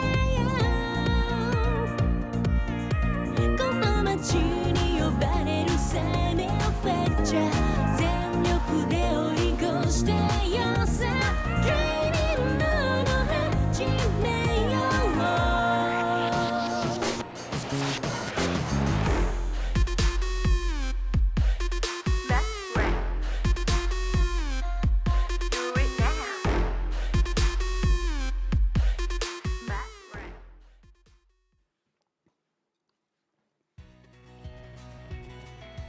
Ladies and gentlemen, welcome back to Suzhou, LNG's home arena, or at least the city thereof. I have been to Suzhou? No, I have not been to Suzhou because that building is wild. that is some architectural delight. I wonder how you get up to the top. It's like this. Anyway, I'm probably elevator. Yeah, probably. Definitely not walking it. However, it is time to celebrate LNG because with a game like that, you know why this team's heading on the up and up. Lyric, I didn't hear MVP. I would assume. You know who it is. Scout. Gala. Yep. Scout. Yep. Scout picked it up. I mean, he had a great performance, right? And he gets to continue leading the pack in terms of MVP votes, now sitting all the way up at 8, having a great split once again, despite some of the struggles that LNG of a team have faced overall, but just showing once again why LNG are a top team who are in contention for the championship. That's right, even though their score might not suggest it. I mean, LNG still, you have to look at their schedule and how hard it's been for them so far. You look at this team and you say, well, LNG at the very least, you know, is showing that they are a lot different from Ultra Prime. There is no contestion. Contestion? Yeah. Yeah, good word. That works. Works. But I actually want to hit on that schedule point because, you know, looking at their schedule ahead, for people wondering, like, okay, LNG 5-3, that's all right, but it's not the best. Their games left are WE, OMG, AL, LGD, TT, and NIP. Like, all games that honestly LNG goes in as the favorite as. Maybe OMG kind of have close to a 50-50. WE as well have been on a win streak, but I'd still say, just kind of looking at rosters, looking at what they've done, you would have LNG equal or favorite in every single one of those. So definitely a team who's going to skyrocket in terms of the standings with the matches they have coming up. And I mean, again, realistically, like 3 losses, if they continue forward and they are able to whack that all out with, you know, teams like WEOMG really being the hardest, then LNG could be, you know, in that top 4, that upper echelon, and setting themselves up for what we assume is 4 spots at Worlds coming up as well. Of course, it has to be after MSI, surely.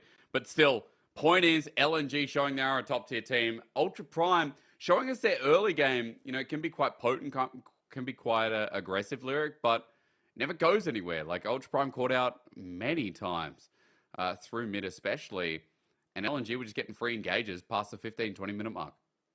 Yeah, I think they did go for, like, a, you know, a bit of a strategy that was a little bit harder to execute. I like that they brought it out. I like that they tried to lean on the strengths of someone like Forge, but like you said, sadly, it was like a snowball effect. Everything's going good. They make one mistake. Sadly, it's a pretty big mistake around that Herald, and then it just kind of continued to snowball. Maybe get in their heads a little bit that they were starting to feel the pressure, especially from those accelerated shock blasts. So now, going into Game 2, we are swapping sides. LNG do get to go to blue, which, again, by many is considered better.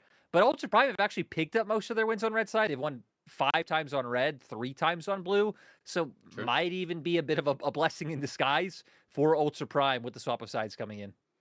Yeah, maybe. I wonder if it changes up the draft that much as well. Like, you know, we saw No Casante in game number 1. Maybe we get more of the, you know, the threat of Nico, or try for the Zerayumi again that shouldn't be given over. Like, I feel like maybe LNG will disrespect a bit, and Ultra Prime might get a little bit more of a priority on champions that they should not be given. And maybe for Ultra Prime, another thing you do is kind of like index heavier into like whatever style you're going to go for, which is why when we got the draft, right, for Ultra Prime, we were talking about junglers, I didn't bring up the Sejuani, despite the fact you can Sejuani melee top. When you already have like LeBlanc, Lucian, Nami, maybe just have your index into also a strong, potent early game top side. And they've already got the Renekton, so at least getting a top lane matchup that can fit that might be a little hard, but whether they've gone for a Viego or something a little bit more snowbally, and you do try to play a faster tempo, could have been the way to go. So that's kind of where we'll be looking. Though Ultra Prime, like I said, I feel like predominantly do like to be a little bit more controlled. So maybe it is actually changing up the mid and bot. But the problem is when you do that, you're losing the lane strength, which allowed you to get through that early game. So Ultra Prime's really going to have to weigh those trade-offs in their head and see which one they can execute better. It's hard. It's, apples and oranges really for what you want out of Ultra Prime, considering that, look, yeah, that early game looked great, but it's always been about the mid game. It's always been about how Ultra Prime transitions and some of the decision making we talked about, which is a very general statement, but I feel like for Ultra Prime it applies quite easily. But overall, look, Ultra Prime have impressed us throughout the split in different points, different ways. It's just some of these recurring issues that against better teams, I think are a lot easier to expose.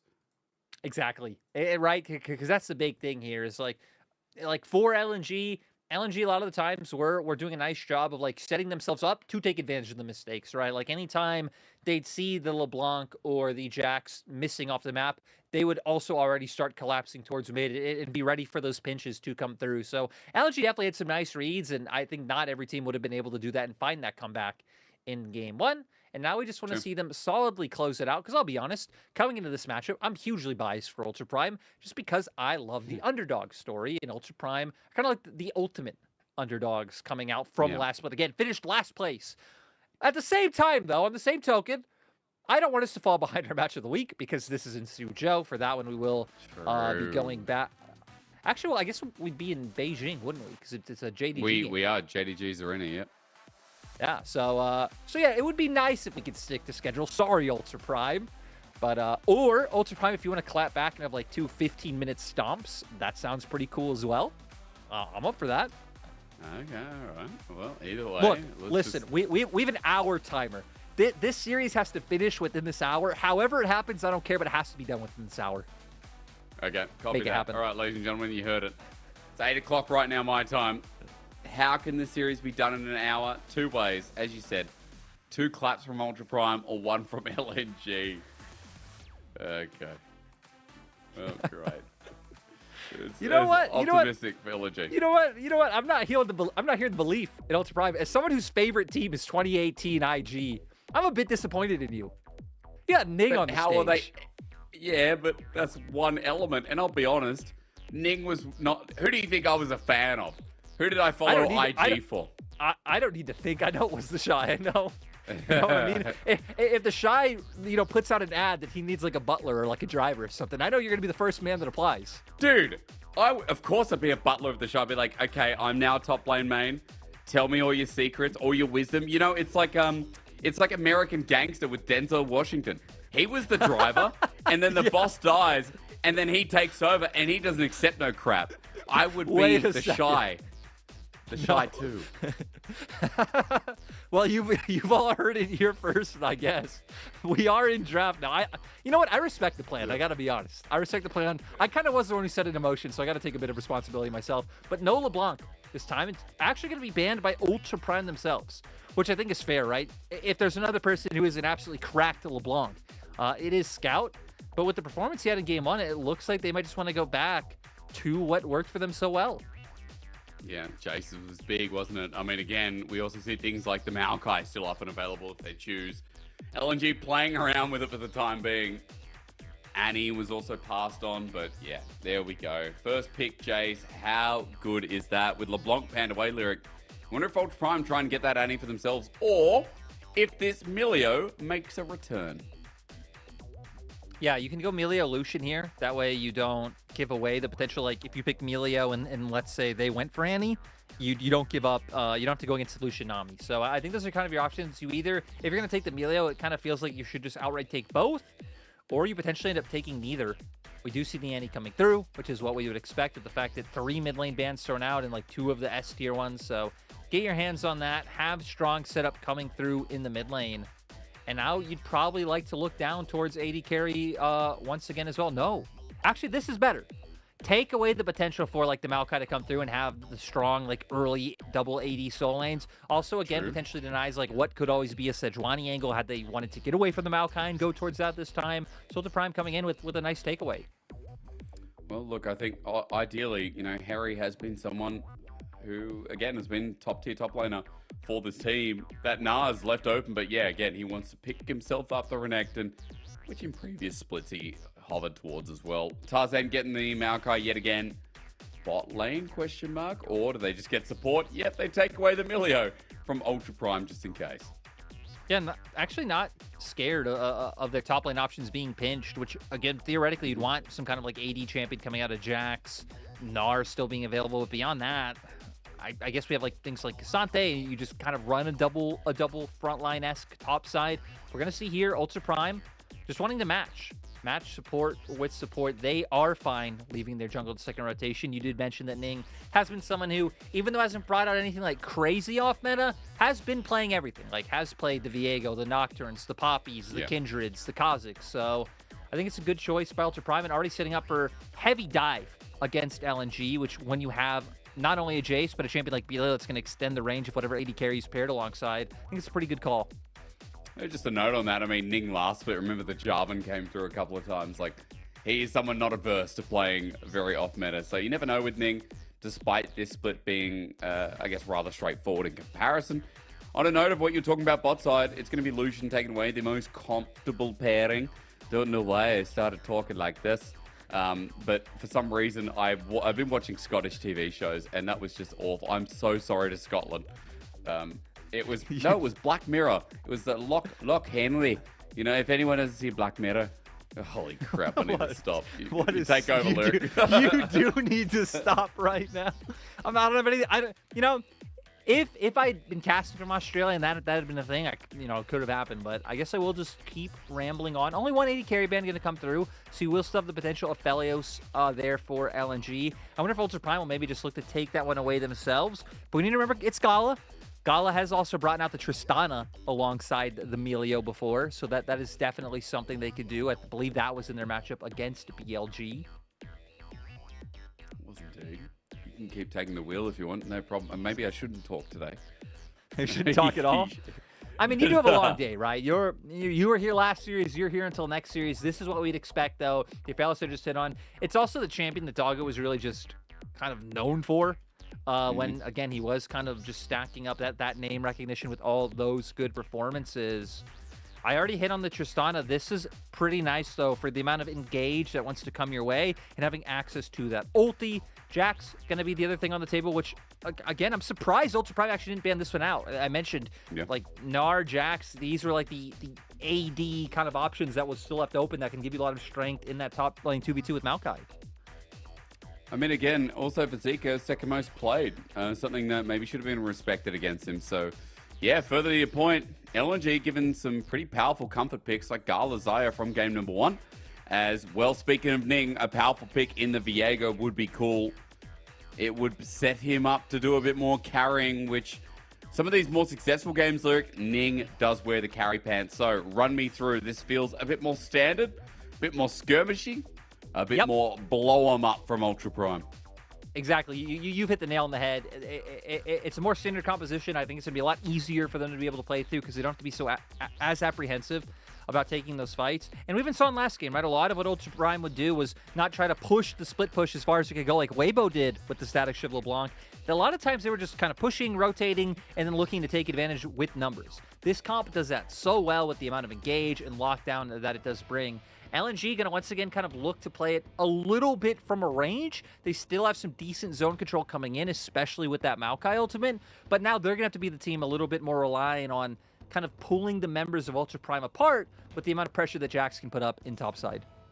Well, it'll be interesting, a bit of not diversion, but a difference in the side lanes this game around. I mean, still, strong side lane and someone who can hold the 1v1s.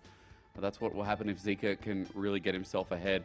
The biggest thing, though, is that Scout returns on the pick that he nailed, like, absolutely destroyed Ultra Prime with. Speaking of which, Gala the same on the Zaya, this time with Hung on Milio. Not the Yumi, but we're going to call similarities, right? As we go into game number 2, LNG, firm favorites for a reason. Game 1 was a good slaughter. It was past the 10-15 minute mark where they dissected Ultra Prime like frogs in 8th grade science class. Let's see if Ultra Prime can sew themselves back up and maybe have a better time. Against the sciences of that LNG. analogy just like makes it worse because it just reminds me of the bot lane dive where Ultra Prime had to just like sit under their tower for 20 seconds and like just wait, just know it was coming. That's how Did the you frog actually have feels, to dissect frogs? And was that a thing in your school? No, never did that. Is that like a 70s thing? Oh, hang on. Sorry, Zeke is fishing. Wait, pause. Oh. You already got one gold. He got one already. Wait. I was going to say, one. it depends. If this is like the fishing in like Stardew, it should be relatively easy. If this is like fishing in Coral Island, a little bit more annoying until you spend the gold to upgrade to like the better rods. Looked a little bit more Stardew-esque. 300 games in LPL, by the way. Just a side note, as Scout's doing the same again to Forge in mid. Stardew fishing for like those legendary fish, no way is that easy. Some of them are the biggest pain in the ass. Like, man, I sat there for days with some of the hardest fish, and they sucked. You know, I definitely agree. It is not easy, but it's easier than it is in Coral Island in my mind. Easier than Coral Island, not as easy. Sunhaven, if you ever play that, is the easiest, and I'm now just showing how many random Stardew Valley ripoffs I play, which is a good amount. That one, you pretty much just have spells that fish for you. Ooh. Gonna pause though, because Forge in a bit of trouble. There's the flash. Oh my god! A level 2 solo kill. Scout does it again. And that window came out of nowhere. Forge felt so secure, standing back, farming the way, decently close to his tower, but great killer instinct coming out from Scout with that flash. I can't wait to see that one again. Like the lane difference, right, man. The lane difference is insane. Scout did this in game 1, but this time he finishes the job. Walking up to hit that minion, I think a little bit overzealous. Yeah. That really being the downfall for him. Well, bugger for Ultra Prime. That's not a good start to the game at all. Oh, neither is top. Wait. We're just getting demolished. Aren't we? Zika, this could be dangerous, Lyric. Is it dangerous for him or is it dangerous for Ning? Those are the questions we need to ask. He doesn't 1v2. I mean, look, it's dangerous to him, surely, right? No. Just wait. But I guess the question isn't a 1v2. Now Ning will definitely kill him. Let's see. Not by himself, though. I mean, Zika's still strong by himself. It depends on that counter-strike, because he's going to get the leap strike over the wall, but look at where Forge is. He's finally got the push in mid. 3 members are running after this. Jack's Forge, a little bit slow, though, as counter-strike's still going to come through. Scout just backs him up, leap strike out, and you'd think Zika would die there. I mean, you got to wonder how Forge was using his cooldowns to not have his stun ready, with the fact that that was, a good 10 seconds of you knowing the Jax is running down. Speaking of which, no stun again, because Tarzan's here. Ning's going to help out, but this 2v2 erupts. The Twisted Advance follows up. Ning doesn't get the stun. Shock Blast does. Scout is in a league of his own right now. Ning is just trying to get a reset, trying to get the kill. Stun this time, but he's bopped away. Do not give Scout Jace. Do not give Scout priority, but give Scout your respect. Scout looking like a pro baseball player right there, just batting Ning right into his depth with Tarzan. And this is exactly what you need from LNG, mid-jungle, being the ones to pop off. All kind of 3 kills picked up going between them. And all of it being, right, Forge had this pressure from before, and now Tarzan going to walk down, get some good damage off, and then the amount of CC that's able to come off early on, but yeah, right there, dodging out on the stun from Ning being the first big part. You wait for your accelerated Shock Blast combo to come up to be able to hit that one away, and then being able to get out of vision just in time for your knockback to come up, and then just bat to Viego right into the waiting arms of the Maokai. Hot damn. I mean, he spaced just the tip of the Incinerate from Annie. So he got out of Forge, and then he sidestepped the stun again from Ning. Like, what the hell? Scout a little bit sus on how clean that was as well. Really nice to see. Again, for Scout, we talked him up. Guys, if you don't know who Scott is by now, you're somewhere else. This is... Who knows? This is not... Maybe Scott's coming in pissed, because let's remember, their last matchup was where they got 2-0'd by BLG. That was the day before yesterday. So Scout woke up, slammed his... you think he's a coffee or an energy drink type of guy?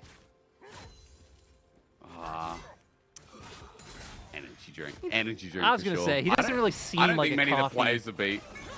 Hang on. Oh, Cleanse comes out. God, Gala's really good at toggling Q with E, so he gets the full wrap back as I need to pause. Harry is level 6, Zika as well. He's gone a little bit deep for this turret, but Zika doesn't have the full tools to punish him. I was going to say, Lyric, I don't think many players in the league would be coffee guys. Like, who do you think would be a coffee guy? I think Doinby would be a coffee guy, especially since he's now Daddy Doinby. You know? He does seem like he'd be a coffee guy. He's got a kid. Of course he's a coffee guy. I feel like some of our edgier players, like I think of people like maybe Quanfong, like the kind of like silent edgelord looking type, like they probably wake up every day, have a black coffee, and go on with their day. A Scout. Oh, again. Are we doing it again? So Forge close. Gets out of the way. That was solo kill number 2. Flash for flash. Scout is just living in Forge's head rent free. And again, it's just so... It comes full circle of it really being the first time that Forge ended up getting just so heavily clapped in 1v1 back in 2020. But now here it is again. Scout, the same demons that he has to face. It's just a testament to Scout and how he's been able to hold it up at such a high level for so long. As Ning now... I mean, he is in trouble, isn't he? He doesn't have ulti. Grandmaster's might is No Brock. flash. Zika auto-attacking. And now he's looking at Harry as well. Look at him run him down. Harry has to pay the respect here. Honestly, Ning getting soloed out by the top laner, that's just telling you how this early game's going. It's LNG all the way. Completely abusing Forge and Ning so far.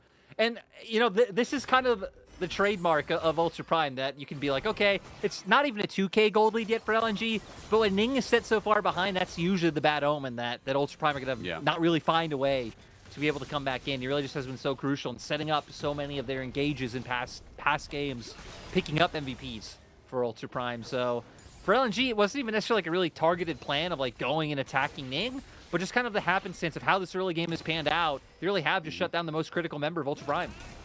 And Lyric, when we see so much priority just lost in mid, where Forge can't join any play, can't really do anything, we see LNG just utilizing that so well. Look at River Vision. Wards line the streets. Little from Ultra Prime to match there with a couple here and there, but if anyone walks through River at this point in the game, LNG know about it. And with mid as well, thank you so much for the priority on Rift Herald. That's LNG's as well. Yeah, priority mid, Vision in both sides of River. They have prio bot, CS lead on Gala. We just saw Zika get a solo kill on the jungler. Like, they really are winning across the map. Ultra Prime gonna try and use this Herald for a positional advantage for a fight. Do they want to be here? I mean, Tarzan's just gonna ulti. Why are there... What? I mean, the Herald's already gone. Harry's now gonna try. Okay, Renekton stuff is good. Ning gets a reset. It's turning back as Gala has already used his feathers to draw it back in. It looks sketchy in the first half, not gonna lie, but Ultra Prime utilized that big bad croc in the second. I love how both teams quickly went from like, we want this, to like, oh god, we gotta get out of here right now. Ultra Prime were not confident starting that one off, but winning out, we'll be able to turn this into some nice damage on this top lane turret as well. You can see Zika and Tarzan kind of just waiting in the wings. Oh, that was close. Yeah, it was close. The problem is Scout is mid. Bot lane has reset first. Lyric, that was a good play. Herald does go over to LNG though. Teleport going to be burnt towards mid. Bot is going to get hard shoved probably for another plate. So we'll see if it's worth in the end. As we look at this, Ultra Prime's bottom lane, I guess with the bait. Yeah, and Ultra Prime wanted to try to use the dragon position to bring them in, but it's a great job because they kind of lure them into Tribrush, which gives Harry the best position to slice and dice in, pop the Dominus, and then you're able to separate LNG onto two fronts and really just take these isolated fights, which gives you 2 kills in the end. So honestly, let's be real. That did not look like a kind of planned trap coming out from Ultra Prime, but it did work out in the end. And kudos to Harry really being the one to kind of jump in and set that one up. Yeah, I mean, gives Ning a couple of kills and ultimately puts Ultra Prime back into a contention in the game somehow, but onto Forge, maybe that's not true. Oh, Duskblade, solo kill! Let's go, Scott! Scott is just having one of those games right now. He's not letting Forge play the game. Solo killed him multiple times. Huge CS lead. Gonna get even more plate gold. Tarzan even sells the Herald if they want to enable him to push more, which it looks like they will. And you're just going to be once again in a position where if you cannot get on top of Scout, you will not be able to win these fights. So everything is going to be on people like Sword Art, Forge, being able to lock him down, and then Shane burst him down. It's just domination. Like, Forge isn't even in the same realm, man. Scout is Tarzan getting flashed on. However, an ambitious play from Ning. Heartbreaker, flash in response. Ning was not taking no for an answer. But all of a sudden, as Wade, he flashes out. Scout queued the wrong way, though. It was such a good flash. He still gets the kill. And now with Heartbreaker, he goes invisible. But, excuse me, Duskblade. I mean, he queued the wrong way after such a sick flash. Oh, man, what an event. I love that Scout also turns back around, kind of knowing he's going to go down, cues in. Probably reading that Ning is still in the area to be able to kind of catch him in collateral. As we're going to see here, him running down again, accelerate Shock Blast, then able to just run and just the amount of damage he's doing. And it's only one fully completed item. Has the Warhammer as well now in his inventory. And look at Forge, hasn't even finished his mythic yet. Has a stopwatch, so potentially might be able to live through the next one and then get away, but with no flash, that's actually probably not even going to happen. Yep. You know there's another one coming. I don't know what solo kills are for the league, Lyric, but I know what MVPs are, and Scout is top in the league now, by 3. Jackie Love, Rookie, both tied 5, with Ning, funnily enough. Ning is actually on 5 as well, Shanks alongside. But if this is a win for LNG, Scout will be way ahead at 9 as he picked up MVP for game number 1 on this same pick. And Lyric, he's 2,000 and a bit gold ahead out of anyone. Like, Ngala's almost second. Harry on that Croc is second.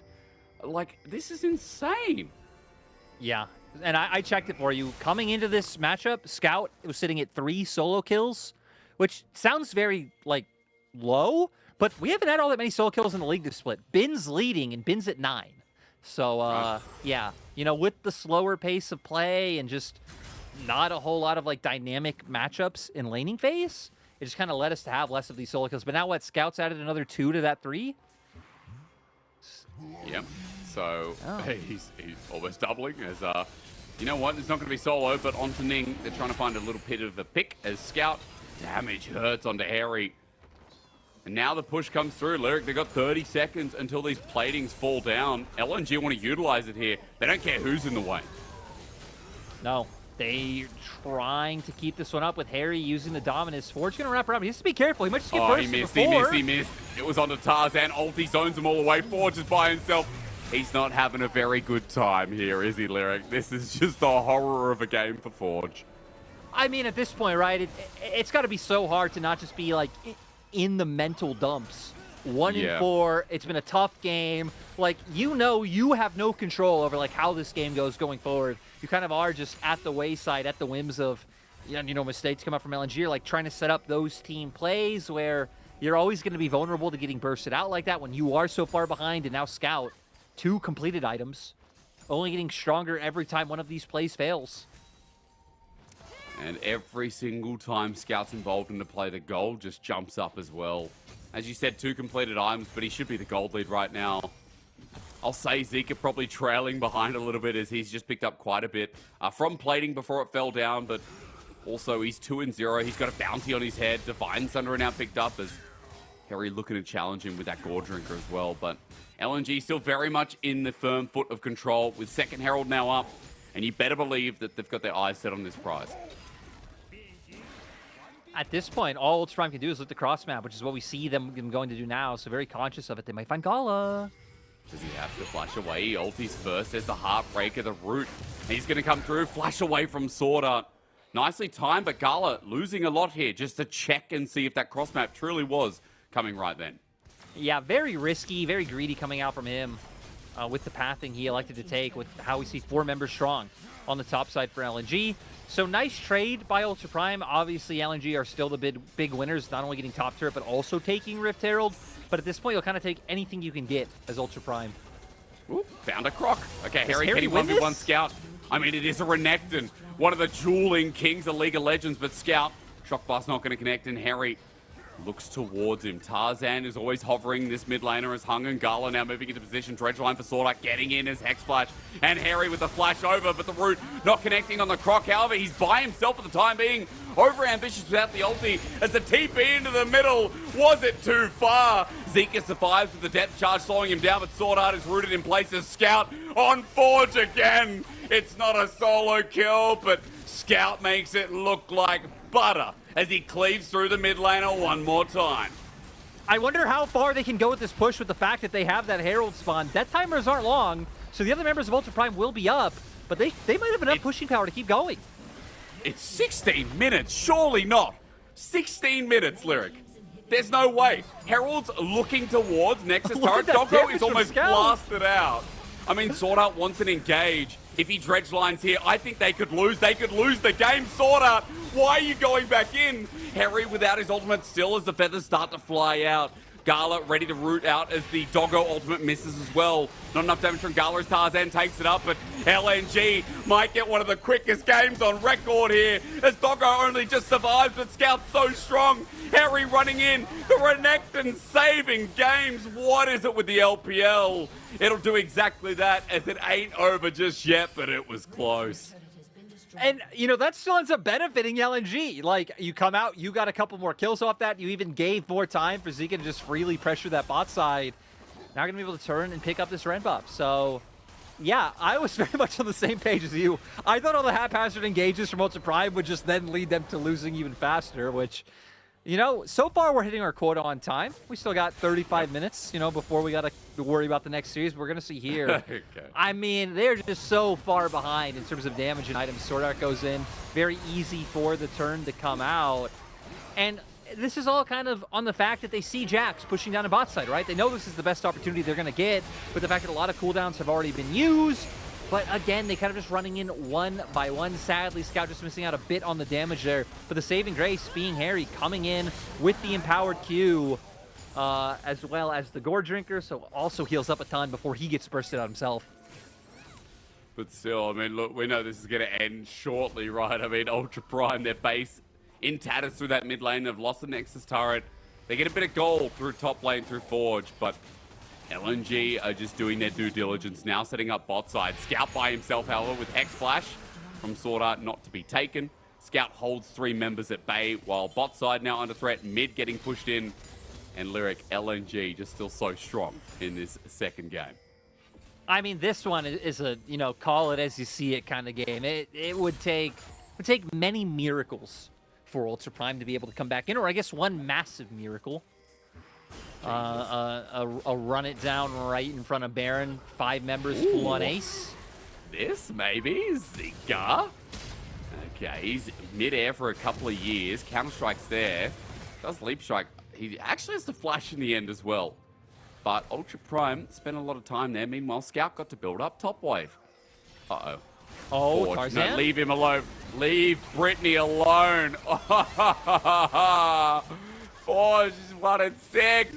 Imagine being this Annie. I would be going having hot pot. I'd walk off the stage right now, honestly. Right. What a rough game. Would have just left the game a long time ago. As now, I mean, who knows? I guess it's Forge. You might have to sit in it too much longer, as now you do have this big, almost straight Jace just sieging in front of your turret.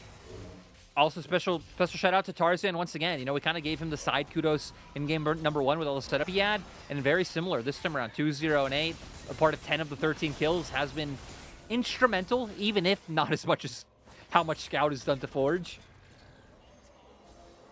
I guess we're just watching. Kind of making me see Scout in a worse light, like he's a bully. Yeah, but he's a good. I'm trying to think. What is a good type of bully before I talk? I was going to say he's a good bully. Well, who's a good bully? Like, that's a good this is a hard question. Who's a good bully in life? Who actually like bullied someone and changed the world? Have you ever seen Great Teacher Onizuka? No, what is that?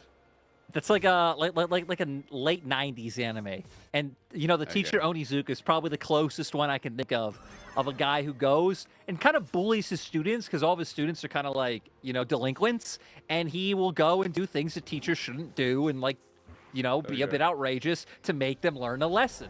So off the top of my head, I guess I got that. But yeah, you definitely shouldn't. Please don't propagate bullying. No, I'm not. It's never good. The only time I'm trying to think of is like in Another, where they bully the person who's meant to be in another anime, by the way. Weebs are unleashed today. Where they... I can't think of any normal movies or like series that have a good bully. Yeah. I don't think bullying's a good thing, so it makes sense. There's not a movie that has bullying that makes it out to be a good thing. Another's fine because they kind of do it so people don't die, And I think in the end, people start dying anyway, so it doesn't matter. So, anyway, spoiler if you haven't watched Another, banger. Let's anyway our way out of this one.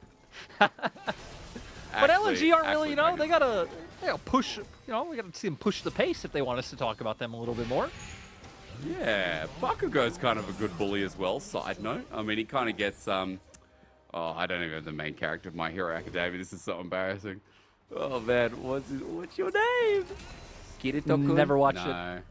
It's not. Oh, wait. You gotta be ready, because Tarzan's going for the engage. The game's over, isn't it? Here we go. He flies through. Doggo Forge. Oh, not Forge. Why is Forge? Why is Forge the one left behind? Doesn't always Forge. Help him. Deku-kun. Ah, yes. Okay, we're good. We've got there in the end. Anyway. That's the only good bullying we've got, and this is not good bullying, I'll be honest. I know, the hot pot and the team dinners, like, when you're on a team, you reserve that for the wins. But Ultra Prime, please have, like, a nice little dessert ready for Forge after this game, and make sure he knows, you know what? Sometimes these days happen. It'll be better next time. Yeah, that's right. Go have hot pot, chill out. I mean, look, LNG are in a different class in all reality. Like, Scout has shown... As a mid laner, he's just got different senses and he's been smacking Forge through both games. This game especially, on this Jace, he took over and the solo kill at level 2. It says everything about the difference between mid. It really does. And, I kind of want to hone back on, because we've hit on a lot about Ultra Prime, finished last place in spring. Haven't talked about LNG. LNG in spring, they technically finished third, but they were 13-3 tied with first and second with JDG and EDG. They were a team that people were expecting to be in the final. So very much like you're saying, like LNG have always kind of been in a bit of a league of their own with some of those other top dogs. I guess it's not a league of their own. That's a lie. Ning's dead, by the way. Yes, he is. At least it's not Forge. That's right. Forge is top. He's had enough of this game. Sword Art as well, by the way. Oh, buffer. Well, Tarzan flies in under turret. He might be dead. LNG, I think it might be time to end the game. I don't know, but they've lost their jungler. Forge comes in. Oh, revenge. Tastes like cake. Forge got a kill. Let's go. Finally did it. He's on the double the amount he already had. He had one before, but he deserves... Dude, Forge deserves that. After everything, man, that would be better than cake. I agree. Better than any dessert that Ultra Prime can buy him, and hell, even buys Ultra Prime more time. But who knows? Maybe LNG are also aware of, like, we got a bit of time before the next match starts back in the other... Wait, who died? Oh, Sword Art died. Sword Art died. Oh my god. Oh my god! He dodged Ning! This is a double kill already. Heartbreaker not available. Doggo cleans it up. I mean, LNG are just... They're playing hacky sack with them, honestly. Hung's gonna die. What is happening? From what was almost 16, 17-minute win, has now just evolved into, like, kickboxing with your friend next door. Yeah, LNG, you're gonna have to be careful, because they still have, like, a 9k gold lead. They are still fine. They are still just chilling. They can't do this forever. long. Ning's going to be stunned up. There's the ulti from Tarzan. Doggo's just not being targeted. Instead, they're just taking whoever's in front of them. Zika again does some spinning, and Gala picks up the kill. Now, what happens next? Dragon's up. They're trying to get their waves in order. LNG ending the game. I never thought it would be this slow and messy. But we've been chilling for like 9 minutes, just waiting for them to get off their elbows. And it's like, you know, I know you shouldn't necessarily play around like the human element of the enemy team, but Ultra Prime have showed many times that if LNG push up and like start hitting inhibitor, that Ultra Prime are going to engage. And those are fights that if our 5v5, we've seen LNG are very clearly favored in. So yeah, it is a little bit surprising for LNG it has taken this long. And even now, Hung still not completely here yet. Might be a bit of a window if Ultra Prime are decisive. Isn't it crazy that we've been mucking around for 9 minutes? Or like while. 8 minutes? And it's 25 minutes into the game. Like, this is still a very quick victory. Ultra Prime has still been shellacked. And LNG, as they bring in all their waves now with 5 members in front, look to put the finishing touches on what has still been a stomp, regardless of happy, fun games to finish it off, or at least the last minutes we've experienced. LNG now waiting for their next waves. I mean, it is also hard, I guess, when you have an Aphelios and an Annie. There's a bit of wave clear here, Lyric, on top of the Renekton. So LNG are struggling to get the damage down. Yeah, you know, and the only objective left is if they wanted to try and like go reset and play for top inhibitor and wait for that, maybe wait for a Baron to come have more pushing power. But I kind of like this. Just keep standing in front of them, keep sieging them down. If you ever hit an ideal target with that accelerated shot class, you could quickly look for a pick.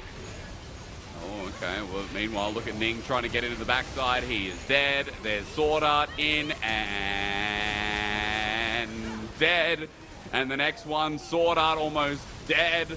But ultimately, Ultra Prime are now dead. 27 minutes. Guys, you'd be like, oh, such a quick victory. We could have been there at 17, almost 18.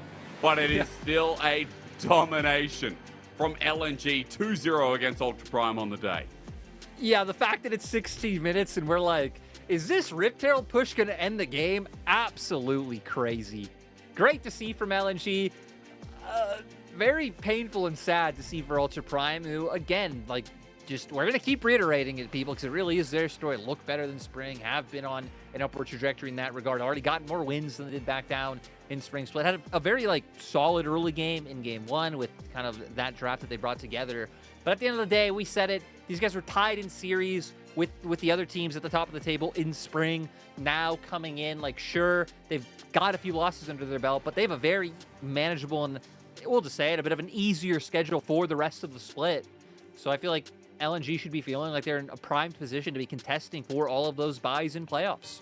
Especially like that. I mean, especially through the laning phases like that, LNG should be looking towards top 4.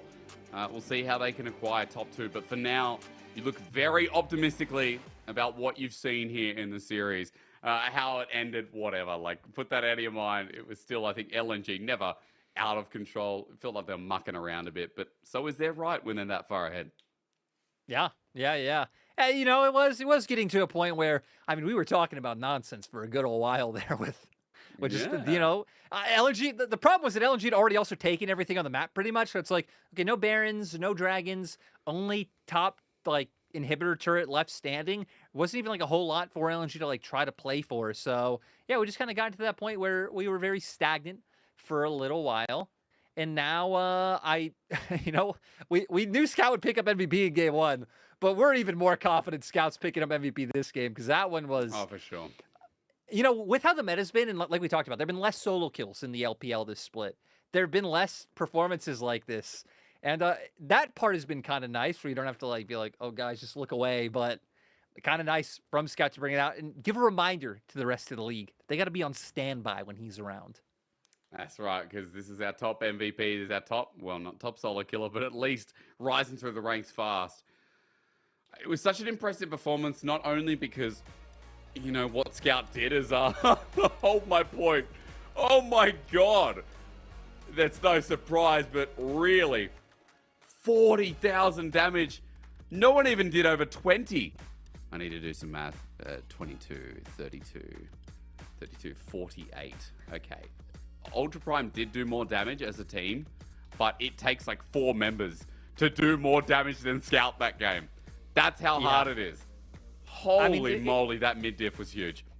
It is crazy being a Jace and like having, competent carry champions alongside you, Isaiah, Jax, and you just eclipse them so heavily in terms of damage. A big amount of that was on the Forge, also is on a poke champion, right? So able to constantly throw that damage from safety, but still 44%.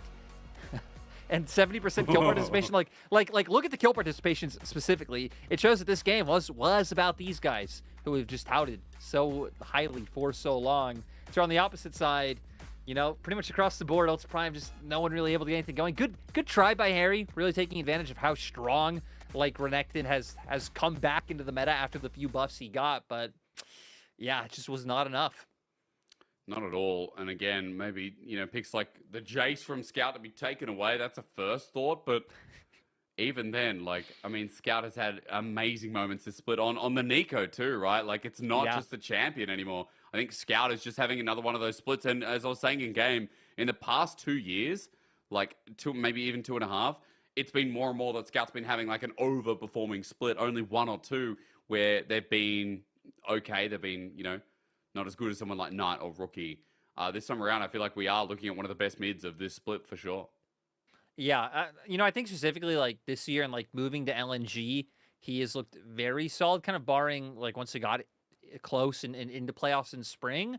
But both regular seasons now, he's been absolutely dominant. And again, it seemed like a new environment has kind of reinvigorated how heavily he stomped some people in the regular season. Because before, Scout was kind of this player that would ramp up and like he'd be like really good early on, but then towards like playoffs he'd always get like insane. It's kind of nice that we've had the Scout that's able to hit that go switch from right off the bat this time. And their next matchup will be against IG, so that is another one that if you're an LNG fan and you're going to watch, I'm sure you're going to get good results, but is also going to be kind of rough when IG have been struggling so heavily. So for Ultra Prime, they have RNG, so probably the easiest of like the upper like teams you expect to be in the upper half. So we'll have to see if they're able to bounce back against them. But RNG are also kind of coming off some high confidence, taking down Uzi recently. So That's right. I don't know if they're gonna be able to bounce back, but we can hope. Oh god, Ultra Prime schedule. I mean, look, if RNG are back in form, then they have EDG, JDG, OMG, Weibo, Top Esports. Like, it gets worse for Up. Yeah. And after that loss, I mean, it was such a big series for them, Lyric, because they needed that. It propels them forward, gives them a bit of leeway to lose a couple of those series, but maybe still make it to 8. Now things look a little bit more tough. Now that they've taken a loss, not even getting a game against LNG. Their game differential, not in a good spot either. So it's a big question as to whether Ultra Prime can find some series. With like, if they can beat LG and IG, puts them on 6. And then, right, realistically, maybe one more, and then you could kind of edge your way into playoffs somehow, especially with how much teams have split series this playoffs. Yeah. Because usually when it is this divisive are the splits where, like, your 10th place team will be one that ended up on 7 wins. So definitely still some hope there for Up. LNG, we've already said, are in, like, a primed spot. And now I guess we're just waiting for MVP, despite the fact that we all know who it is. But we got to give the graphics and production people time to make it all pretty and like on the screen. Though if you have a piece of paper, you also could just draw it right now and grace us with an MVP screen from yourself. Here you were quite the artiste back in the day. I was not, but okay. You were. I have a book. No, hang on. Wait. Okay, I guess while we wait for the MVP, we're waiting for the Hysterics Art Gallery experience. I will be the curator of this kind of widely sought after event here in the LPL. Again, a bit of a special treat for LNG taking down Ultra Prime and Scout, who again we're waiting on to be the MVP. And this man is okay. There we go. You've heard it here first. Scout picks up his 9th MVP. I love those stats. The happy face, especially. I've never seen a happier face in the league. That's right. Especially not when it's Scouts. Oh, well. What a surprise. Let's bring up that real graphic. I'm sorry. No. That was great timing. Graphic. That was great timing. Backup graphic. Oh, my God. What stats from the man. Yeah, 44%. We saw it. 70% KP. Everything around this man. We're going to get some probably sick highlights. And remember, since we're in Suzhou, when we are in the other arenas, we don't typically get the interviews, which is a little bit sad. But, you know, I was going to say, with the fact that we know LNG are going to be winning more matches very soon, we know we're going to get to hear from these studs very shortly. Again, this game, the centerpiece, Scout, my analysis, Scout. There you go. More Scout. Oh, he's just so slick. The sidestep from Ning, the incinerate, little tipple back, and then this is solo kill number 2. Oh, Jesus. Like, if Forge ever gets interviewed and asked who he thinks the best mid laner in the world is, like, if he says just Scout at any time, I will never blame him. Their Scout could be in, like, 2 or 3 years, like, just not as good on, like, the last place team, and if Forge got interviewed and still answered Scout, I'd still understand.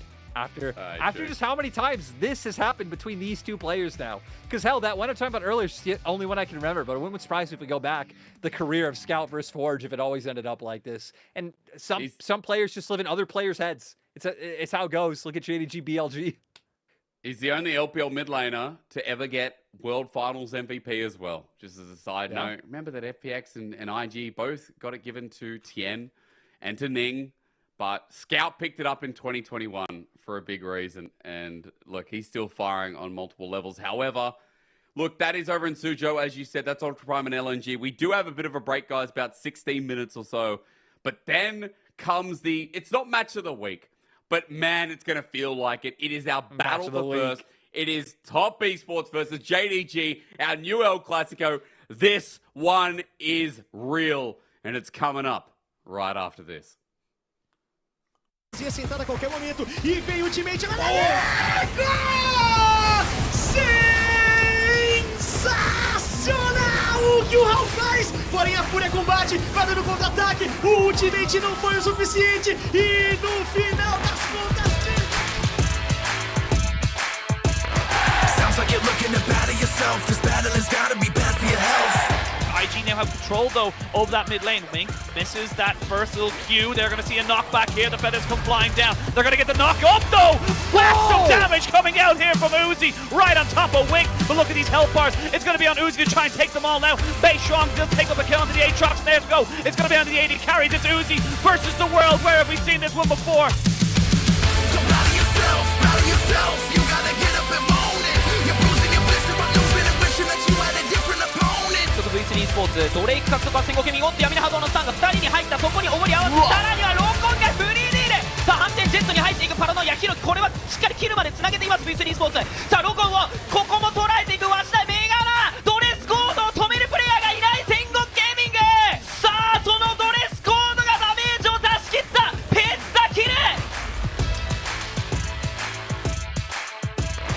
Sounds like you're looking to battle yourself. This battle has gotta be bad for your health. 그래서 사운드나는 근데 태연 체력 관리. 예. 근데 역대 과표 태연. 이게 마이퍼가 먹었다 이거네. 왜 떴다. 너무 많았습니다. 방송 입장 플랜 이제 끝내면서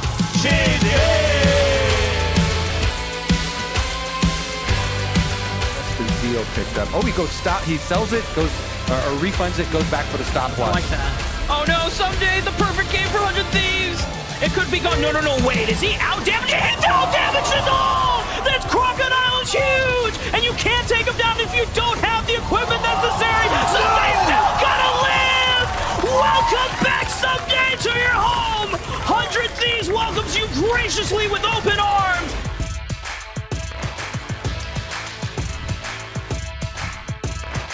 Oh, they're going for the kills. Malrang has got that power. Walks into the pit and smites it.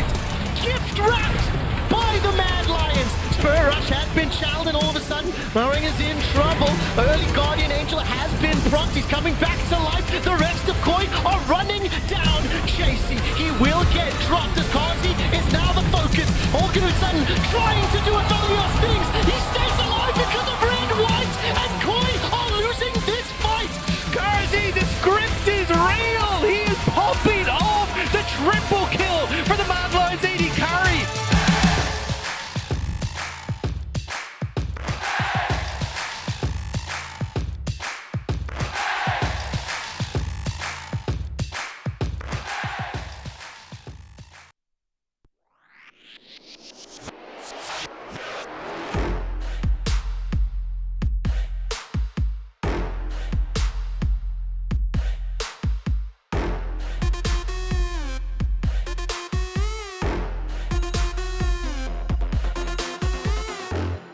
信号だとしてももう止まらない理解不能のスピード100倍速い地横なんて哀れよねねえ聞いてよな負けの準備でもしておきな Come try me get you down 悩んでもやめないわ No more 苦い思い消えてよこの街に呼ばれる際にフェクチャー全力で追い越してよさ Driving モード始めよ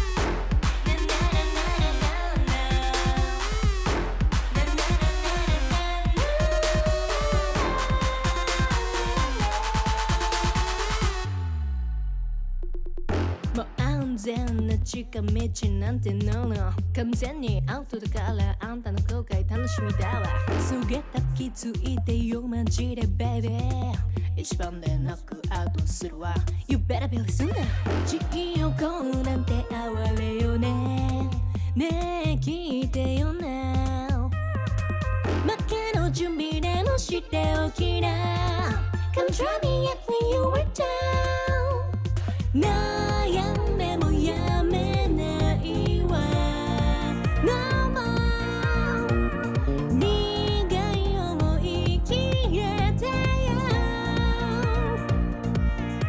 この街に呼ばれる際にフェクチャー全力で追い越してよさ Driving モード始めよう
身も蓋もないわねマジで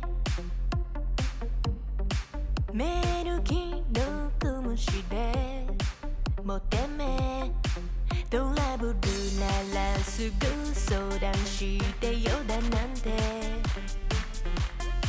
細い指先が僕を指す Please come this way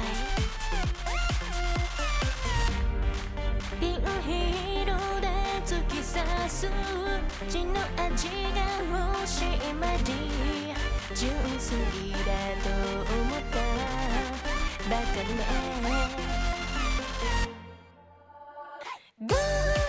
赤いリップで踊るネオンライトがきらめく騙されたなんてめめしいやつね通報するならすれば罪深いの私よこの世のクズどもよ髪がひれ伏す農場の世界へようこそ落とし穴に落ちたあなた Please come this way ビールで突き刺す血の味が欲しい前に純粋だと思ったバカねゴー赤いリボンで踊るネオンライトがきらめく騙されたなんてめめしいやつねゴー通報するならすれば罪深いの私よこの世のクズどもよかも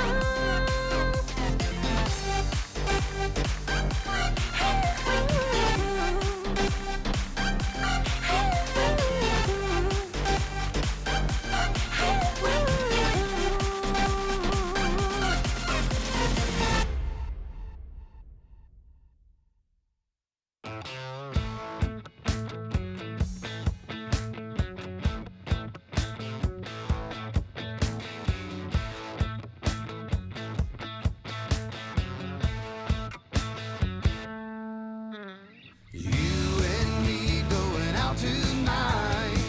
Let's turn the radio on. You got your skirt on tight and your legs on long. Let's lay some whiskey down. We'll dance all night, then get it on to another country song.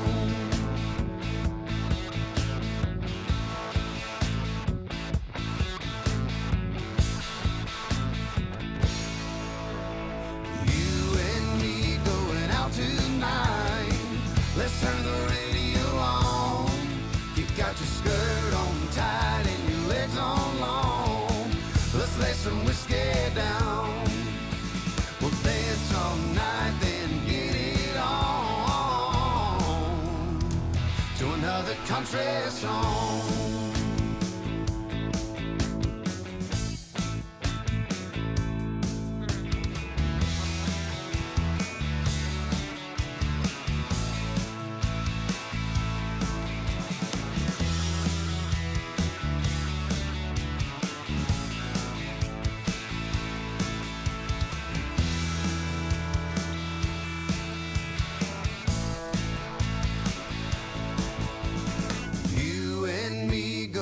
Tonight, let's turn the radio on. You got your skirt on tight and your legs on long. Let's lay some whiskey down. We'll dance all night, then get it on to another country song. You and me going out tonight. Let's turn the radio on. You got your skirt on tight and your legs on long. Let's lay some whiskey down. We'll dance all night, then get it on to another country song.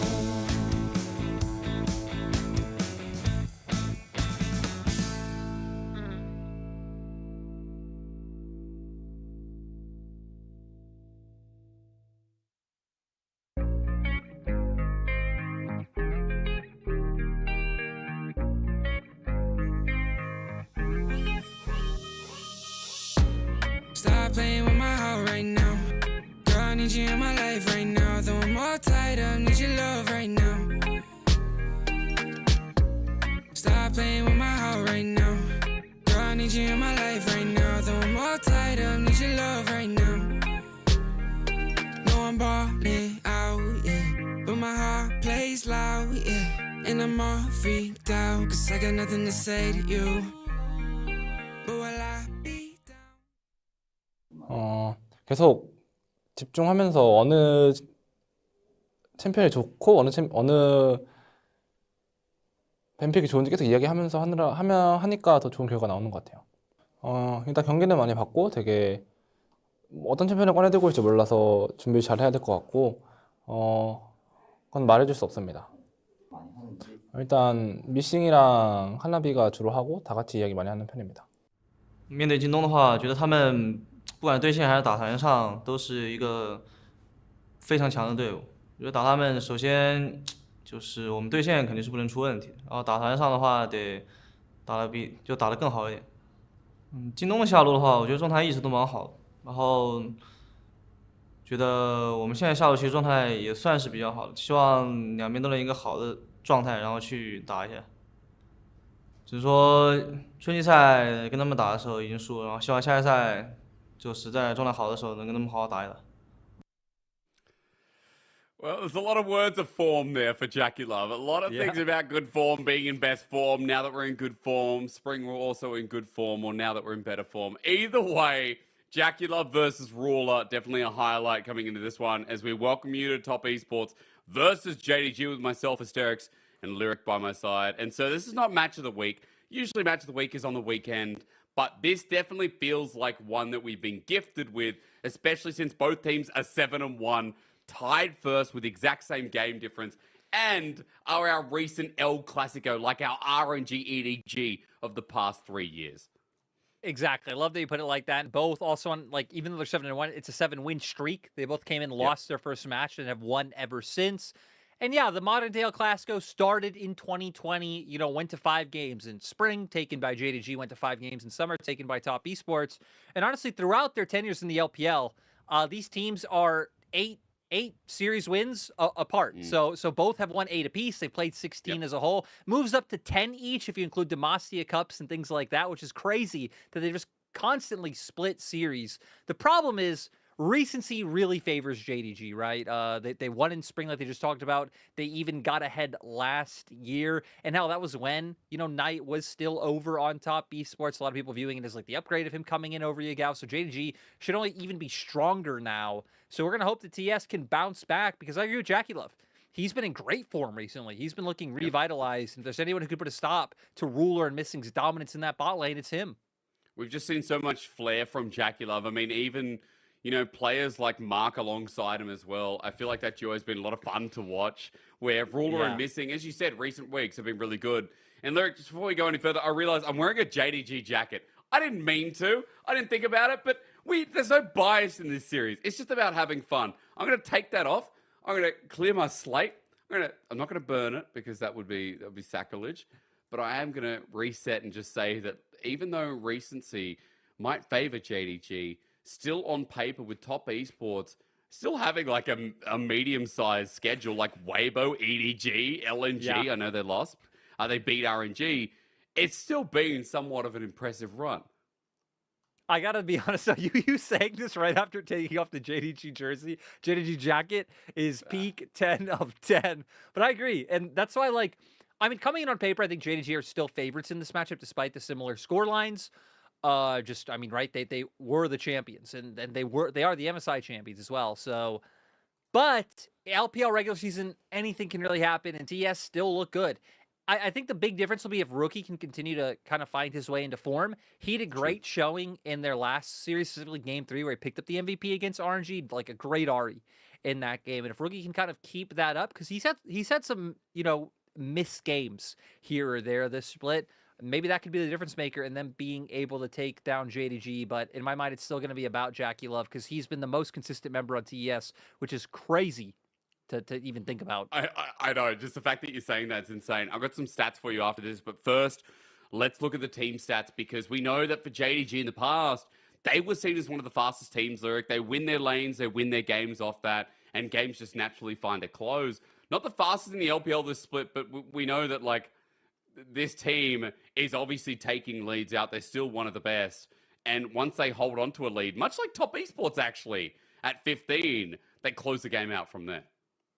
Yeah, and, you know, JDG also, it's regular season. Like, they've dropped games. They've dropped to AL. They've dropped to LGD. These teams towards the bottom that you wouldn't expect. So, not even the craziest of stats. Like, their wins haven't looked like, I'd even say BLG's, who BLG have had some, like, really crazy dominant wins, but still looking strong. And we even heard Ruler say, right, Missing Kanavi and how talkative they are. And I feel like that's where a lot of the mismatch in this game can come, if Kanavi can step up and really put down Tien, because Tien, Wayward, Mark, they've kind of all been the most hit or miss to me, to where Jackie Love's been consistent. Rookie's been like some great games, he's just there. And the other three have really struggled in certain games. They've all definitely had their moments. I believe Mark, it was some of his Renata games where he still hasn't even died on the champion, playing it twice. But yeah, for JDG, abuse jungle, abuse top lane. Those could really be your ins into taking down TES today. Well, again, Lyric already said it, but I'm going to repeat it for you all at home. Jackie Love has been the most consistent. Where on JDG's side, Lyric, did you want to talk about members like 369?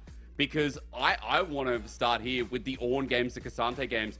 369, it's not been so much about the lane for me. It has been about the team fights and the setup. He has been superb with some of the combinations he's applied with people like Knight and Ruler as well. Yeah, it's really nice to see, because 369 in my mind has always been the diverse top laner, in terms of that, you think to some of those earlier days in TS, and he really did lean onto like playing far forward in lane, playing carries, looking to abuse you. But also now, specifically in this iteration of the meta on this JDG team, it's like you said, it's about the tanks, it's about frontlining. He's only played Jax once. Everything else is Cassante, Ornn, Gragas, Sion, and Malphite. Yep. And his team fighting has been great, and it's been one of the catalysts why JDG overall, I think, have the best team fighting in the league, and why they can have like stats that showed like they're not necessarily just crushing you early or like having these fast games. No matter what happens, they can just manhandle you in a team fight and take over. It's 8 games on Cassante, 7 on the Ornn, 1 on everything else. Like, again, it just shows you what 369's role is. But I'm going to come back quickly, Lyric, because while JDG, we look at their damage share between Knight and Ruler, there was one stat that popped out to me that has to be said. While it is a crazy universe where we are saying Jackie Love is the carry, Jackie Love is the reliable man, it's also another crazy one where his average damage share this late into the split, after they have played a total of 8 series, is 36.5%. Jackie Love averages 36.5% for top esports, Lyric. I just don't think I've ever seen an AD, or anyone for that matter, have that high of an average stat. It also kind of talks to the problems the top esports, have, which it feels weird to say because they're 7-1. Like, I'm kind of making it sound like they're this horrible mess when they're not, right? They are a top team in the league, but they are relying a lot on Jackie Love to have these good games. And, if he has an off game, that's what's really going to, I think, spell doom for them when, this whole streak has really been off his back, and especially the diversity in his champion pool. Ruler was talking about that in the pregame interview, right? That you don't know. He can play Draven. He's brought out the Ziggs. There are also people who've played that Varus Heimerdinger bot lane. To a Ruler has kept it a lot more standard. It's been Aphelios and Xayah 7 games each, and then, a couple on, the Jinx, the Lucian. He actually brought out Kai'Sa earlier on too, but it's been very stock and standard coming from Ruler. So I definitely think when it comes to that, the bot lane matchup is what we're going to be honed in on, right? The picks, the laning phase, the team fights, everything about it. I love 369. Is that LZQ? JDG just trying to keep him involved. Oh, you gotta love it. 369, maybe just the poster boy. Yeah, that was LZQ and 369 helping him out, giving him a bit of rep. But hey, let's be real. This is going to be a banger regardless. 13-11, folks. So it is similar meta, but as you said, bottom lane's going to be really crucial. I think support pairings as well, considering when you were a little bit sus on Mark in some games, when I think Missing has been still such a great support, but pretty much only played Rakan, Lyric. That's why the draft's going to be interesting, because Mark has flared out, but Missing just plays bloody Rakan. 10 games, 2 or 1 of everything else. Yeah. I mean, right, JDG have definitely found, like, their picks that they've liked to heavily lean on. And, they've branched on some regards. I remember the Elise game coming out in Jungle. We've had a Rek'Sai game from Kanavi as well. Like they have members who are willing to kind of stray from the path. But it seems like JDG's coaching staff have set up, like, a very clear system and, like, how they want to run their comps, right? We already hit on 3% only playing tanks. Ruler very limited in terms of what he's going towards Missing as well. So a lot of the expression on JDG is coming from mid, and it's coming from jungle, which, like we said, that is kind of where you can look to take over this matchup potentially. Yeah. But it's crazy that we have this, and we haven't even talked about the hype that is just Rookie versus Knight. And this matchup also just going back for so long, going back and forth for a long time. It looked like Rookie had the edge in this matchup. Even if Knight in some switches was like clapping other people harder, Rookie would come in and he'd have a good showing against Knight itself. In spring, it didn't exactly go that way. So now here we are, kind of at a reset point. Again, JDG Top Esports organizations are 8 wins to 8 wins apiece. And yeah, I'm just excited to see if Rookie or Knight can really bring it over the line when we already have such hyped up AD carries in the bot lane. Well, yeah, again, like Rookie and Knight, as you said, has become really a firm matchup in the LPL. Rookie's been here for ages. Knight recency has really ramped up to that point, especially starting in 2019. As we remove ourselves from Suzhou, we remove ourselves from Shanghai, and we enter Beijing. JDG's home arena that can seat up to 2,000 people, I was told. It is the biggest in LPL history, and it is the perfect setting for what should be one of the best matchups of the split. As we first introduce Top Esports, the top side, you know, Wayward, TN in jungle. It's Rookie in the mid lane, Jackulov bot with Mark, his support.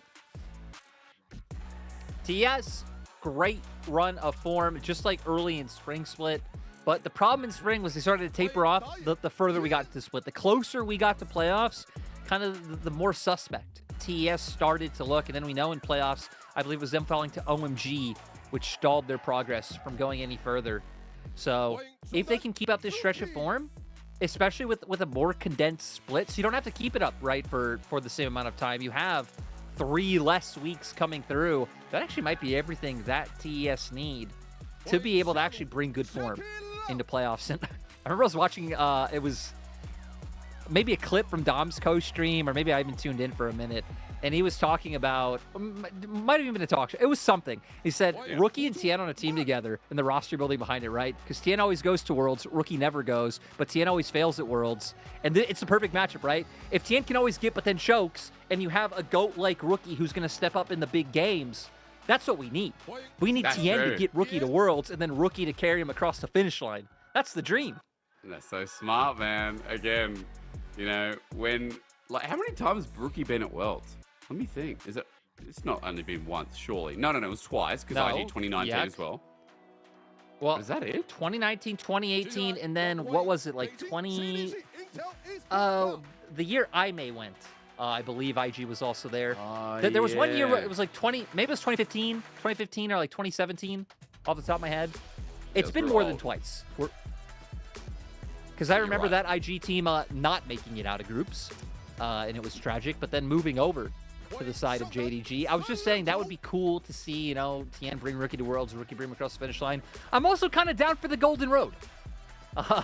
Like JDG, if they could just win everything this year, that would be something. Because this just looks like one of the best assembled rosters of just all time in League of Legends, period. And it really would be nice for them to kind of make that stamp, Ruler coming over and being able to do this and bring this legacy here and build it in the LPL, and then Knight, 369 kind of cementing themselves after, you know, these past couple years too. No team's ever done it. In the top side, it's 369, Kanavi, Knight, Ruler, and missing. Speak of the devil, Ruler coming out versus Jackulov today, our featured matchup. And as you were saying, the Golden Road, a team like, we had RNG 2018, I believe, got to quarterfinals and they were knocked out. Of course, they won spring, they won MSI, they won summer, and then knocked out in quarterfinals. What was it? It wasn't Fnatic or something, was it? I can't remember. But either way, denied. And that was our closest encounter, where I think on LCK's side, T1 at some point got to finals, and it might have been... Oh, I'm not even going to quote this. I should know, but either way, T1, the closest ones to ever do it, actually get into World Finals to get that Grand Slam. Still hasn't been done in League of Legends history in 1 calendar year. But we're ahead of ourselves. JDG Top Esports has to happen first, and JDG especially have to show us that they are the best team in the league. Top Esports going to put up a fight. This is one of their hardest matchups so far. I mean, it should be for both though, right, Lyric? But realistically, as we were saying before, Top Esports, their schedule hasn't been as tested as much as JDG's has. No, it really hasn't, right? You kind of look at some of the people, some of the teams that they still have left. Like, I mean, they still have to go up against BLG, who JDG just dominantly took down the other day. Honestly, that's kind of really the only big one, but OMG is also there, and like that's the one that you don't know. OMG were the team that shut them out of playoffs. WE, who only have just picked up their first loss. So you definitely have, I'd say, the other big test, which is BLG, and then two kind of solid marks that definitely could take down top esports, but TS, I guess, would go in as favorites with their current run of form. So we'll see what they're able to do. Also crazy, because I went down the rabbit hole of like trying to find out. I was right. It was 2015, the year Rookie went to Worlds. But also crazy to think about that the year he won, LCK or OGN back in the day with KT Arrows, that they didn't go to Worlds. Crazy to think about that. Win your region, don't go to Worlds. Yeah, you're right. 2024 is going to be next year. That was 2014 when he did that. So it's been a long time. Well, it's been almost 10 years since Rookies won a domestic title in the LCK. And again, I mean, I'm trying to think. Last time he won a domestic title in the LPL, Lyric, 2019, I would assume. Because this has been his, his transition over to top esports for summer. And outside of that, it was 2019, wasn't it, when they beat JDG in spring? It's been a while. It has been a while since he's picked up a domestic trophy. For these guys, not as long. It's only been a few months now. And, man, I'm so excited. We're kind of slowly getting into this matchup. It seems like the people on site are kind of letting us simmer before just, outright sending it. Though I'd kind of like them to send it now. But draft, I really am just so excited to see specifically what Jackie Love and Mark pull out on the side of TS, and then what Knight are willing to bring out on the side of JDG. Two great LeBlanc players in this matchup. We've been seeing that rise in prevalence. Now with things like Renekton coming back into the fold, we know both Wayward and 369 love that pick. I feel like there's going to be a lot of both commonality in certain lanes, but then different pocket picks coming out, for each side. Yeah, it definitely is. I mean, again, that's what the flavor we get of top two teams. I think ultimately we know that there's some pocket picks, or rather consistent picks, that we're going to expect. The Rakan for Missing is one that is most played. The Ornn, the Cassante for 369. I'd even say something like the Gragas or Cassante for Wayward. Lyric, side note, Tien has just been spamming the Wukong non-stop with that Vi as well. Also mentioned that Rookie has played 12 games of Ahri. There are a lot of players on both teams that have just found their comfort champion and have pulled them out left and right. Over and over again. Rookie not playing anything over 3 times outside of that Ahri is just kind of insane. Yeah, and that's why, again, now seeing them come in, having things like the LeBlanc be in the pool, I'm curious to see if they go towards, even the Azir is something you could definitely imagine, I think, Rookie on. Maybe less so Knight, because I think Knight will be looking for more of that lane dominance and to kind of be that dynamic playmaker. But here we go. We don't have to keep just talking about whatever nonsense we've been talking about right into picks and bans. And one thing I really like, something like the Jace being taken off the table. We just said that we know Knight would probably be looking for something a little bit more lane dominant, and top esports aren't going to want to give that one over. Not at all. Yuumi, the final ban on blue side by top esports as well. The Vi against TES. As Tien still has that Wukong. Let's see how high up it is. No. Rookie on LeBlanc, even though Static Shiv is the thing. Let's be real, Rookie, one of our greatest LeBlanc players in the LPL of all time as well. I still think back to 2020 IG versus Top Esports in spring. That was the one that went to 5 games, and it was Rookie on this champion that was able to just put so much pressure, find solo kills on Knight. But this is a pick that you've mentioned. It has been 10 games on the Rakan for Missing, and it looks like he's just going to keep going with this one. So now, if they did want to look for an early AD carry, the Xayah is available, and you'd be able to get that Lovers duo very early on. Another one is definitely looking at the jungle pool if they wanted to take away the Wukong from Tien with how heavily you've said he's leaned on it. But do they just go for something different in jungle with LeBlanc anyway? That'll be my question, Lyric, is top esports looking towards bot for the time being. Jackie Love on the Zeri. We get the Lulu instead. They set up their 2v2. And JDG now might be the thought around a jungler as the flex around for the Ezreal. I think that's a bit of a call out to Ruler from Knight, especially when he's got a world skin on it. As there's the Tristana just locked in. 280 carries now on JDG. Yeah, going to give them a lot of pushing power if they're able to get in front of structures, right? The siege is going to be insane. Also, will give him a lot of lane pressure in mid lane, just with the fact you know, that passive coming out from your E, if you can try and keep Rookie contained in the lane. And also, right, when you're playing Tristana, you do have all-in kill pressure if the enemy mid laner does make a misstep. So I like the pick coming out for Knight. And we're going to see now if they can round it out with some solid front line to give Peel to the double marksman composition. Makes sense, wouldn't it? Gwen starts us off, though, on the other side. Again, we're talking about 369. On Cassante Lyric, that's what we've been seeing out of him. Maybe a topside ban as well to stop some of the engage. I guess that's the problem, though, is like, can you really ban him out? Because Cassante, Ornn, Sion, Malphite, Gragas, he is a solid amount of options to still be able to play around. JDG might have to worry about their lack of magic damage, you know, assuming that we don't see Kanavi once again pull out something like an Elise or something weird. Because top esports still very much have the same option, right? Get Wayward on something that is just nigh unkillable, stack armor, and then also having something like a Lulu to enable that could be huge. It would be even more unlucky than if we ended up with like a mountain soul on the Rift. True. Cassante ban in the end anyway. That's towards top esports. Something that both these top laners play heavily, as I could say that about any league, and honestly it'd be true, but more so towards Wayward and 369. Now for top esports, does it go towards that final jungle ban? Maokai's already taken off the board for red side fourth Lyric. What do you favor, considering that it feels like TES might just be banning away another jungle? There we go, melee jungle in the I was going to say, I feel like you need utility. So I was going to say, you're either going utility, which is this Poppy, Sejuani. Those are kind of the two big ones. Even Wukong still maybe. Or they're going to try and snowball. They're going to do a JDG, and they're going to bring out an Elise. So nice to see that they kind of opted out of that. They did go with a champion that fits more of the composition. You know, Poppy just brings so much peel to enable these 280 carries to stay at arm's length and try to play fights the way they want. But now it's a TS going to answer back with the Renekton. Back in the meta, a champion that Wayward really favors. Yeah. Now I'm just more interested about what they're going to be able to bring out in the jungle role, because they're setting up to be incredibly aggressive. We had this the other day. We had this the other day. We literally had this today, Lyric. We literally had this in the first series as well. Like, yeah, Meteor from LGD played it.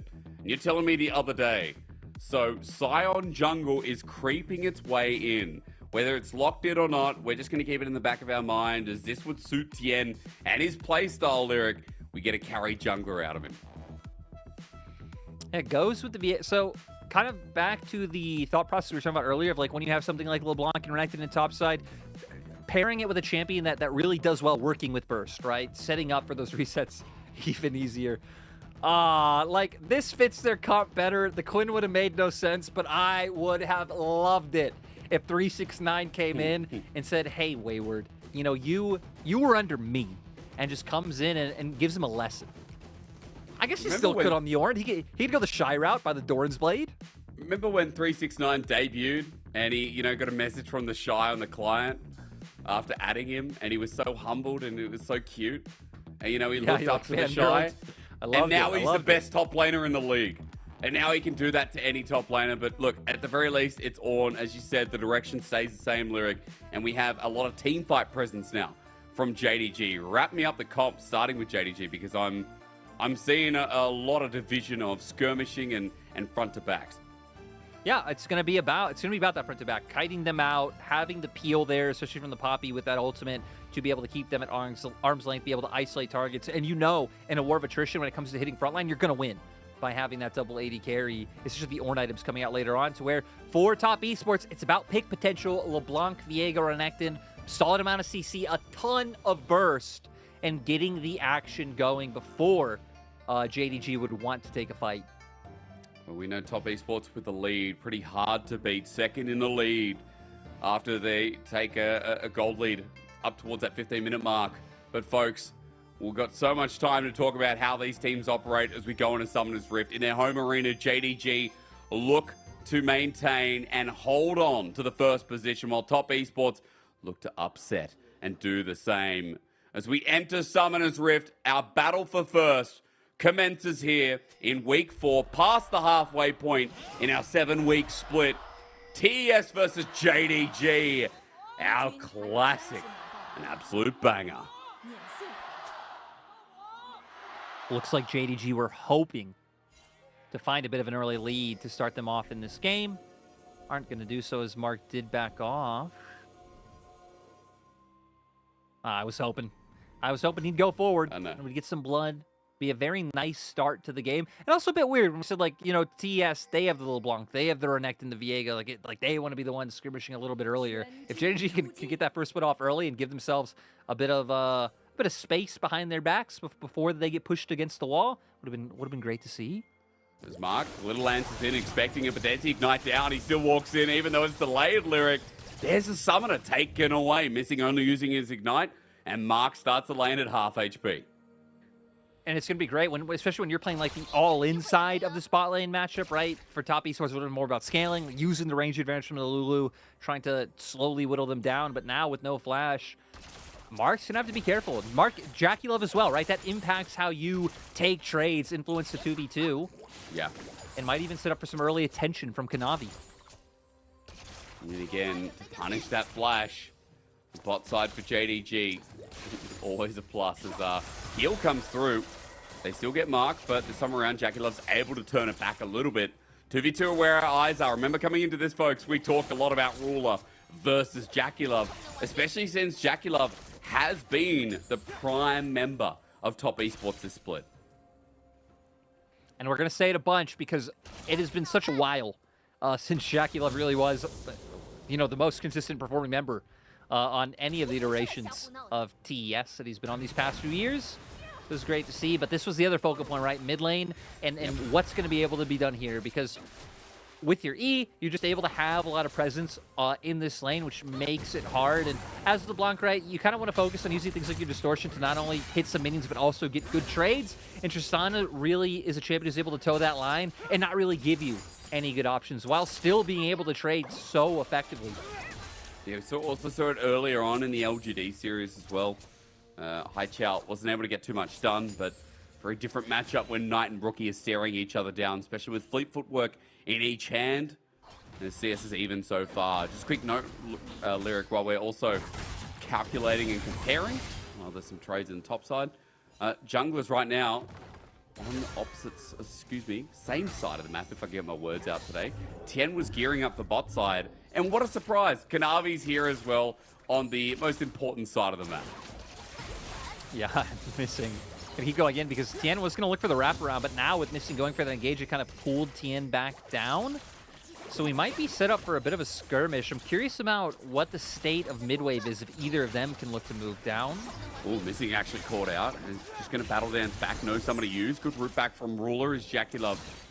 The advancement doesn't come through from that duo of JDG, but it's tense down here as even Kanavi and Tien are spotting each other out. The stare down. Kanavi feeling stronger as Missing has the engage as well. He's got the flash, but no need. The engage lands suit as Tien is just going to be dropped down to that ignite that's back up. Trying to run out the jungler on top of it. He wants the hammer shot down. Flash match and a flash away. Mark now chasing up, but he's got no flash to get that Glitter Lance proc as the tensity rises and both junglers just lose their summoners. And look at the minimap. Even Knight now is finally starting to make his way down here. He's been aggressively training with the Rookie the whole time and forced Rookie to go for the TP. Looks like with the fact that top esports volume is backed off, he's going to go for his reset as well. Ultimately, though, JDG did just use 2 flashes to only get 1. The silver lining is, I mean, Kanavi and Missing are both running Hex Flash, right? Playing Poppy and Rakan, so it's not going to stymie them all too much. But it's been crazy to see the pace being set by JDG. JDG, the one to go for such aggressive map plays and map control, coming off of kind of them just finding slight wins in their lanes, in trades in mid and in bot. I just can't believe Jackie Love got that. I mean, that's just such a small pixel to get for the wall ride, to get back to the lane so quickly. I can't believe that's legal either. But a side note, Lyric, with that push, with that play, Ruler was able to get a turret plating and get a reset here. And still denying a couple of creeps, so net positive here for the 2v2 of JDG as we've seen their lane aggression really pay off. Now with a bit of item difference down there as well with Berserker Greaves picked up by Ruler. Right, and he's been the one who's also had the call, so he's even going to get like an even nicer injection of gold at some point not too far off. 369. Yeah. Gotta be careful. Doesn't have TP, so we'll just have to walk back to lane and lose out on a good bit of CS, which, look, Wayward's already found the advantage over him in this matchup. I mean, look, Wayward, this is his champion too, right? We talked about it coming in. Renekton meta is great for him considering he is more of the bruiser top laner rather than 369 who has that flexibility in his kit. Oh, Rookie needs to be careful, but luckily the LeBlanc giving him a good amount of safety and even coming back to his original distortion to even try and get some more damage back on the Knight. And I mean, for JDG, it's all about mid-bot. I like that they're still able to keep up that kind of aggressive control ward right on the opposite side of Dragon, because you would assume that's probably something JDG want to be looking for soon if one of these plays around mid or bot can pay off. Trade from Wayward and topside. Meanwhile, though, here comes Call the Board God, though. Wait, 369. That's so much damage. No way is he going to solo kill the mighty Croc. 369. And we got to remember, right, 369 is the gold standard top laner. Wayward having big shoes to fill in replacing 369, and 369 putting him in his place in this first game. On an on. On an on. Yeah, that's why 369. You know, we don't have much to compare him. I hate making statements like this, but he feels like one of the best top laners in the world right now. And at least in the LPL he is. We're going to talk about bot a little bit more. Good trades coming through, missing. Not going to get a follow-up from Ruler. But still, this early game lyric from JDG might not be a gold lead, but things are looking pretty settled right now, along with that solo kill on top side. Yeah, we're going to need a replay of it. You know, Ultimate had just come up, like, had just hit level 6 seconds prior, but seen the opportunity with Wayward going in aggressively because he knows he can get the knock-up. But there it is, first proc of the brittle damage coming through, then bam, gets another big chunk after connecting with the Ram, and he's very easily able to run him down. So Wayward with that slice of dice in to get off the queue, kind of sacrificing his life to 369, but 369, great recognition of the opportunity. Yeah, I mean, look, he was losing the lane as well as good root here in the bottom side. Meanwhile, Clem's not going to work. Jackie Love flashes away. Meanwhile, Knight mid hops in, hops out. Kanavi gets the assisted gank, and JDG 3 lanes are crushing TES. And if there was ever a time that this matchup looked like it would be close to equal on paper as we tried to build it up, it was coming into today.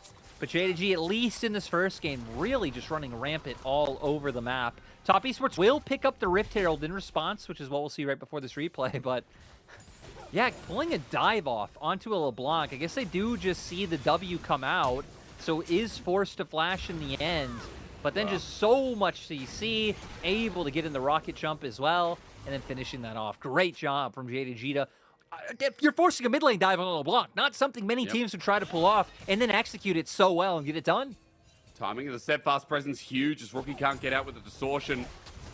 Another reason why this Poppy pick's going to see value this game, Lyric. But speaking of value, Knight picks up the kill.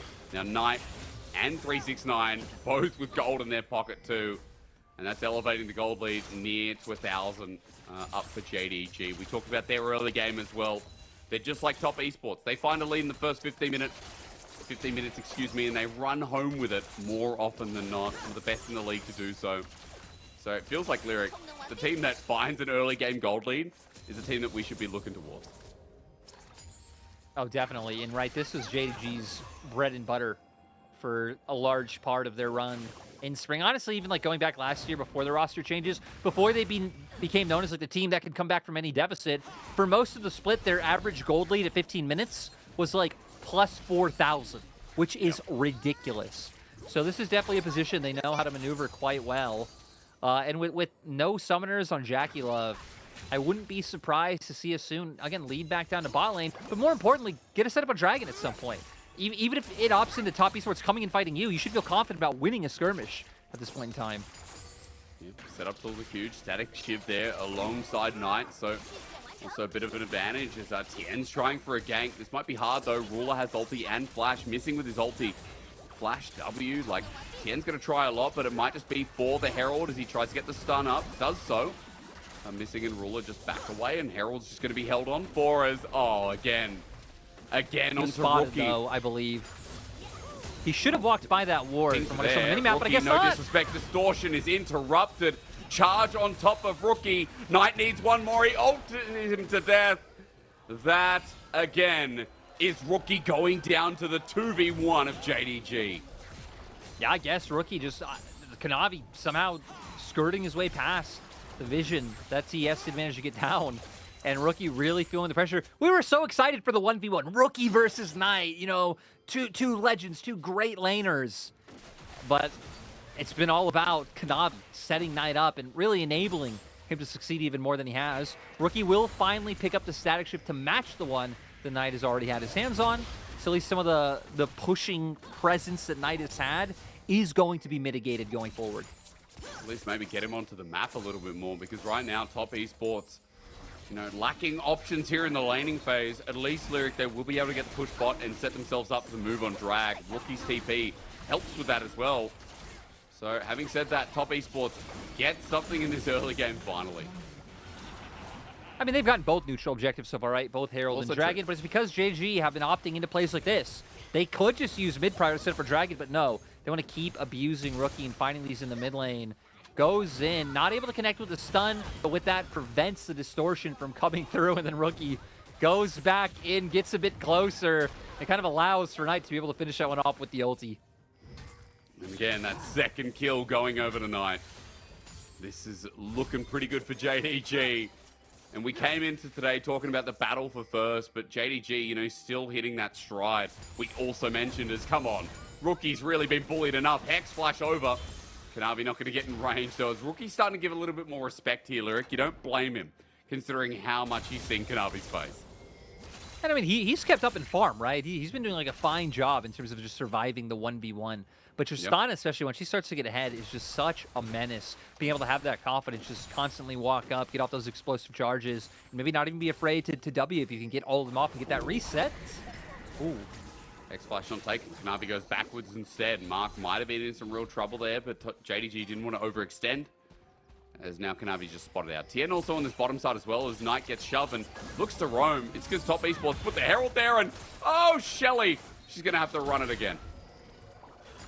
And now a wave's going to be here, right? So it's not like she's just going to walk up the turn and get that charge off. It gives JDG time to finish this one off and not allow that gold to go over. Quickness comes through. Jackie Love in front, has to flash over the wall. Wild Growth already used. Jackie Love now without any summoners. Mark without the ulti. Herald without a push because of the ulti from Kanavi. Big brain. And JDG just won't let Top Esports get anything. No, we do see Rookie pushing in the mid lane though, so we'll get some plates and at least return a bit of gold for himself. But yeah, Top Esports not finding the play they wanted. Nice counter by Kanavi at the end of the day, using that ult to buy them more time, and then even find the angle was missing to set it up to get Jackie Love to have to burn both of his summoners. As you said, Rookie to get a plate. That's at least Oh, look at the mini map though. What's happening, Lyric? I'm going to look towards bot side for timing. Moving down. Nothing's happening in this bot lane. I believe in Wayward though. Okay, you are right though. Chain's going to come through, but it is a Tristana. I don't with believe in flash. Wayward. Okay, that's a problem. Look, it is a Tristana with a lot available, so very doubtful as to what you can achieve, but Wayward just applying pressure, I guess, where he can. As we're at 14 minutes now. Plates are down. So whatever Top Esports got out of lane can't be enhanced any further, because that was Wayward getting some top. It was Rookie getting some mid. I think at some point, Jackie Love got close to one. Not sure if you have actually got any. But what happens now? Now that plating's down, Lyric, is it just all for this Herald? One for all, or what?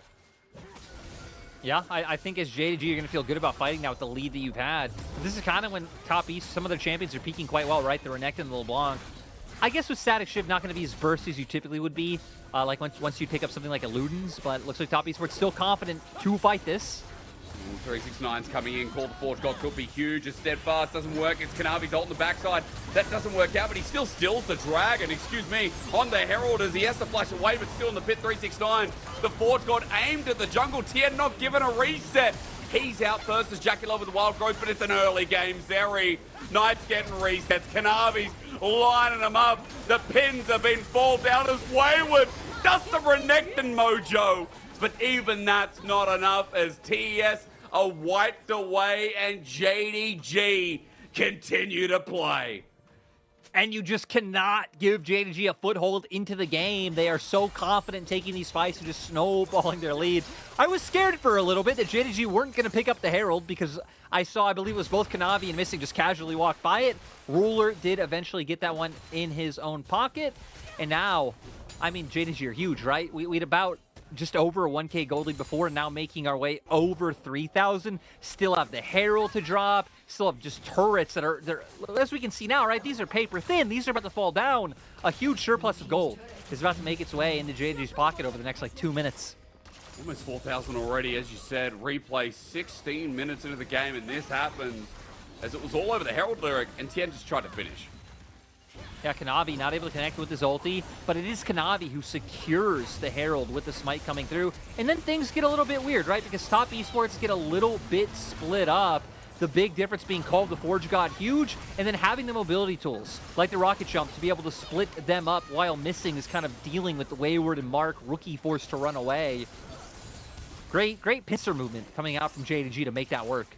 Not losing a single member. 6-0 here in this first game. As I said, 16 minutes in.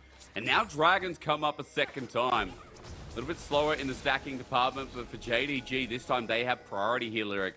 Walking into River, using Knight to just shove out mid, which happens in an instant with Static Shiv. And with Herald coming through from JDG as well, I mean, top esports are in a tight spot. Yeah, pressure's on them. Got to keep your eyes on 369. Call the Forge God is up. And Wayward seen as well. There we go. Hammer him all the way home. Tien sent packing as Wayward wanted a flank, but now they're going to be jumping on top of him. Knight trying, but he buster shots him away. Jumps out. That's a turret in his path. It's called the Forge God. Will lay it down. 369 doesn't normally miss those, but will still give him a pass. Wayward dies in the end, and Dragon goes to JDG. It even looks like, yeah, turret picked up in mid by the Herald too. So JDG have been eating so much. They're just going to keep going with this push.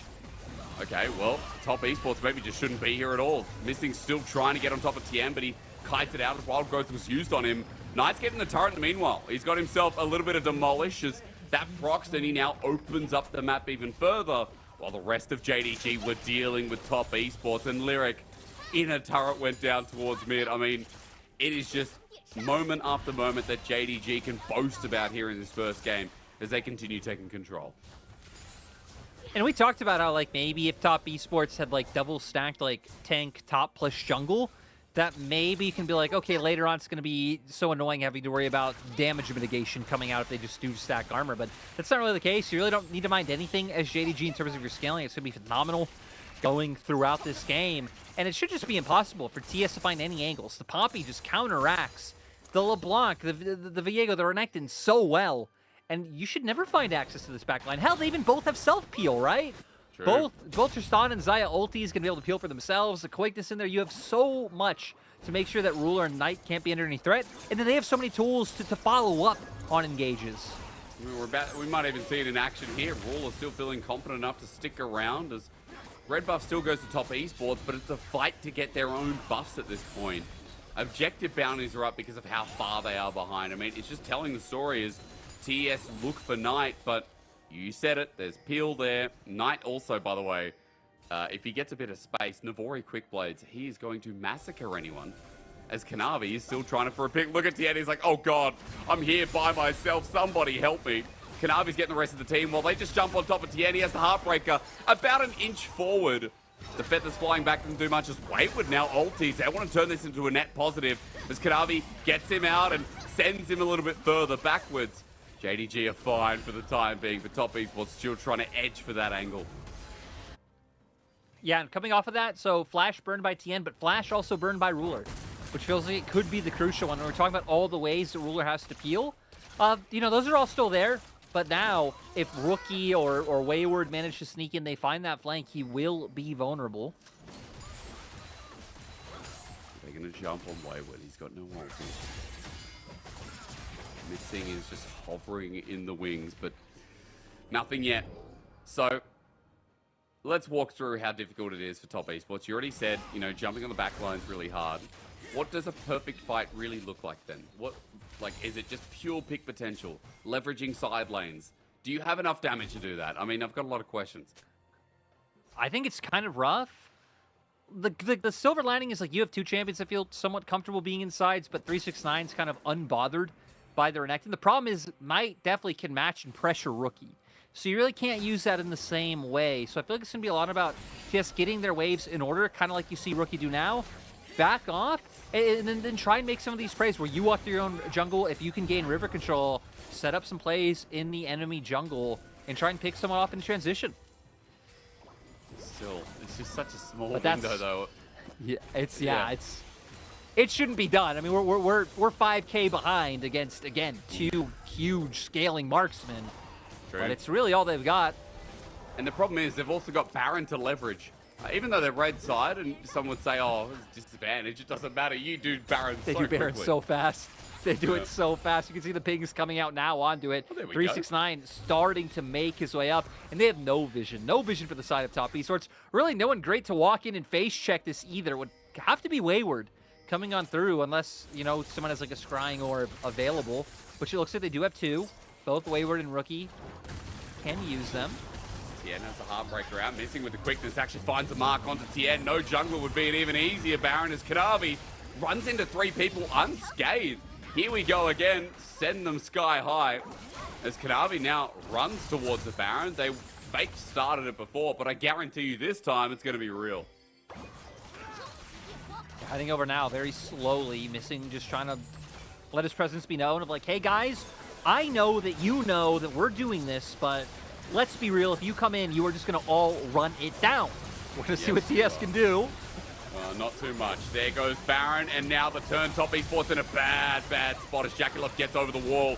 But this is his noble attempt as 5 members stand in his way. We talked about him being consistent, but he hasn't done much this game because top esports haven't been able to do much at all. Baron down. JDG now have another dragon as well. It's just clean stuff from them.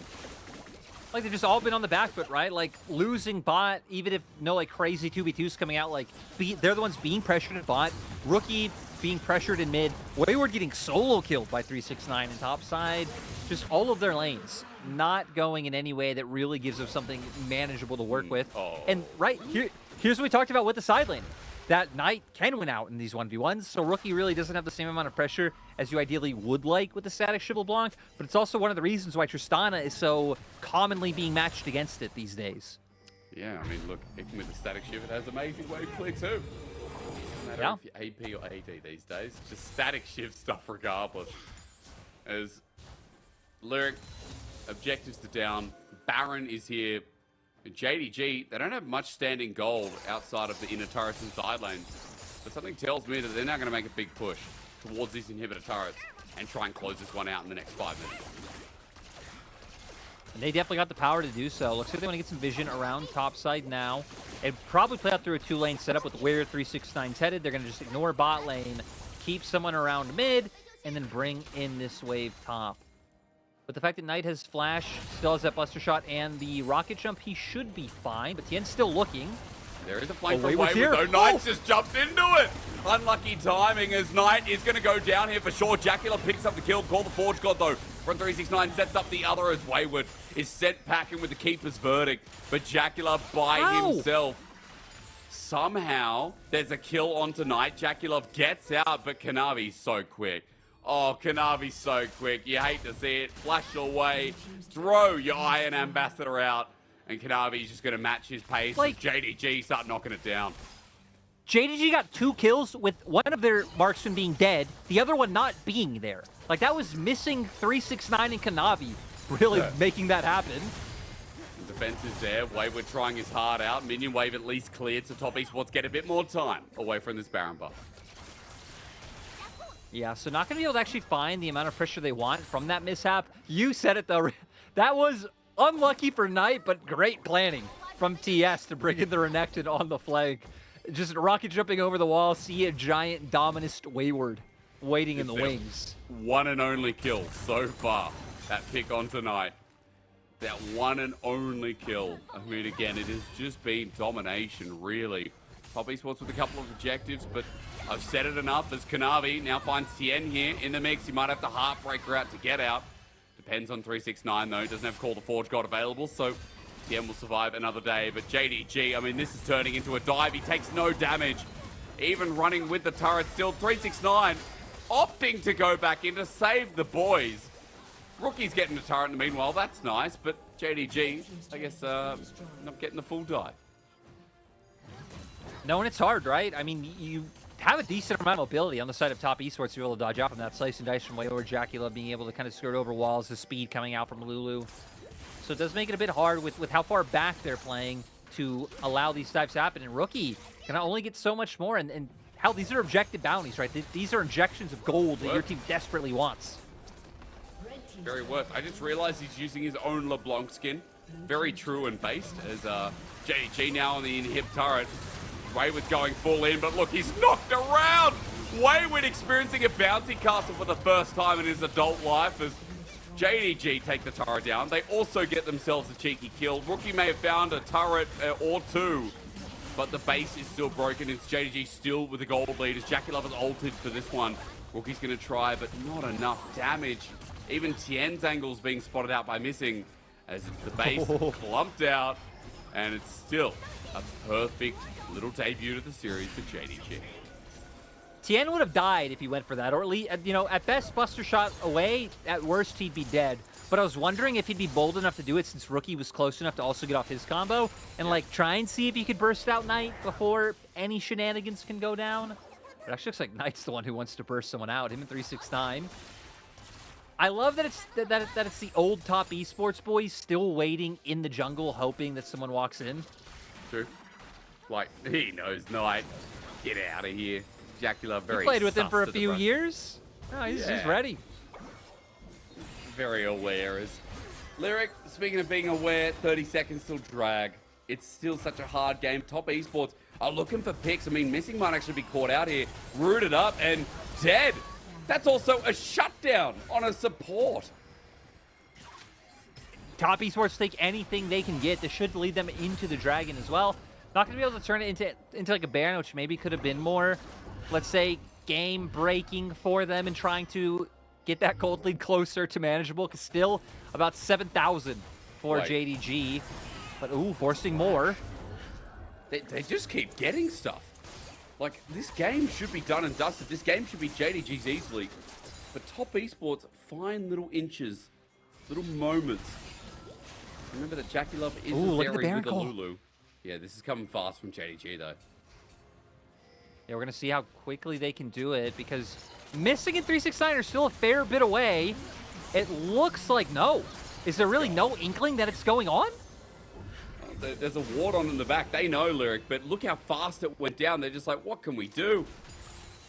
I guess you're right. Like, really, how do you even enter? It's not like you have an Ornn or a Scion or a... Yeah. Tough for TES.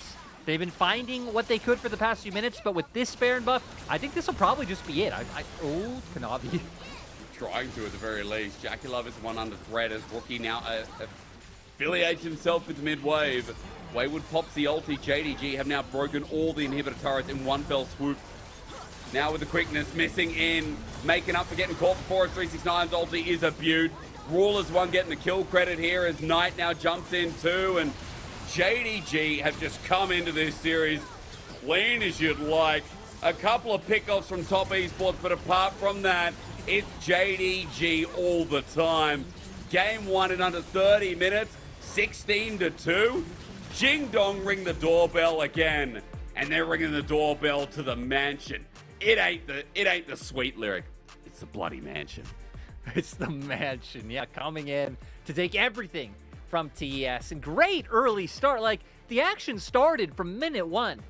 Like, in terms of Missing, going in, blowing Mark's flash. We see, like, aggression, non-stop trading happening in mid lane with Knight constantly winning out on the Tristana, pushing him in. I mean, you both kind of flipped out when it's like Ornn solo killing Renekton, 369 kind of showing his junior and putting him in his place. It really just was outclassed in every area by JDG. And, you know, I know it was like a blowout, but this doesn't necessarily reflect too badly on TS in terms of how they lost. Because when a top team gets a lead, like, this is what it should look like, right? If any team in the world gives JDG an inch, JDG should be able to do this to them. So now we just got to see if, going into game two, if top esports can find a lead and then do the same thing and show like, hey, no, we are both 7-1. We are competitive for a reason. I mean, look, there's a reason that, as we said, with the recent schedule with BLG only just recently, that this team is looking like the best in the league, and that they are the best in the league, right? They just won MSI. We knew that, but again, it's carrying forward into the summer split, which a lot of times doesn't actually happen with some of our top teams. So no, I think JDG are putting up a battle for like, yeah, you know, first seed at Worlds is a potential. We know they're going to Worlds, let's be real with points. But we know that JDG are looking like, you know, first or second seed material for the end of the split quite easily with performances like that. That's the thing, is like you said, with points and with how they're doing so far in the regular season, even if, like, let's say they bombed out in playoffs, just by their regular season placement, unless they start losing series like left and right, even that would probably be enough with wherever they end up in the bracket to just get them in. We're going to see here Knight topping the damage charge, not really too surprising, constantly trading in that mid lane. I will give some like kudos to Rookie, because in terms of just the outright 1v1, he was doing fine. He was keeping up in CS, but those dives time and time again. But Kanavi lived there. Kanavi lived like under that mid lane turret. And how often do you see mid lane dives done consecutively and against a champion that has this much mobility and, again, potential for that dive to just be a waste of time? It was insane to see from JDG. How much usage you got from Hex Flash? Like, Kanavi, I don't think we've seen a jungler use Hex Flash that much in the first 10 minutes of any game ever. That's why the Poppy value was huge. And, you know, as we said before, 369 with the solo kill topside. Then Bot was winning out with the shuffle wave, with Jackie and Mark having to reset, and Ruler and Missing just got plate after plate. Like, win lane, win game. JDG, it's the quality of these lanes that are, again, giving them so much to lean on, and the reason why this team won MSI, and the reason why this team was, you know, so good in the spring split as well. Yeah, because you have to fear everybody. You have to be afraid of absolutely everyone on the side of JDG. Even though they've elected for this style that is much heavier towards mid and bot, 369 can carry, Kanavi can carry, really anyone can just take over a game. So, you know, after getting these drafts and this result, I'm so excited for us to just get back and see how Game 2 goes. Hopefully better for Top Esports to make the series. But, ladies and gentlemen, we will take that break, and JDG Top Esports will return after this.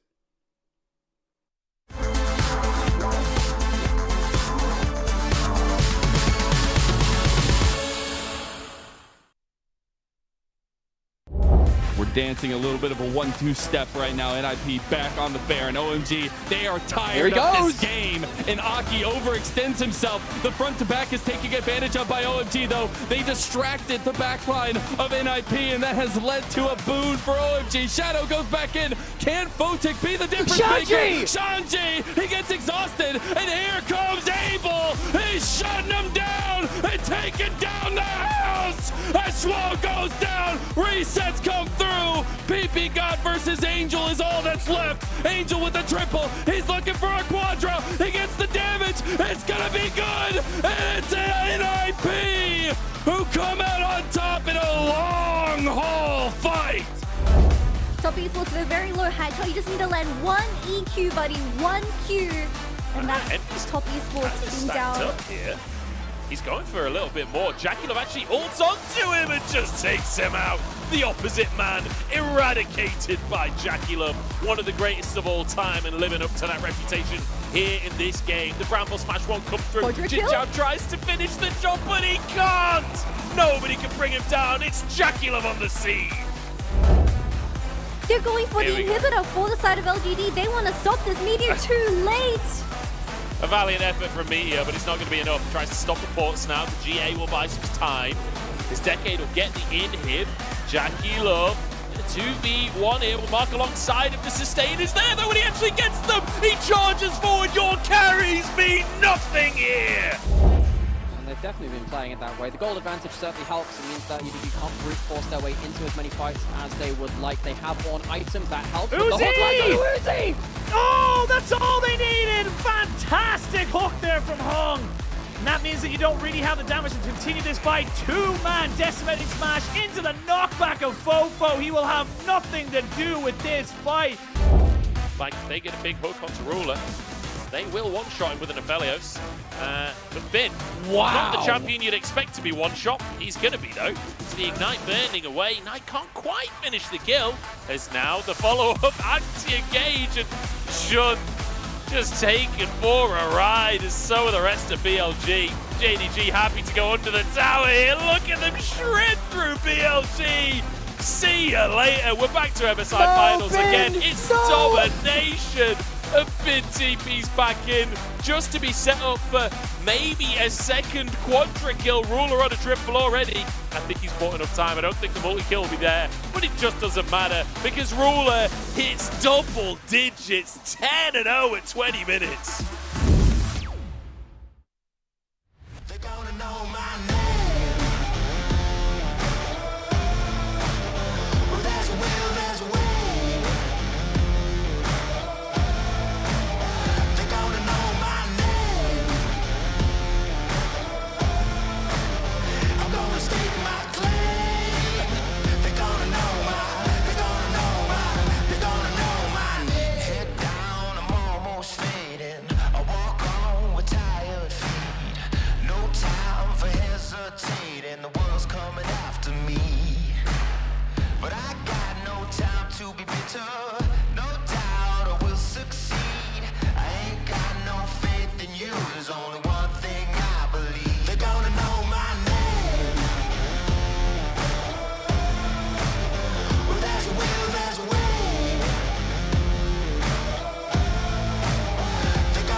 我们还需要多训练，然后就这样。对上老东家的话，我是一场都不想输了，因为就是应该所有人都懂我的感觉。我觉得 Will 的选手发挥还是比较好的，然后碰上他的话，我让他知道就是谁才是最强。我们队伍的指挥一般都是打野多吧，然后绝对核心的话，那当然是打野。我想对滔博说，就是会2-0拿下你们的。Well, I mean, 369 obviously in the know-how because game one looked like it was setting up for a clean 2-0 series. And obviously he's feeling pretty confident about his play. I love it. I love it. It's like, I don't even want to drop a single game. Also, nice insight to hear that Kanavi is kind of the core and the one kind of calling the shots for the side of JDG. Yes, the man. Oh, right. hey, you know, I thought I heard his name as MVP, but I wasn't sure, so I wasn't going to commit. But there we go. Also picks up the MVP. Knight might have done most of the damage. But this man did have a lot of impactful ultimates, like stopping any engages from being able to come in, and was just honestly putting up so much pressure between mid, between bot, going into the enemy jungle. We talked about like the deep vision a couple of times, and just good performance overall from the leader. I mean, that play towards mid, the couple of plays towards mid. Insane stuff from Kanavi. Like, here we go. This is the later one, which, again, Rookie just gets caught out. And Knight just gets a free kill. I'm sorry, the first one. Like you said, happened multiple times. I actually thought that was the second one as well. But here it was, the other one, where does manage to bring him down. And like we said, it wasn't only here. He was constantly just hovering around bot, constantly in the enemy jungle, secured this smite over what looked like was going to be top esports Rift Herald, really just doing so much. And that's why I guess a motivated JDG is a JDG that you need to be afraid of, because you just think what they did to BLG the other day, and now coming in and seeing them do this, like they might be dropping games to the LGDs and ALs of the world. That doesn't matter. Those teams won't be in playoffs. Against the teams that are going to be in playoffs, I guess outside of Weibo, who just seem to be their kryptonite, they are just taking names. I mean, they really are. And again, it was, towards the start of the split too, so they have been also warming in spring. up. Yeah, look, I know, but JDG... That one's weird. No, I agree. That one just makes no sense how, like, Weibo just randomly is the only team that just could consistently take down JDG. It makes no sense. I mean, look, honestly, it's just strange, but JDG have developed to this team that we now see in front of us, the clean team in game number 1, winning in under 30 minutes. Top esports didn't really get much out of lanes lyric. We saw first Herald, we saw first Dragon, but apart from that, 3 losing lanes, essentially, with mid getting bullied, with top getting solo killed, with a 2v2 working out for Ruler and missing. Like, there was nothing more you could ask for as JDG to go right in the first 15 minutes of the game. Yeah, I think it shows they're going to need to put more stock into not just showing Rookie's hands so early, unless he's on, kind of one of the reasons why things like Annie, Ari, like these things can do so well, Nico, is you don't really have anything that shuts them out, to this degree, like we just saw in this matchup, right? The concentrating, sure, like we said, Rookie didn't really fall behind in terms of CS, but just getting so heavily outtraded, he couldn't make an impact on the game. We didn't see TN ever try to make a gank, so maybe they just default back to one of those, or even try and wait in terms of what you're going to bring out for Rookie and mid. They did opt into staying on blue side, though, so it is in JDG's hands with, like, if they want to give Knight a counter pick or not.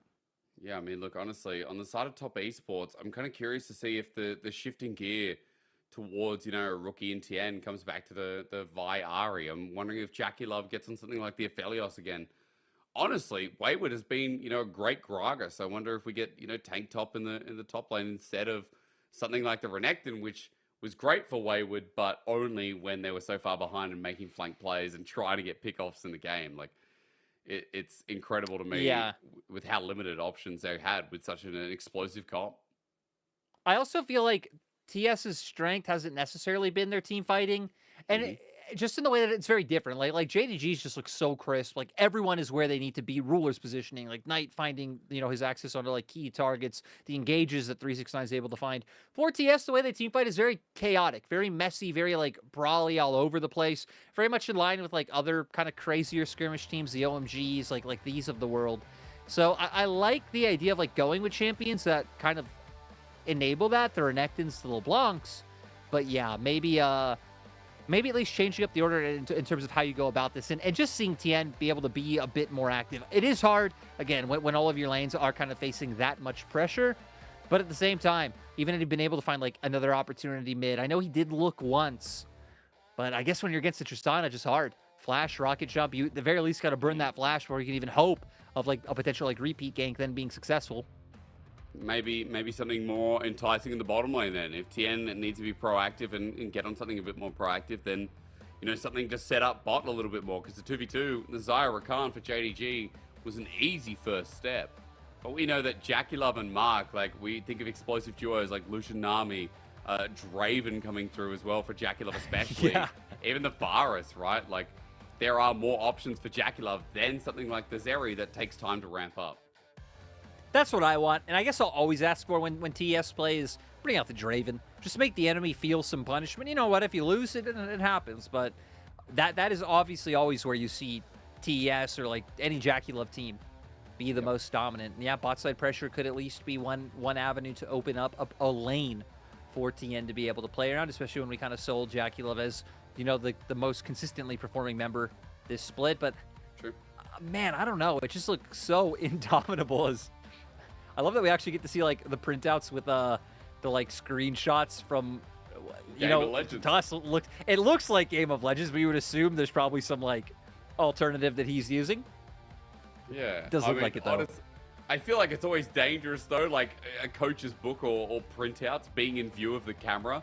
There are so many incidents that have occurred, and yeah, I don't know. It's kind of privileged information, so I'd always be so sketchy as a coach, like getting caught with That something one, like that. that one looked like it was enemy champion pools, which is kind of what you'd hope. Because I guess I don't know if he'd have it listed in terms like in that format of like what they are looking to pick. You assume that's probably actually written out in the notebook itself, like how picks and bans will go. But here we go. We're gonna jump in. We said JDG on the same side, red. Top Esports will still be on blue. And yeah, we're going to see if Top Esports change it up. You would expect, I was going to say you'd expect it to be that first pick. But if they're just going to outright ban the Tristana, now it means JDG have to ban the LeBlanc. Top Esports maybe feeling confident to just go towards that one once again. Well, yeah, it would be a first pick, wouldn't it? Either way, JDG maybe privilege. I was going to say, are we going to change the privilege of first pick or what Top Esports get? But it's just Emilio. Standard stuff. Yumi goes away as well. Let's just see what JDG do last. Last time, Cassante wasn't looked at until a little bit later on. I believe it was banned away. But at the very yeah, it was least, banned in second rotation. In first game, it was Vi banned here. So I guess we can see if they go that. Jace is the other thing that has now been left open by Top Esports banning the Tristana. Ooh, there goes Rookie's LeBlanc. Okay. So Jace first pick is an option. I think, yeah, you either go Jace and try and set up again for like Maokai Sejuani something else, or you go the Vi, because Vi now has made its way through. That one kind of is the obvious answer with how, I mean, hell, 99% presence. It's been seen in almost every game since we've just been on this patch. And they're going to get their hands on it, so we're kind of look forward to what JDG want to do. I guess now we get to find out if that Jace ban in game one was warranted. If that is where JDG just opt to go right here. Be Jace, or it might be something like the Ari takeaway. Remember the Rookie has been playing a crapload of Rakan Ari as too. well. But the Rakan, this was first pick last time for JDG. It's for missing. It's his favorite by far. And every single time, Lyric, that it's left open and available, I guess it's just going to be a Rakan kind of day. And I wonder if they just go back to the same bot lane. Because you also can like think that, oh, maybe we don't have to go for the Jace here because they have the Vine, like Vi Jace, not really a pairing you think of or see two very like different identity champions and how they'd work together in the early game. So yeah, you don't think that line, but I'm surprised that they might just lock in mid lane here anyway, wanting to deny the Vi Ari combo. With Spirit Rush, you're just able to follow up on that Vi ulti so easily. I like that they're taking away, especially when you highlighted that Rookie's played it like 12 times and his next most played champion is what, 3 picks?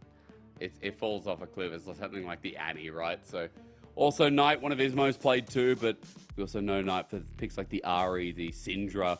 A good takeaway, while Top Esports, speaking of takeaways, this might be one here, Lyric, where they don't want to give Ruler that partnership that worked so well for them in game number 1. Yeah, not give over that duo that really does just pair well. Now, they could look to match mid if they don't want to end up getting pinched, because not like Rookie's played all too many champions. The Syndra is obviously one you're kind of always looking at that Rookie can potentially bring out when both Annie and Nico are off the table. But I'm a little bit surprised if they opt to go support here, because again, you ban out something like a Syndra. I really wonder where Rookie is going to go, or if they kind of change and they put Rookie on one of those more supportive mid laners like a Gragas or a Cassante, or something we see many other teams do, but not something that Top Esports have done at all this split. No, it's just strange. I mean, seeing a Nautilus this high up, I guess they didn't want Mark to get banned away or lose some of their engage. But yeah, the picks like the Jace, right? The other things that we've seen through mid not being given over to Rookie in a priority sense means that as Wukong gets locked in, it might just be a banned Rookie season. Yeah, Syndra comes to mind. Azir, I was going to say, we know is another one that's kind of made its way up the tier list. I guess you could also, like, I don't know how confident, like, Rookie would be pulling out something like you know, an Akali, because that's another champion that got, like, a bit of buffs, and then you can combo it well with Tien ulting into the back line and have some follow-up play, like, heavy flanks through that way. Those are kind of the 3 directions I see. Hell, now with Azir gone, right, kind of the 2 ways, the Syndra and Akali really being the big ones to jump out to me. Aphelios on the other side. Oh, another one gone. Yeah, there we go. And let's just line it up. As you said, Syndra, the final one. I'm just noticing that they're looking towards Ruler here. And what? Zeri? No, Zeri Ricard? Yeah. What else does Ruler play? Varus? Lyric? Varus? Yeah, I mean, Jinx got a bit of a nerf. You know, we really haven't been seeing her as much, but you would assume it's, you know, probably still playable and fine to go with. But instead, a champion that you kind of pointed out we haven't really seen as coveted, not only in game 1, but even going back to our last series. Yeah. I think it would make a lot of sense for JDG already sitting up once again for a really strong team fight. A lot of pick tools coming in now now that they have Knights hands on that Ari. But now here's the answers we want, because we want to see where Rookie ends up with the fact that those two champions were taken off the table. This was the other pairing you'd see a lot with Vi before, but really has not been a staple of the meta whatsoever in summer. Well, it looks like Top Esports going to show us a bit about top first before we get to answer that towards mid. But yeah, it was something that we saw a little bit more as Wayward back on the Renekton, it feels like. We haven't seen too many flexes in the LPL so far, but look, that would mean that we get Rookie on something like the Silas then. Not going to get my hopes up yet. Going to wait and see Lyric, as we know that the laning phase starts out a little bit shaky. He was loving this. Like, the new Aurelion Sol, he was absolutely loving, and we see it return. I mean, this is a rarity now because of how the meta shifted up a little bit. But Rookie on Aurelion Sol once again means we add that scaling in. Yeah, we've had it picked twice so far in this split before 13-11 came out. And we get the Kaisa actually coming out for Ruler. He's brought this out already. Really fun. Ton of backline access for JDG, right? I mean, literally everyone has a mechanism to be able to jump in, try and take down Rookie or Jackie Love. For the side of TES, I think it's a little bit more like, right, you have Solid Engage coming out from the Vi and the Nautilus, but both Xayah and Acel definitely wanting to play that backline access, bring Renekton in on the flank. So I think for Top Esports, their team fight has more layers that you kind of need to play around. To our JDG, it's a little bit of a full send, and they have tons of pick potential as well. A lot of like great, you know, catch out one straggler in the enemy jungle. A lot of people just have the ability to pounce and take them down. I mean, it's going to be exciting to watch. At the very least on JDG side, seeing Ruler on the Kai'Sa. It's something, Lyric, that I'm sure on 13-12, we're going to see a lot more as the meta shifts up a little bit more with things like the Varus as well. But for now, still seeing it on this world champion, on this absolute legend of an MSI champion now as well. It gives me a lot of hope for an exciting game ahead as Top Esports look to find a reverse sweep in this best of 3. It's not our match of the week, but it is a match that will go down in this split's history as one of the best. Hopefully, if Top Esports can step up. Otherwise, it'll just go down in history as JDG slapping around another top fish and being the top dogs of the league. I think this will define them, Lyric. This will show us that they really are the best team in the LPL, one of the best in the world. If they 2-0 this, hell, even if they win this series. It's a defining moment for JDG. It's a challenging one for Top Esports as we head back onto the Summoner's Rift to see what breaks out with Kai'Sa and Aurelion Sol back in the game. A win here would just mean 2-0ing the two teams sitting at the same scoreline as you, back to back. Definitely would be a huge statement, like you said. Getting fun picks, Acel on the side of Rookie, getting Ruler coming out with the Kai'Sa. We're going to jump right in, be a minute in, and it looks like JDG once again hoping to secure early brush control in bot side, see if they can sniff anything out. This time they won't. It looks like Missing and Ruler not going to wait around like they did in game 1. Makes sense, right, this time around, not having that enchanter where you can try and abuse the fact that you have that engage at level 1 to try to get some summoners. Is that Bullet Angel Kai'Sa or is that Jackie Love skin? That's what I want to know. No, cameraman, no. I don't know. That's Cassandra. No, it's important. Cameraman. He'll go down. Lyric. He knows what I'm thinking, brother. Don't you worry. No, he's not. No, we're gonna see Wayward walk up and watch this. Just wait for it. Nice. Is that it? There it is. Look at that huge trade coming out from Wayward, and hey, we're back on bot lane. Well, I'll find out in a moment at the very least anyway, but I'd have to say it'd be the best hubris if you use Jackie Love's skin against him. As this 2v2 is still going to be very exciting with Halo Blaze actually taken by Ruler as well. A little bit more aggressive in the mid lane with Comet and Electrocute this time too. As Tien, Lyric, just on the opposite side of the map. Why not? Yeah, going to go for the invade. So wanting to have a much more proactive role in this game already, which is a good start, right? When you think about success, is good trade coming out so far. Great trade. Actually, Ignite down. Mark steps up. Oh, Ruler The second skin is so close to getting proc, but Mark's away. Doesn't burn his flash. He's already popped the ghost as not getting the second root. I also think that's a chroma of Samsung Galaxy Zaya, which is Ruler's skin. I actually think they've done a handshake deal and just given each other the old razzle-dazzle. I don't know. I don't know if you want to give each other the razzle-dazzle, especially if you're Jackula. When you've already been razzled in the first game, and now you don't need to be dazzled. It's actually, I don't think it is actually. I could be wrong. I'm not sure. I have It no doesn't idea. matter. Skins? I am not versed I'm the in same, skins whatsoever. I know Dragon Tamer Heimer, and that's it because that has always been my favorite skin. But we're gonna see, can Kanavi find this? You can't indeed. Nope. I don't think you get chromas on that. Can you get chromas on world champion skins?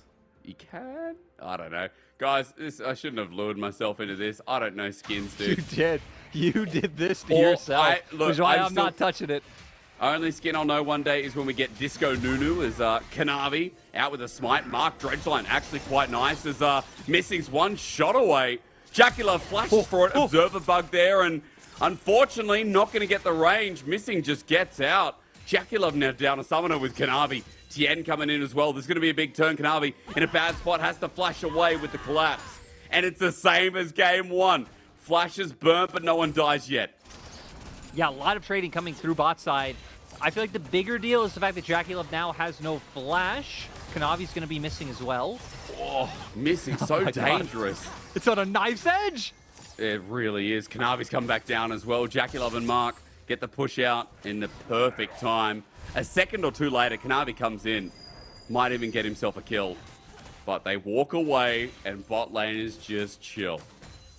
But this is what we needed to see, right? After the first exchange went, that was heavily favored towards Ruler and Missing. It's good that Jackie and Mark have been able to bring it back, right? And show that they can be competitive in the 2v2, because they have also been, one of their biggest strengths has been laning and what they're able to get. And I think, once again, kind of specifically Jackie Love.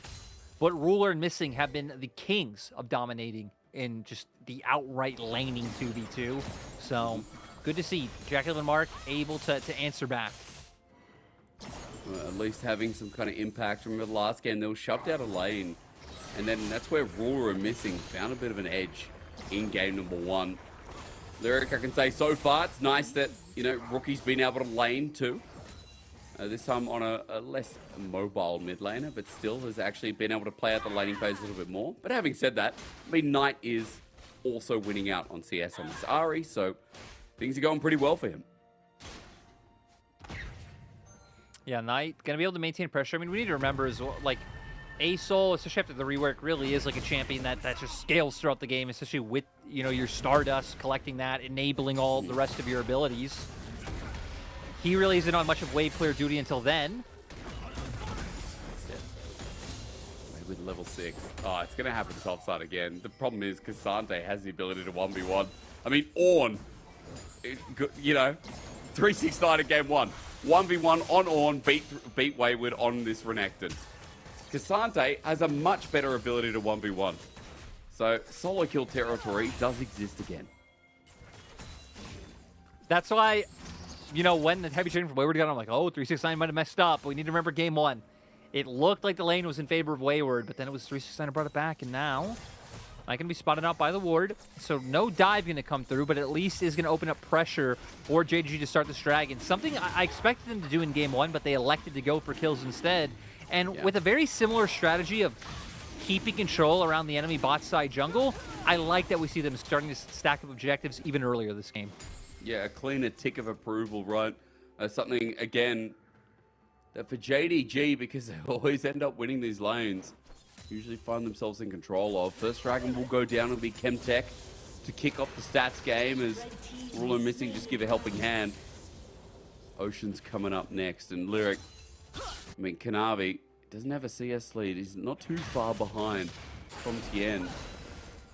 But we're kind of waiting for that level 6, right? I mean, from both junglers, just to get this party started. Yeah, and it's even more interesting just for the fact that, I mean, all the action should continue around bot lane. You won't have too many opportunities in mid.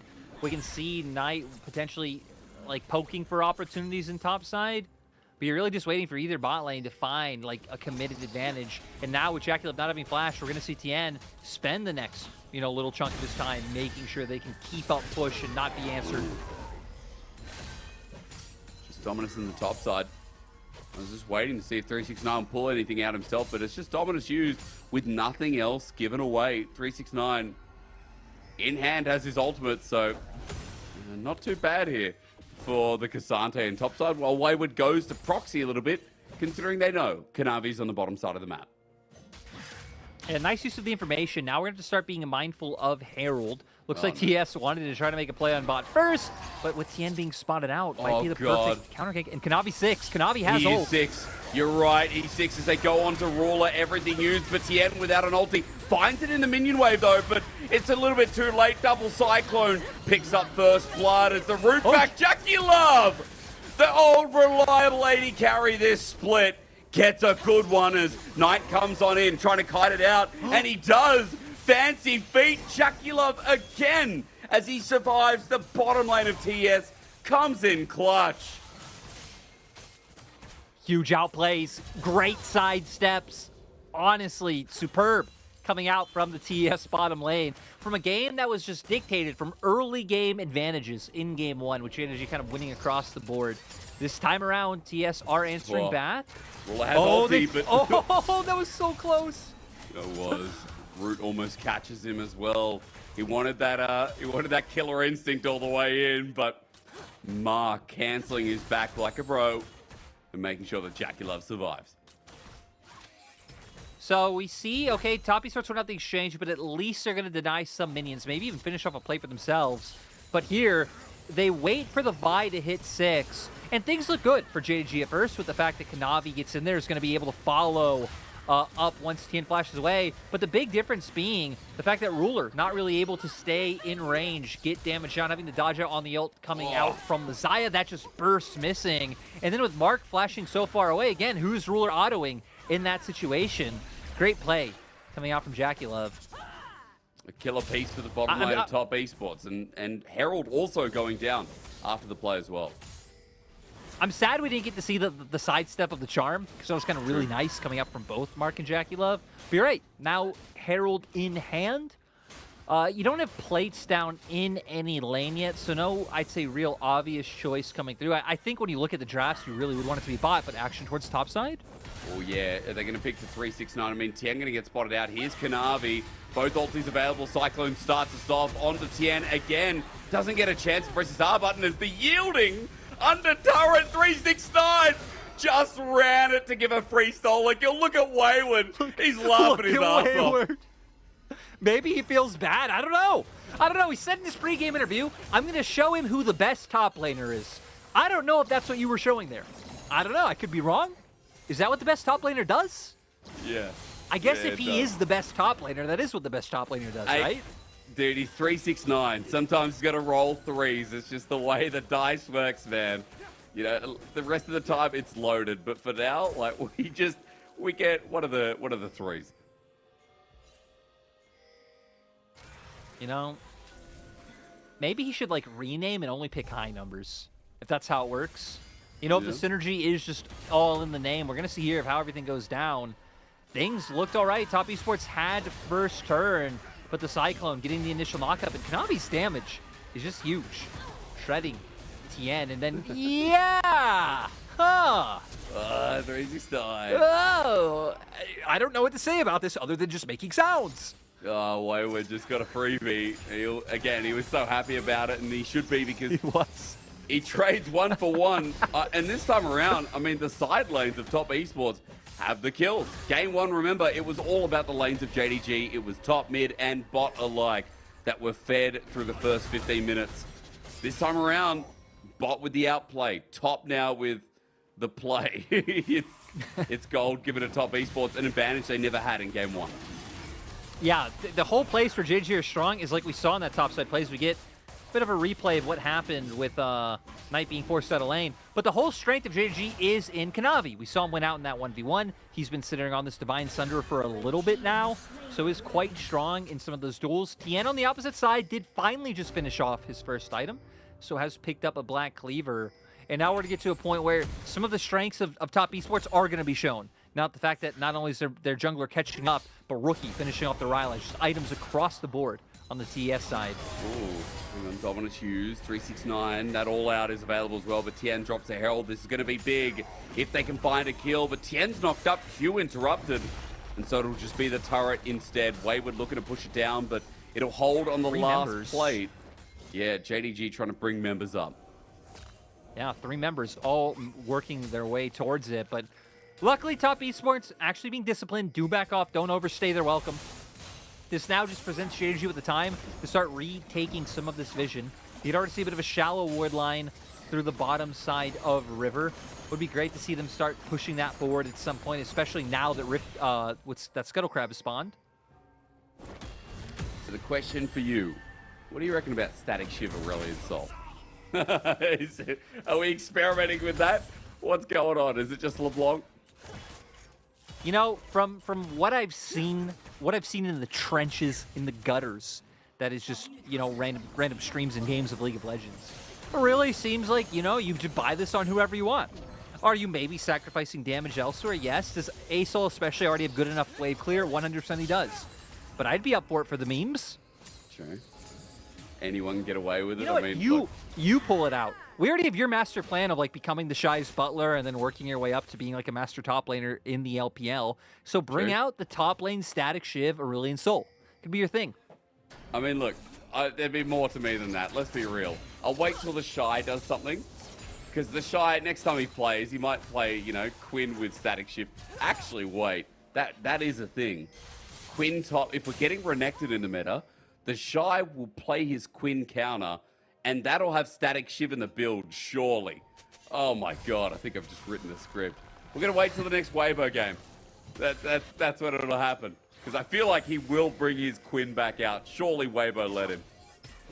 Isn't the next... Oh, I was going to say, isn't the next Weibo game soon? The next Weibo game's tomorrow. Weibo against BLG. Yeah. You're all in for a banger. We got a banger going on right now, but you know what? You might as well look forward to that one as well. Hell yeah. Top Esports, JDG tonight. Weibo, BLG. Like, it gets better and better. We actually have the Static Shiv coming out, funnily enough, on Ruler's Kaisa this time around. True. Last time he played the Kaisa, because he has played it this split, was kind of before this became an obnoxious item. So didn't see it last time. Kanavi. Tien's running in. He has to flash away. He was hoping for Ruler and Mark. This is a long play, though, is all out. I mean, 369, a lot of damage. It's Ruler almost with the killer instinct. Meanwhile, the skies will descend. But as they fall down, Tien's already dropped. Ruler solo. Wayward can't kill him. Top Esports opted in for this fight, but it's so janky as a dredge line won't come through first. Instead, a charm from Knight with the last Spirit Rush to get him out. TES lose out with JDG finding some good picks off the back end. JDG taking advantage of Jackie not being there. Like, kudos to top, because that was a very close fight with no AD carry on your side. But at the same time, yeah, just like you said, it was Tien. Tien was really the one to run in, start that one off, and getting abused for it. Now we need to keep our eyes on that Rift Herald. It's going to be a fight going for that. So we see it started off with Kanavi going for the invade, but being overzealous, not reading where 369 could be, is not showing in any lane, could just be here. And it's really going to be the difference maker, because he goes in, we see 369 bring him back out. I am so sad for Ruler that he didn't end up picking this one up off the ulti, but having the man advantage, especially as his TP comes in, but Missy actually finished it off. But Rookie's ult there was massive. It got a ton of damage in on JDG's other members to where they had to start backing off, and had Jackie made it here a little bit sooner, right, could have been the difference. I missed that in the play. I mean, I was wondering, I was like, Tien must have just burnt down. He did like a micro flash just to get a gleaming quill. Yeah, great for missing. And one of the reasons why missing, you know, on some teams it's kind of easy to not talk up the support, which is kind of just sadly with how unflashy the role has become, especially with so many enchanters. So now we're making it back to like engaged champions, right? So I never see them happen in MVPs. But it's nice that missing has cemented himself as a player we're talking about, finding some kind of silly and really nice plays coming through. Now it's Dragon time, Hysterics. And you have no summoners on Ruler. Been stacking it up all game, haven't they? Ruler with no summoners. He's got the movement speed out of Static Shiv, though, but You're right. We're going to keep track because Jackie Love has all of his. And as you said, he wasn't in that last fight. This could be our first 5v5 as Teleport's being channeled in the mid lane. Knight looking for a pick. Dredgeline doesn't connect. Charm on the back end does with Everfrost following up, but no damage there just yet. This is all the fight for the wave to then move into River. JDG trying to do a nice job of just dissuading them from coming through. They match the posture in mid, and now just having two members do this one. We need to keep our eyes on the Vi. He could just single out Ruler with that lack of summoners. But I mean, Wayward still waiting to get in. Tien now running up, just steals it. Thank you so much. Stops the dragon stacking. And TES now looking for the fight. It's the flash onto missing. And 369, but the re-engage is there. Knight layering down. It's not a big ulti from Rookie, but it's a big ult from Kanavi. Spitting in the choke. Spitting on top esports in the choke. It's an absolute wipe with Kanavi reigning king again. We heard Kanavi was the shot caller from this squad in an interview by 369 right before this game, and him showing he's the perfect eye for the engage. JDG's team fight overall was so beautiful, though for TES, questionable. I'm sure we're gonna get the replay very soon, but like throwing your vial towards the Cassante, all leaning onto the Rakan in this tight-knit choke against a Rakan, against a Wukong. I'm more surprised he didn't try to like aggressively angle here. Because it's like, okay, sure you got the objective, but play around the lost summoners. And they're like, okay, we do want to go for a fight. Ult onto the Cassante, flash stun coming out from Renekton onto Rakan, who could very easily get away, and you leave yourself exposed for Kanavi to flash through and get this huge Cyclone. We're on the backline, look, the whole time, Knight following up with the Spirit Rush. Ruler trying to get in a position to deal damage, but really just, with the fact that Kanavi's the one so far ahead, it's just great that he set himself up over that blue buff. Just an insane performance coming through from JDG, but you're right, top esports. Someone let them cook for too long because that was a lot of nothing. As Jackie Love failed to flash over the wall, now has no summoners. By the way, Ruler with the Nashes has just come through. As 2-item kites are here with a bit of AP. Those W's really gonna hurt as we get to the point where Lyric, JDG now take control, 3k gold lead. There is a pause. Now, Tien got the last dragon. Observer has made a mistake, by the way, guys. That is a Cloud Dragon on TES. That's not for JDG. I don't know what the pause is about, but we're going to chill here until we find out. The other day we had a long pause. Mizzou went off showing his plushie collection. You better not do the same to me. I won't. I'm going to tell you guys a story. It's really upsetting. In our local store in Sydney at the moment, they've got this deal for the Samsung S23 Plus Ultra, right? Plus Ultra! Wait, no, it's just called Ultra. And this guy put a screen protector on it, but the bottom left of it's coming off, and so I didn't think, and so I lifted it up to fix it. And now I've gotten the bubbles out, but my fingerprints are on the sticky side of the screen protector. Can anyone DM me? Can anyone DM me and tell me how to fix it? It's a new phone. It's an expensive phone. The screen protector was like $30 for a little crappy bit of plastic. I don't know. Absolutely scam. Wait, can someone please DM me and help me? Wait, so is the screen protector still on? It's still on, but I just need to fix it. You just need to get rid of that. That's step one. Step one is what getting my rid of wife that. said. I'm not getting rid of it. I paid $30 for it. Oh my god! You gotta listen to the missus. She's the better half for a reason, brother. Oh my god! I don't need to remind you about the tablet situation. I mean, remember the tablet from the wedding. What happened with the tablet? Oh, if anyone doesn't know, I broke the Celebrant's That is a great tablet. story. I literally okay, so the Celebrant before my wife walks down the aisle, right? Here, I'll tell you all. This is cooked. He makes some smart comment about me. You know, just like, something about Jake, doing something. And I put my hands up. His tablet's like right on top of my hand, like right next to me. Slams his iPad onto the ground. No, I put my hands up like, what the hell? Right Slams before I the get iPad on the married. ground. And it flies, and I break his iPad right before I get married. Like, is that my fault? No, actually, like pretty much right in the middle. You know, like right as the ceremony starting. It was the most hysterics-esque wedding moment you could ask for, and I loved it. It's so unfair. He hasn't called me to ask me to pay for the iPad yet, so guys, fingers crossed. I don't want to repair that.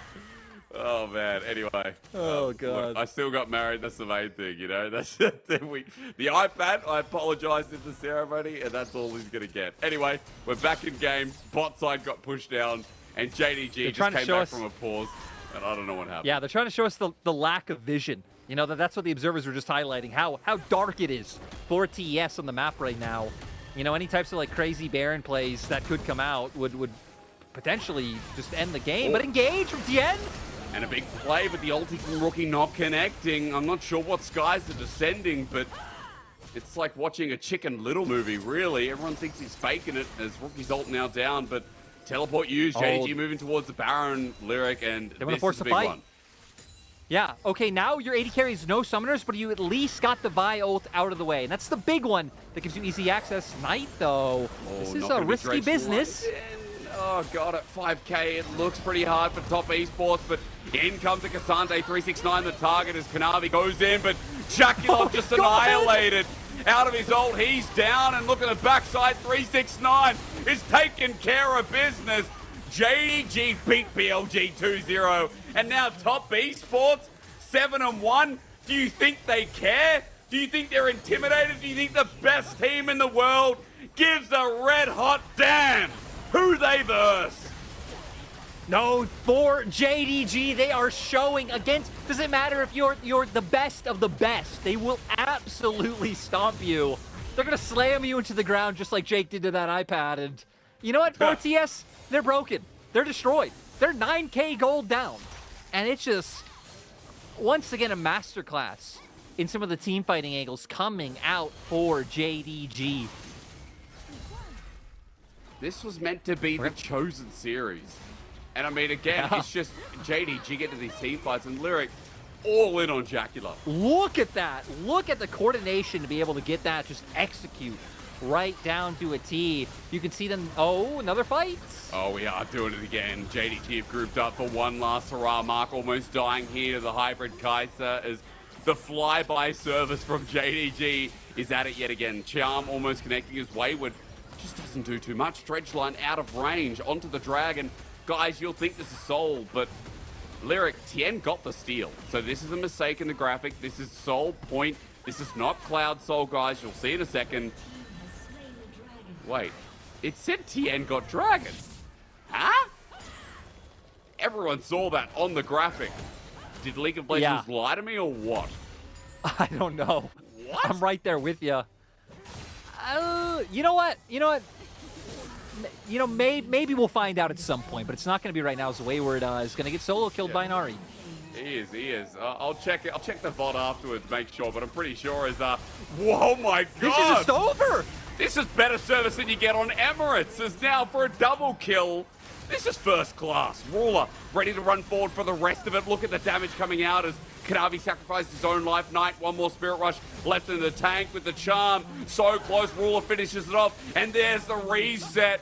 They will not be happy until they take them all down. The final blow goes in and Knight picks it up. Ladies and gentlemen, it was already obvious after BLG, but if it wasn't, now against Top Esports with another 2-0.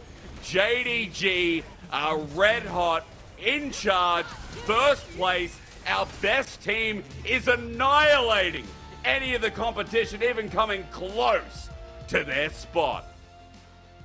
They have now taken down the three teams right directly under them. 2-0 BLG, 2-0 Top Esports, 2-1 LNG. Literally everyone that as a JDG fan you need to be afraid of going forward, you've already beaten. You've already taken down in convincing fashion. The more time JDG get to like sit and simmer on the patch and like the meta overall, the better they look.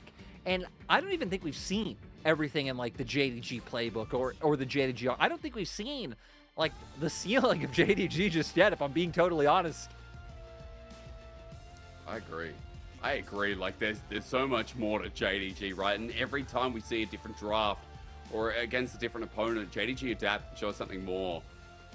It's impressive. Like, this team, I don't know if is it too early to start talking about the Golden Road again? Like, I know we have to go through playoffs. I know JDG, as Rule almost drops things with a nice polite bow. You know, I know JDG still have to make it into playoffs, but I think this is the year, honestly. It scares me just because, right? Now we've kind of had in recency some of these like really hyped like runs in the LCK, right? Where like wherever their best team is will go like undefeated or almost undefeated. And you know, like even as someone who represents the LPL, I see that and I see the hype. I'm like, oh my God, I'm scared of that team. And they go and they kind of fizzle out. I'm kind of scared that JDG might do the same. You know what I mean? That JDG might just be so believable right now, so trustworthy. That's exactly why they're going to come and break our hearts at the end of the day. So I don't know. If I say it now, maybe I make it so it doesn't happen. If we keep expecting it to happen, maybe it won't happen. So I feel like we need to start doubting them more. Okay.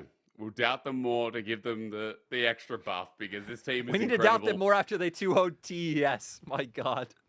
Lyric, I found out, by the way, it was actually third dragon for JDG. It was just because Herald was placed down at the exact moment that Kanavi actually picked up dragon, and that's why I thought Tien stole the dragon. So I saw the my same bad. as you. Yeah, I was like, oh, it's a steal, but no, it's just Herald. JDG with perfect objectives, apart from the Herald in that game. Wasn't a perfect game that time around outside of that with the kills either, but let's be real, like both games were stomps. It was dominant. And Top Esports aren't a bad team. They're not a bad team. JDG is just so much better, so much cleaner.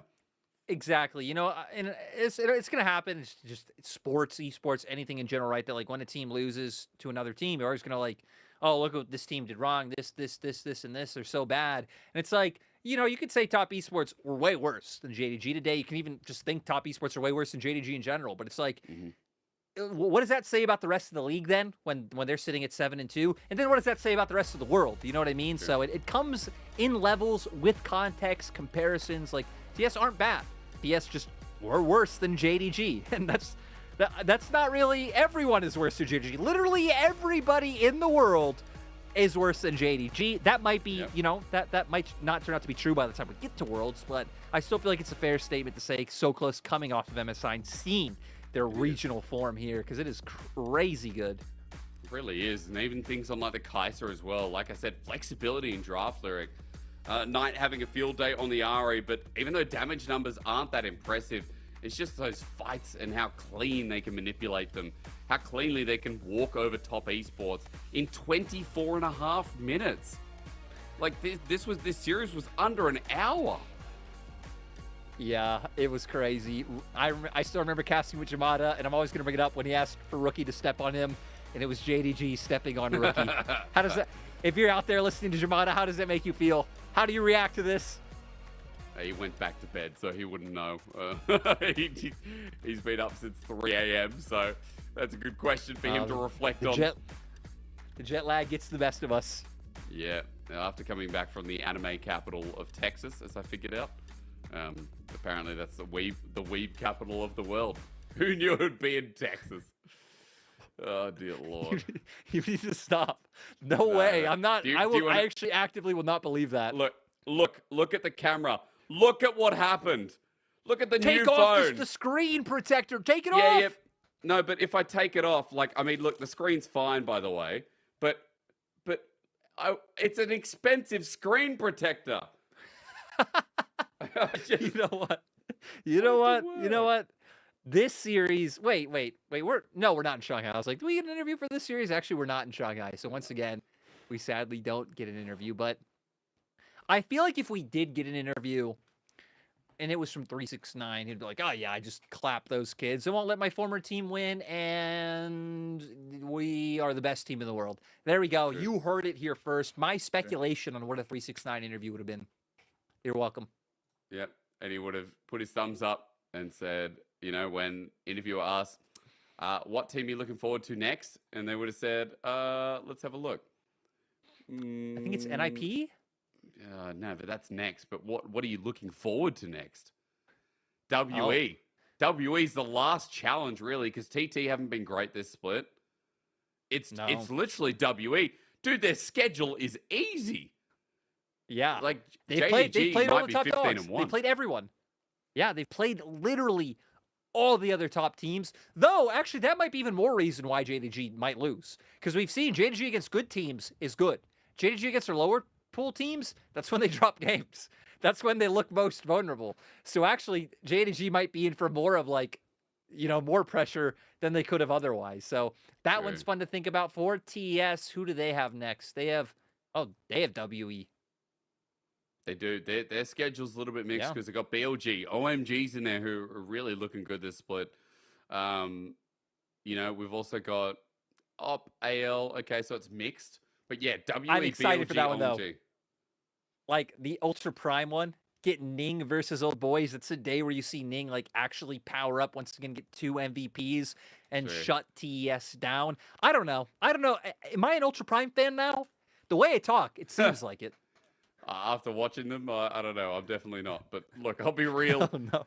I'll be real. Like, JDG have just asserted they're on a different level today. BLG versus Top Esports. I mean, that's going to be battle for second, it feels like, in the coming week. Yeah. And, now we're at a point where most of our teams have played their 7 series. I believe there's a couple that haven't. WE, obviously, because of Road to Asia Games. And then OMG and Weibo both are only at 7. So a lot of teams now at 8, now some even on 9. So we're past the halfway point. And now we really do have to be concerned with buys, right? Because top 2 is what you're aiming for. Even if you don't get first, it doesn't matter. We will pull up Kanavi, was our MVP. But to keep going about this, as long as you get top 2, that's all that matters, right? You make it to double elim. There's not necessarily going to be a good or bad side of the bracket until we see the bracket itself. So yeah, if Top Esports BLG, that one's really going to be important to see who gets that second buy into double elim.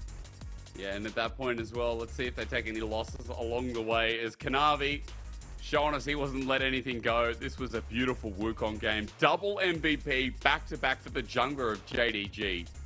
This was an easy series for him.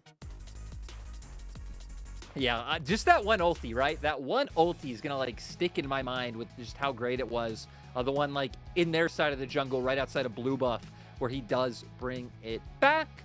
But great game overall. And again, the fact kind of 369 cementing, hey, this guy is the one calling the main shots. I always knew he had a part in the comms, but you would have assumed it was him missing, and maybe even missing was the bigger part of the communication. So not only having great games today after he was one of the members who was looking shaky not only in spring, but in some of their game losses this split, but comes in against top dogs and just outright delivers.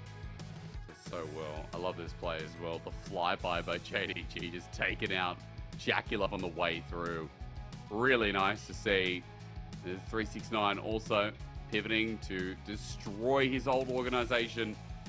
Clean stuff, as we said. 24.5 minutes in game number 2. It was 27 in game number 1. Series did not go over an hour.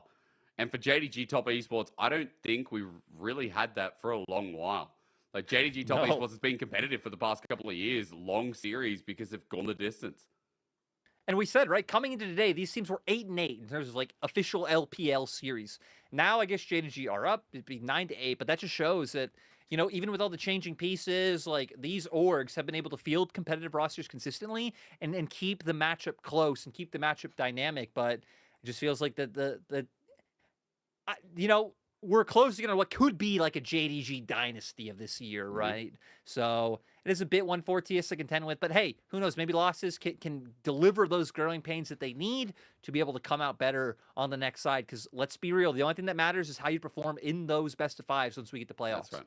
That's exactly right, because best of 5's a whole different beast. Some teams have done so well in the regular season, then failed at the doorstep, right? BLG were a great example of a team that made the climb in the best of 5's. Last split and ended up going to MSI out of nowhere.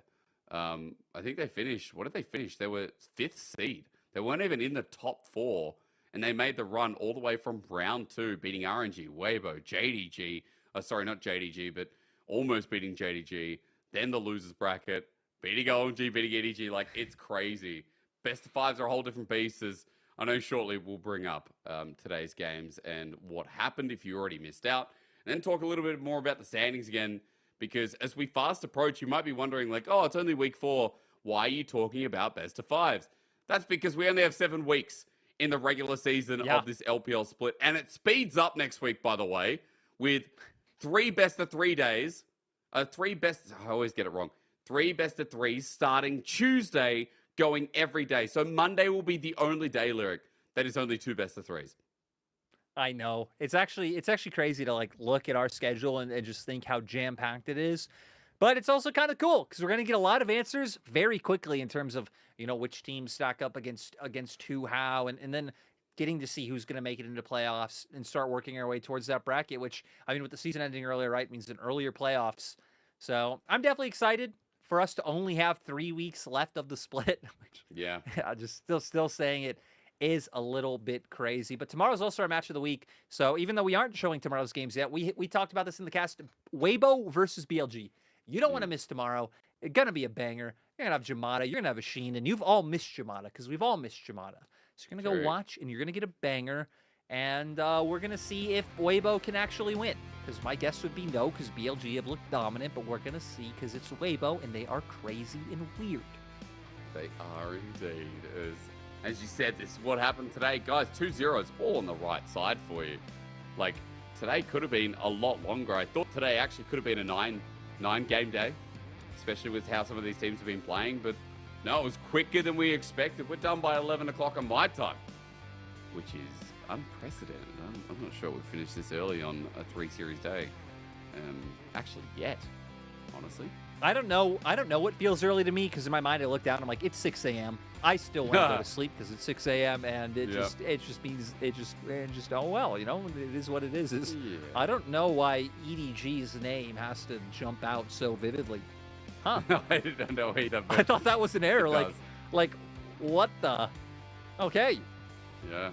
I mean, because no one else on the right side has, I guess, a sponsor in their name. So they're just chilling over there by themselves.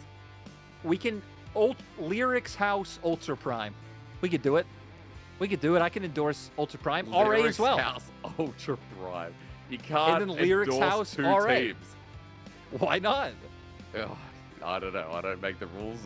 And to be fair, there is no excuse as to why not. So anyway, that's all Let's you show guys. tomorrow's games. Bring it up tomorrow.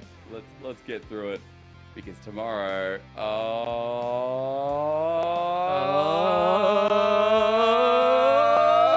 there we go. Weibo BLG, Yeah, that's what WETT. we're alluding to. Sorry, yeah, that's the one. WETT. Come on, we got WETT and FPX AL, and you're focusing on Weibo against BLG. We got UCal on the Rift. True.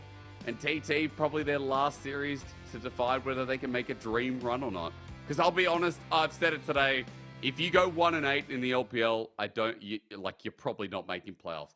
You get to 8 wins, yes, sure, maybe you're getting the bridge, but to be flawless, no team's flawless. Not even top esports and JDG are flawless. Yeah, it just isn't gonna work out like that. But hey, you know what? We did it. We got through this day. It was a fast one. And I'm not going to see you for a little bit in terms of our cast together. So thank you, sir, and get us out of here. I'll see you next Wednesday because that's when I see you. But yeah, ladies and gentlemen, hey, Saturday is going to be a banger for you all. As we said, Weibo BLG match of the week. Jamada will be doing a 3 series in a row, so that'll be lots of fun for him. You'll see him pretty much every series on the weekend, actually. Good luck to him. Good luck to you all. It is bye for now, but not forever. Thank you. We'll see you tomorrow.